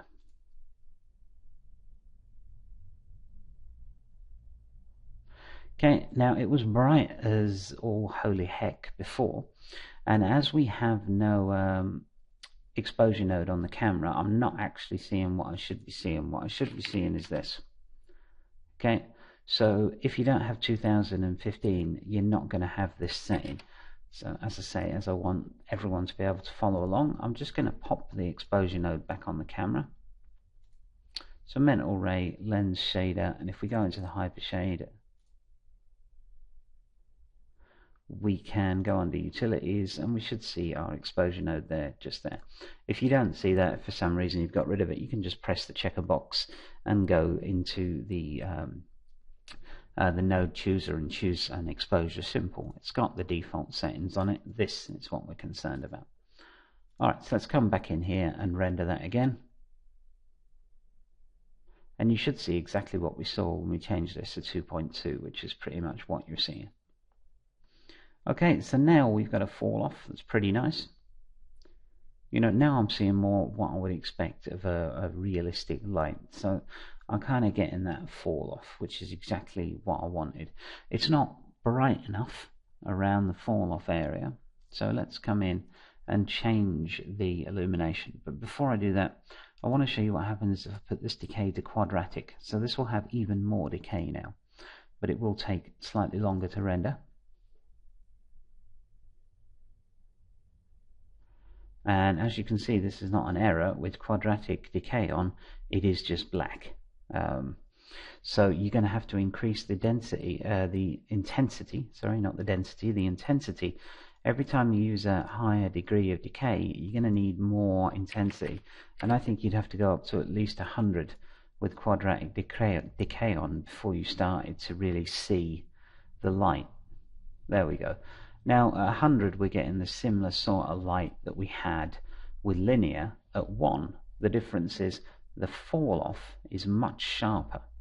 So it means I can put a much brighter light here without throwing the scene off here. So if I wanted to put sort of a horrendously bright light in here, let's make that 500, which actually wouldn't even be that bright, but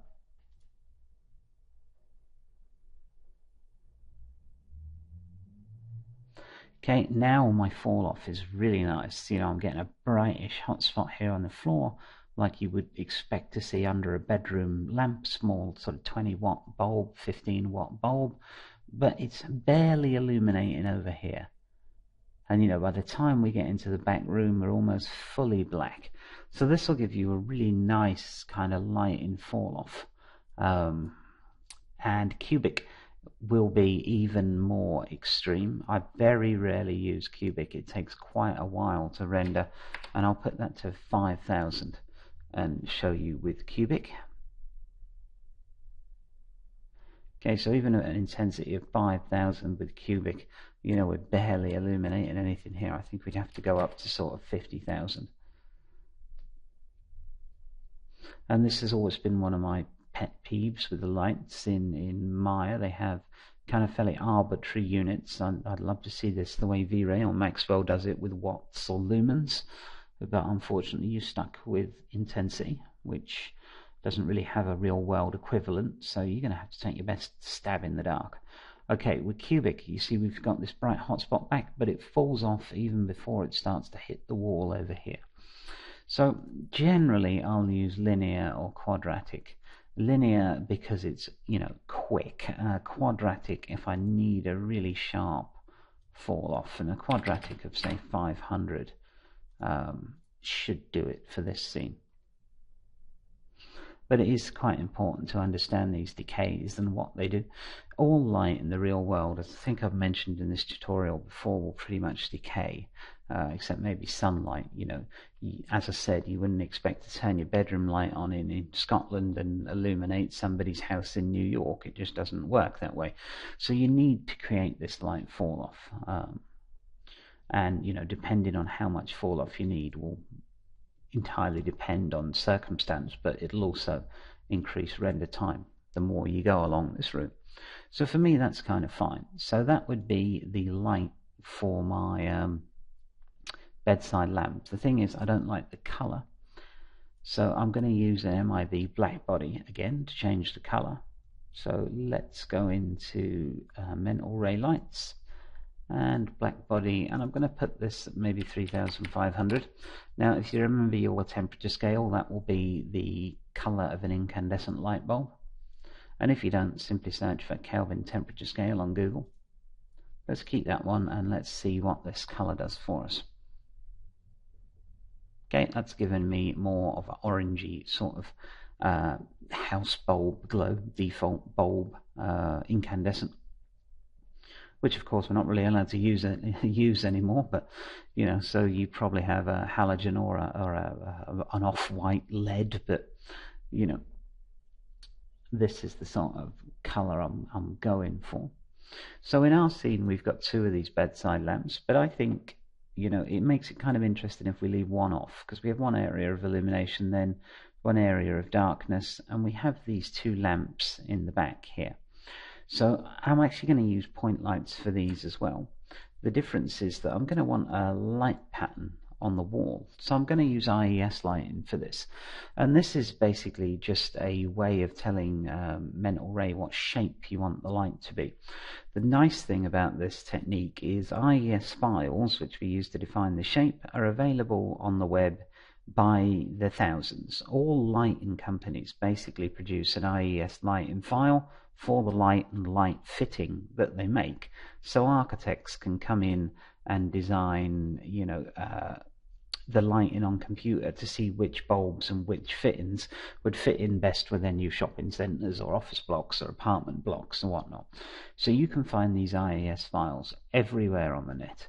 And you know, if you've built a lampshade like this, you can go and find a lampshade like this that some company manufactures and download the IES file for that, and you'll get a great pattern of light using this technique. So let's create another light. So let's go create lights, and again I'm going to be using point lights, which are just a nice round constant light, a bit like a light bulb, and I'm going to bring this one in and I'm going to put it in the lampshade. But because I'm using an IES light, I'm not going to put it all the way in the lampshade. I don't actually need the geometry at this point to create the shape of the light for me. I'm going to do that in an entirely different way. I'm just going to make sure this is in the middle of the lampshade, or, you know, near enough in the middle. Okay, and now I need to assign an IES light to this, and you know, fortunately this is very easy.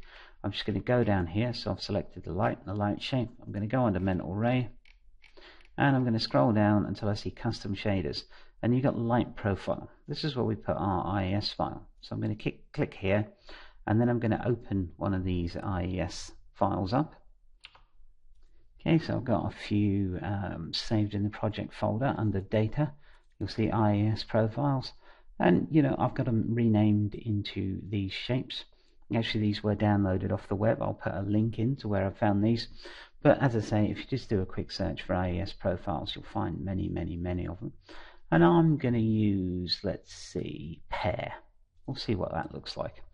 So now we've got that lamp in, we've got that IES profile in, and it really is that simple. I've seen people have some issues with this on the forum, but it's It's pretty easy, really. Once you know how, of course, but then I guess flying a helicopter is pretty easy once you know how. And we'll now take a look at this IES profile, and you can see the profile come in here and there on the wall. So depending on what profile I load into this thing, it'll be what shape it is. So let's try a different profile.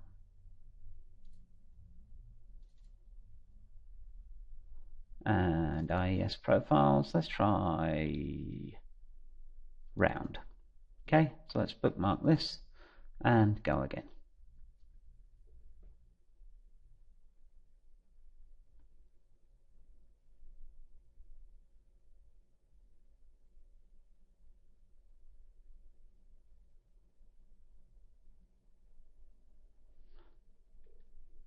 Okay, so this has created a different shape, and I think our light here is catching the top of our geometry, which we don't really want.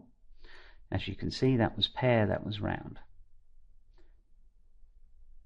So you're going to find a one that suits. I kind of like this pear one, and I'm going to have to adjust this light here because it's just catching on the top of that geometry there, which I don't really want. So I'm just going to pop it out the bottom slightly. There we go. And I'm going to try that again. Sometimes the positioning on these things can be a bit fiddly.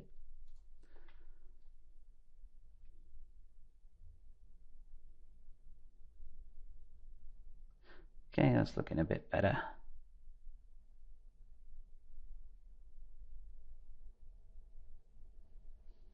Okay, I'm still not liking this shadow here. What I can do is link it away from the light. So let's come up and put it a bit more in. There we go. And I'm going to select Window Relationship Editors, Light Linking, Light Centric.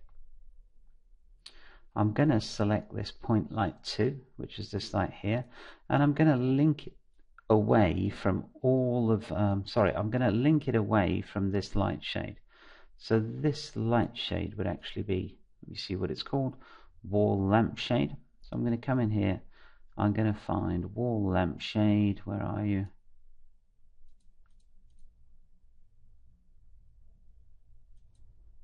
Wall lamp, actually it's called, I see up here. So I've linked the light away from this, so this light won't affect this lampshade anymore. And now let's take another render and see what we get. I really wasn't liking this shadowing much, so let's see what this looks like.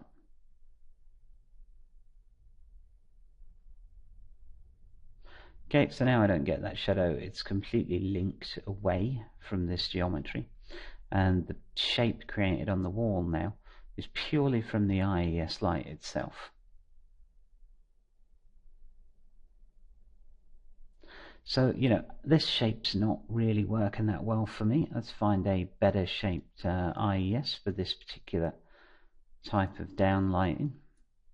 And as I say, if I wanted to, I could go on the web and find quite a few of these things in, you know, this particular light pattern that we need. So let's see what we've got.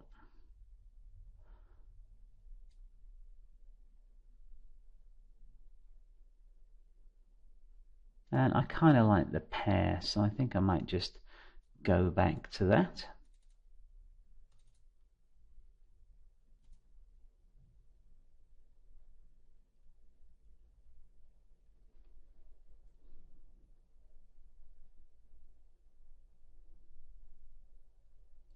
There we go. And you can see all this shadowing here and all of this down light in here is all from that IES light.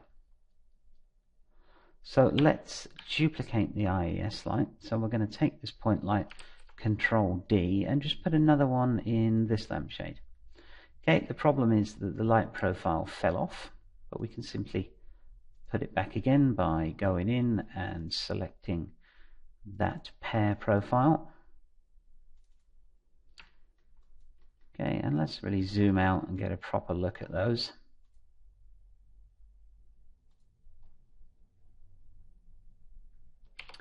Okay, and as this is coming in, I can see that I really like this. Really not keen on this. which happens because the geometry here is blocking the light and we're getting this shadow. I want to use the IES to completely define the kind of shape of the light here. So let's come in and grab the light, and again, you don't really need to grab the light, I just want to make sure what this is called. This is called wall lamp 1. So again, you're going to look for the relationship editors, and you want light linking, light centric, and this time point light 3, and just make sure it's not linked to wall lamp 1. Okay, and that will do the same as we did before. So let's take a look and see what we get.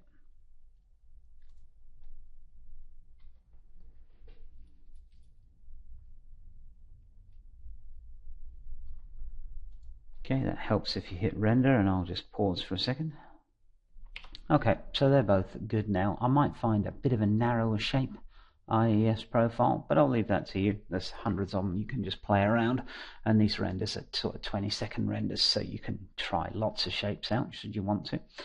The problem we have now, though, is this decay is not enough. Now, IES lights by themselves will have some form of decay on them. You can see here it gets a bit dimmer, but as for the rest of the room, it's too bright. So we'll select our point lights and add our own decay. So once again, decay rate, probably going to go with quadratic of 500 again. So that will make it exactly the same as the bedside lamp that we set up. Now you could probably go linear on this, probably not going to make that much difference, but I'll try with the quadratic first with the same settings.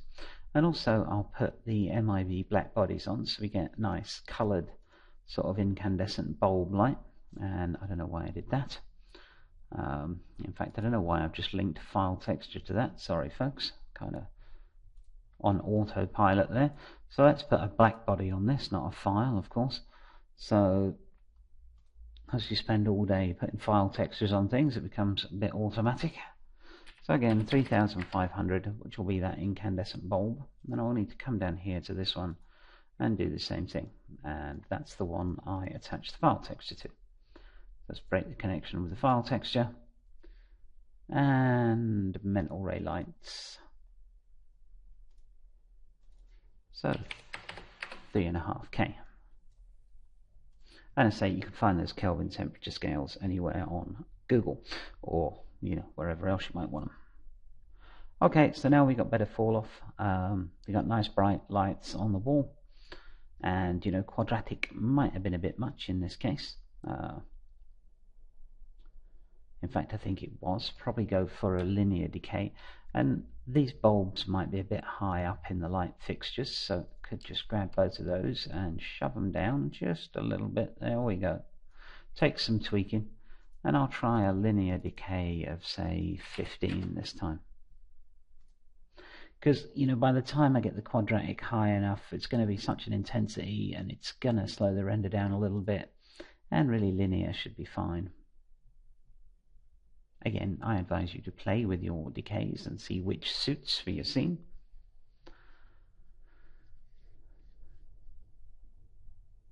Okay, that's looking better. This kind of sharp spot here is at the bottom of the lamp now, which is kind of cool. I've got a hot spot here on the wall and a decay down, starting to get darker further out here. So this is looking pretty good. I've got the colour to it as well, a sort of orangey colour. Although it's difficult to see what the final colour will be because this is sort of a grey colour. The problem we've got now though, however, let's say we're doing a render from over here, which we might well be doing, or we were looking up slightly, you'd expect the inside of these lamp holders to be really bright. I don't suppose you spend too much time looking up the inside of a lit lamp holder, neither do I, but it would be fantastically bright, I would think. And this is going to be kind of really black, because there's no actual light going in it. The IES light is forcing all the light downwards. So this remains completely unlit. So again, we're going to do a quick light linking trick now. So let's just bookmark this, just save this, sorry. And I'll bookmark this camera angle too, so I can come back to it. So just click here. And now we want two more lights. So we can just duplicate these really. Control D, shove them up into the lamp fitting. Okay, so that's just one I duplicated. I thought I got both of them, but I'm going to shove that up the lamp fit in. There we go, lovely jubbly. And I'm going to duplicate this one, Control D, and push this one up inside the lamp fitting too. Now for these, they need to have the color changed back to say a white, because they had that MIB black body on them that wasn't duplicated.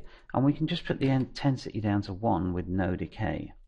And even though I said all lights have decay, what we're going to do with these is we're going to link them to just this one piece of geometry. So I'm going to select point light 4 and make sure it can only light up this lampshade. So we find out what the lampshade is called, wall 1. We go into the relationship editor again. So window relationship editor, UV, light linking, light centric. And it's point light 4, and we need to make sure that it's not connected to any of the geometry. So just go down, shift, and that's not going to let me, so I'm actually going to have to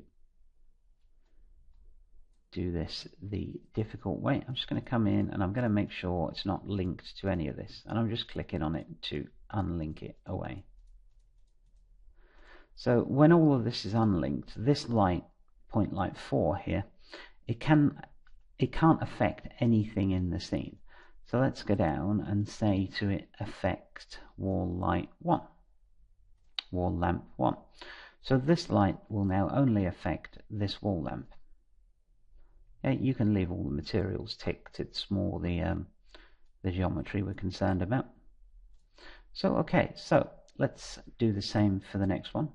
So relationship editors again.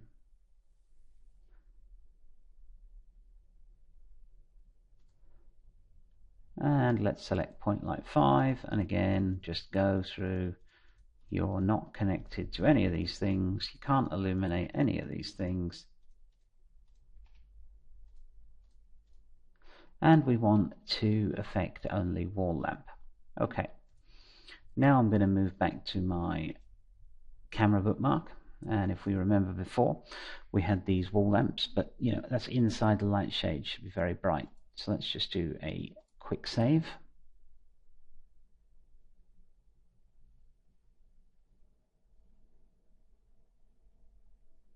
Okay, now I'm seeing some brightness in there, and the brightness in there, you know, should be much more illuminated than that. Okay, so I just turn the intensity of these point lights up a bit, maybe 5 and 5.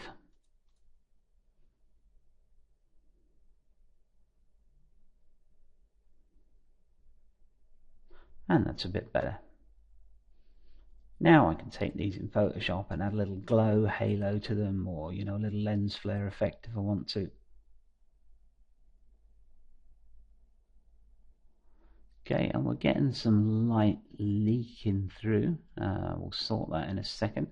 Just first of all want to make this not quite a bright white, so I'll come in and throw on some black bodies. So again, mental ray point light, MIB black body 3500 to match the light coming downwards, and the same with this one. So mental ray lights, black body 3500, and I'll take another quick test render, and I'll just might tweak the intensity of these down a little bit, so 4 and 5, kind of a bit bright, maybe 2, and actually let's try 3. It's always better to start higher and come down, I find it easier, and we'll just get a quick render.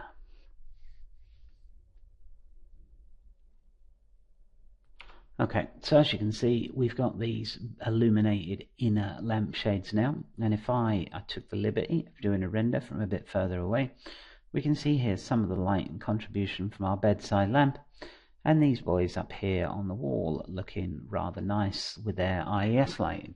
So that's really a simple lighting scheme for this room. If you wanted to, you could always create 2 of these.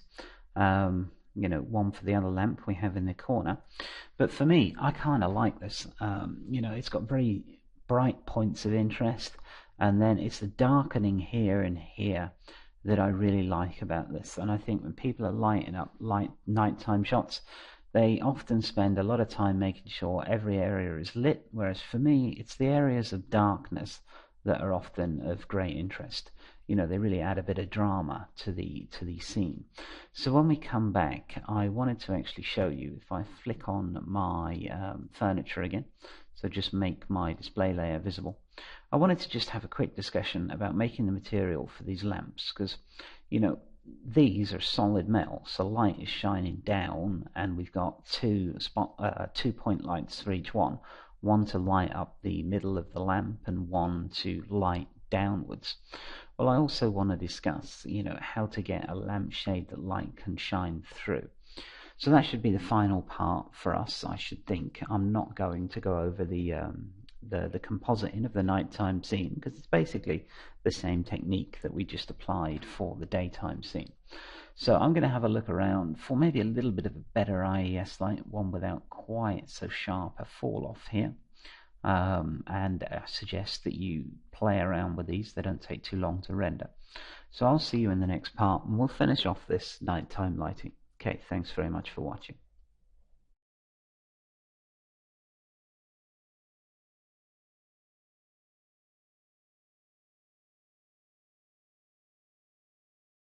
Okay, welcome back. In the last part we looked up at setting a few lights up, and what I've done is removed the material override from here and brought the materials back and brought the furniture back as well. And this is what we get when we hit render after setting up those test lights. So now with this dark wallpaper in, these could probably be a bit brighter, and this lamp, which is supposed to be that nice glass Tiffany lamp, is just a total disaster. So I wanted to look at the materials on this, because I want to use a subsurface scattering material, and also want to talk about bringing the overall level of brightness up. So I might do this back room a lot brighter. We have some light decisions to make now, and we can put lights in off camera as well. That's also not a problem. So we could have a ceiling light back up here somewhere off the camera that's going to produce a swath of illumination through here. So we look at a few options for that, but for now I want to sort this lamp out first and foremost, because it looks horrible and it's kind of offending me. So let's come in here, and you can see on the material pattern that it is supposed to be this sort of glass, which would be very nice if we could have that, but at the moment we've got sort of orange blobby, not very attractive at all really. So let's talk about the subsurface scattering material for this. So first off, I'm just going to assign a new mental ray material to it. So I'm going to use an architectural material, which I'm then going to plug into a subsurface scattering material. So let's just go for the mean material X. Now in this case I don't really want the reflectivity on it. I might put it back at the end, but for right now this is going to be fully illuminated, so you wouldn't really be able to see much of a reflection on it. So let's go and start tweaking our Maya material. So let's just turn the reflectivity off for now. Now we want the file texture on this. Okay, so I'm going to load in my Tiffany lamp texture, which is here, stained glass version 2.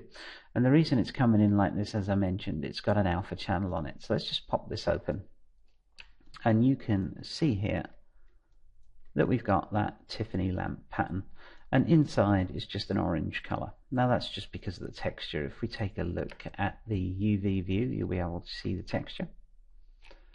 Okay, so there's the inside of the lamp, and there's the outside of the lamp. Obviously I've given a higher UV priority to the outside than to the inside, because the inside is just one kind of orange color. Okay, so now we've got the material on there. If we just make it transparent, I'll show you what will happen.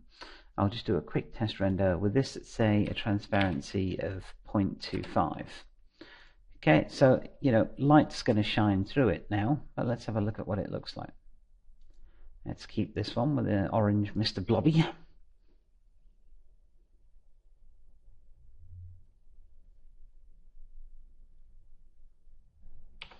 Okay, so that's rendered in, and as expected, it's fairly awful, really. That's just not going to do it. So it's not quite as, even though it's letting the light through, it's not quite as simple as that. So there are a few different ways to deal with this. You can get a fairly decent effect with simple translucency, but I'm going to go straight to a subsurface scattering material. I think it gives a nice light through it, and I think it's worth the effort. So we've got this mental ray material, this architectural material. So let's call that MIA lamp coat. And this will be kind of the base upon which our subsurface scattering is built. So we've got the diffuse colour in, and we've got some transparency here, 0.25, and I'm going to add the diffuse colour back into here as well. So I'm just going to come and pick my lamp texture, and the reason I do that is because when it reflects through here now, when the light shines through here, it will pick up some colour from the lamp, so it won't be truly translucent. And if we looked at the alpha channel, you'd see there's some blockage in the alpha, so the reflection will come through, the refraction of light will come through properly. So let's go back to our material here, make sure that applied okay. So we've got a refraction color, gone a bit mad there. And I'm going to leave everything else as basically as default for now. That should be all we need for now. Make sure we don't have any translucency, because I don't want any. And now we have this material. Let's pop open the hypershade. Okay, so let's grab that material out of there, which we called MIA lamp coat.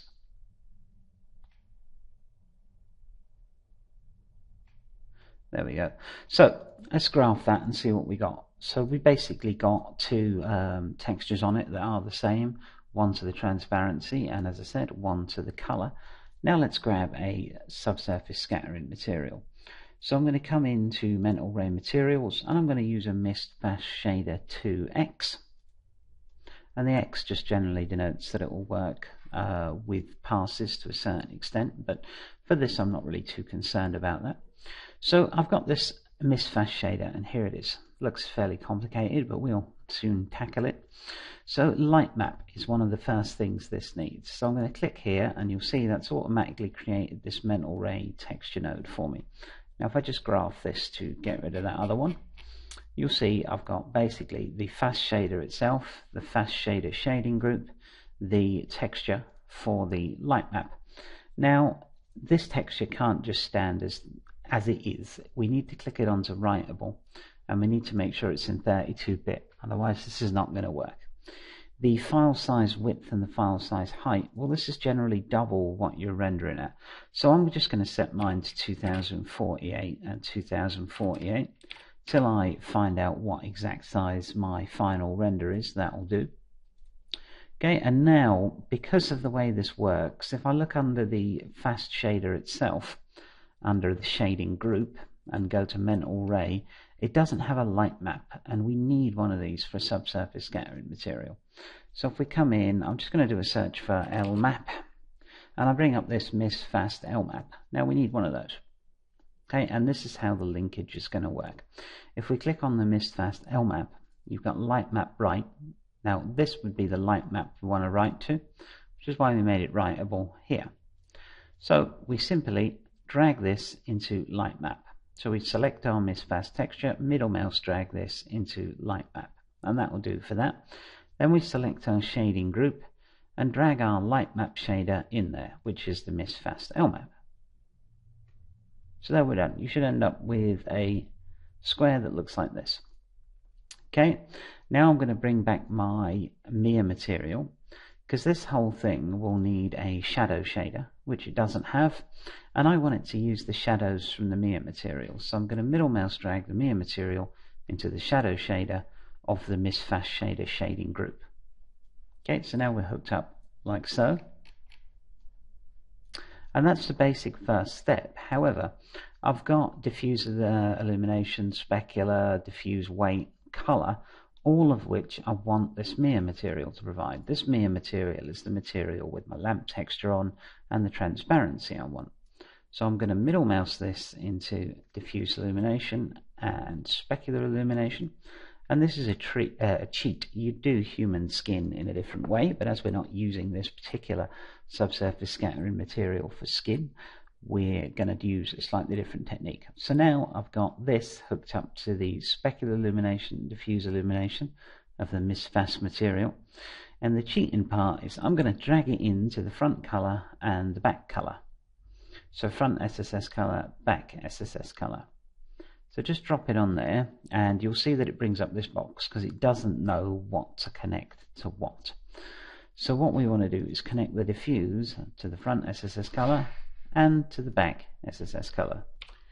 So that's linked up to front SSS, back SSS. Good. So now we've got a material graph that looks like this, which everything is looking okay. There is one thing I'll need to do. The sampling on this subsurface scattering shader is going to be very low. It's 64 samples, which is actually quite low for this sort of thing. So I'm going to bump this up to all the way up to say 1000, and then I'm going to take a quick render and see what we got with that lot. Okay, and I'll understand that that part was maybe a bit quick, but I'll take a quick run through the shader again before we're finished. So if you just remember this one, not what we wanted, we should now have a nice glowing sort of glass lamp shader. Okay, so this lamp's coming in and it looks a lot glowier than our last effort, which was just sort of a transparent orange Mr. Blobby. So this is pretty much done. I forgot to gamma correct the texture here, which is why it's a little washed out, but I'll take care of that in a second. One thing I do want to go over though is one thing I embarrassingly missed was when I first rendered this out, I'd actually forgot to assign the misfast shader to the lamp shade. So of course I rendered it out with the same result. So remember, after you've created your subsurface scattering material, assign it to the objects you want it on. You know, always helpful. So we've got this now. Now I'll go back and gamma correct this with a gamma node on the diffuse color of the Maya material a bit later. But for right now, what I want to get a look at is kind of the overall illumination that puts out in our room. So let's kind of grab a camera angle here. In fact, we can just use one of the ones we had from before. And let's do a full room render. I will get a sense of our overall light level, the light that's coming out from here, and the light that's coming out from our back room. Now, before I actually do that, one thing I did want to do is put a brighter light in here, something that would be coming from back over here, from a ceiling lamp maybe. So I'll look at increasing the intensity of these a little bit, and I'll probably once again go back to a linear decay actually. Because that quadratic decay does have a very harsh fall off that's not so necessary, and you should get comfortable switching back and forward between these decays. They'll make a huge difference to your scene. And then I want to just poke a light back there. Okay, so let's just put a point light in there, and I'm going to make this one in the position so it would be kind of like a back room ceiling light, or maybe a back room wall light, you know, a floor standing lamp. But I think I'll go sort of ceiling light height, and I'll just change this to a very low intensity linear decay, and I'll probably make that orange, sort of incandescent light bulb color. So black body, once again 3500.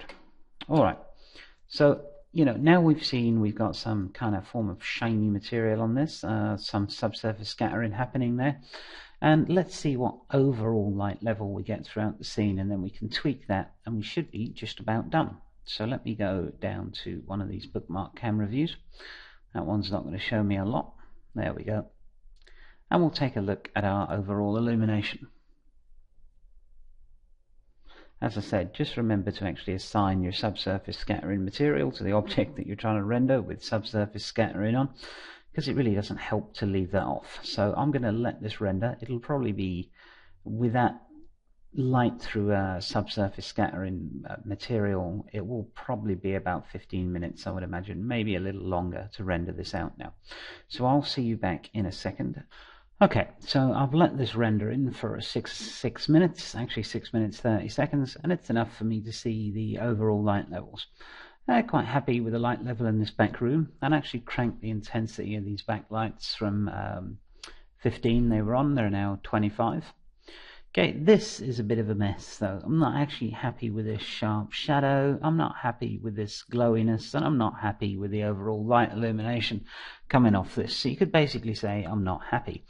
I am happy that it is glowing a little bit, and I'm also happy that the light coming out of here is casting a shadow, you know, a coloured shadow across this curtain. I think that effect looks rather nice. So you can also see it in this paint a little bit behind. But I'd like to make this overall a bit brighter while getting away from this kind of really bright bit we've got here. And this lampshade I'd like to make a little more glowing. So I'm going to come in here and I'm going to use a trick that we've used before. I'm going to create another point light within this lampshade and then tell it to ignore this lampshade. So I'm going to come up here, I'm just going to take this point light, which I believe is number 1, it is, and I'm going to Control D to duplicate it, and I'm just going to move it up a tad. I'm going to keep all the intensities the same. Now we had, I believe, originally a 500 intensity with quadratic decay, so I'm going to put that back to that, and then this point light I'm going to unlink away from this lampshade. So I'm going to find out what this lampshade is called. Lamp Finished Sphere 1. Then I'm going to go up to my relationship editor and light linking, light centric. I'm going to take point light 7 and link it away from this lamp. So let's see, which would it be? I think it's Lamp Finished Sphere 01, it is, and this is again why it's important to name everything correctly. As you can see, I've skipped that during this tutorial and I'm suffering for it now. So, you know, I should have taken more care and attention on this, and then this would have been easier. But anyway, that's our point light 7 linked away from the lampshade. So now this will give me an illumination kind of like this lampshade was actually emitting light, which it would be with light shining through it. But I can do the same thing in Maya, but it takes a long time to render, and you know, Maya's not that good at it. So that should be one problem fixed. That should have this a lot more glowy now, and that will get rid of the sharp translation. Another thing we can do is come in and alter the shadows on these point lights. So in this case, I'm going to make this secondary one that's, you know, mimicking the light that would be put out from the lampshade. I'm going to give it a very large light radius of 0.05, and this is going to blur the shadow, which means I'm now going to need some shadow rays. So I'm going to go for 16 to start with. It might be a bit low. I'm going to go for a shadow ray limit of 5 so it can pass cleanly through the glass. And I'm going to do the same for the one that's acting as our kind of downlighter here, but I'm just going to give it 0.1. And then I'm going to give this 5 and this 16 rays to work with. Whoops, 46 might be a bit too many. Now doing this means the render takes longer, but if we get a better result, that will be absolutely fine. So let's come in and we'll use the same camera view that we've been using throughout the tutorial. So this should give us a, you know, better level of illumination across here. It should leave the back pretty much the same, and also we want this lampshade to glow a little more, so let's take care of that now as well. So let's check out its material, which is that fast material here. So that's the Maya material, and let me see, let's miss fast shader, there we go, just had some problems getting to it for some reason. And I'm going to change the front SSS weight to 1 and the back SSS weight to 0.1. Okay, and this should make this, in this context, glow a little more. So let me just get another shot of that for you guys, and I think we'll be about done at that point with our nighttime light. Okay, sorry, I just had Maya freeze up on me, so you've just seen me come back in, and I was mid-render when it actually froze. So one of the things I noticed, we were just about to render the shot, and I was just talking about nighttime illumination being a little more subjective than daytime illumination. But one of the things I did notice was our point light number 7 that we're using for this fake glow was set to black because it had a black body on when we duplicated it, which didn't come across with the duplication. So let me just set this one up to white, and because our lamp is mostly green, I'm actually going to give this just a green tinge, and for that I'll just use the color swatch here, and I'll just go ever so slightly mintish green. Okay, so now I'll get that render. And what I was trying to say before was that, you know, with daytime illumination, you know exactly what you're going to see, especially when it's light coming in through a window. You've got a general idea of how bright that's going to be and everything. With nighttime illumination, it's a lot more subjective. You know, you might have hundreds of lights on, you might have one, you might be, you know, very dim lights, very bright.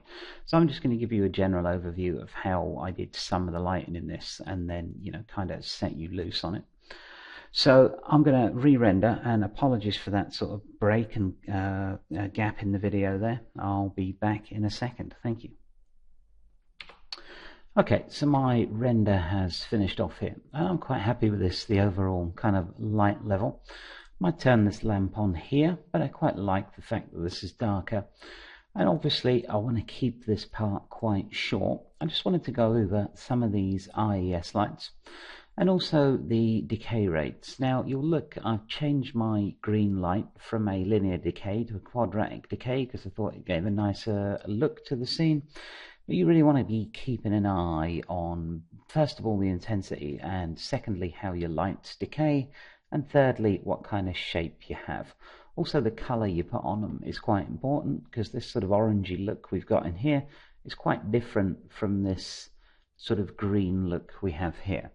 Now, when it comes to putting this shot together in post, your render layers are still going to be useful. You're probably not going to be using the volumetric light because, you know, in a nighttime scene you very rarely get those sort of volume light effects, although you can try them out if you want. And your depth of field and your ambient occlusion layers are still going to be good to go. So basically do the same as we did for the daytime shot. Just either render it out from the command line or batch render. Take your 3 passes into Photoshop where you can kind of, you know, have a go at the post-production procedure. So here in Maya 2015, I can kind of start to tweak things a little bit, just in a viewport, just to give myself an idea of how it might look in Photoshop.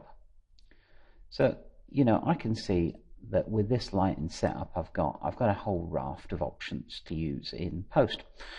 So I hope you found this informative, and if you stayed with me right throughout the modeling, the cloth design, the UV and headers, then I thank you very much. And I hope this has been informative for you of how we took this scene from, you know, just bare, flat, grey walls to this nighttime and this daytime. Okay, so thanks a lot for watching, and once again, any questions, feel free to email me, David@SimplyMaya, or grab me on the forum. You can always post over at forum.simplymaya.com with any questions you might have, and myself or one of the guys over there probably be glad to help you out. So again, thank you for watching, and goodbye.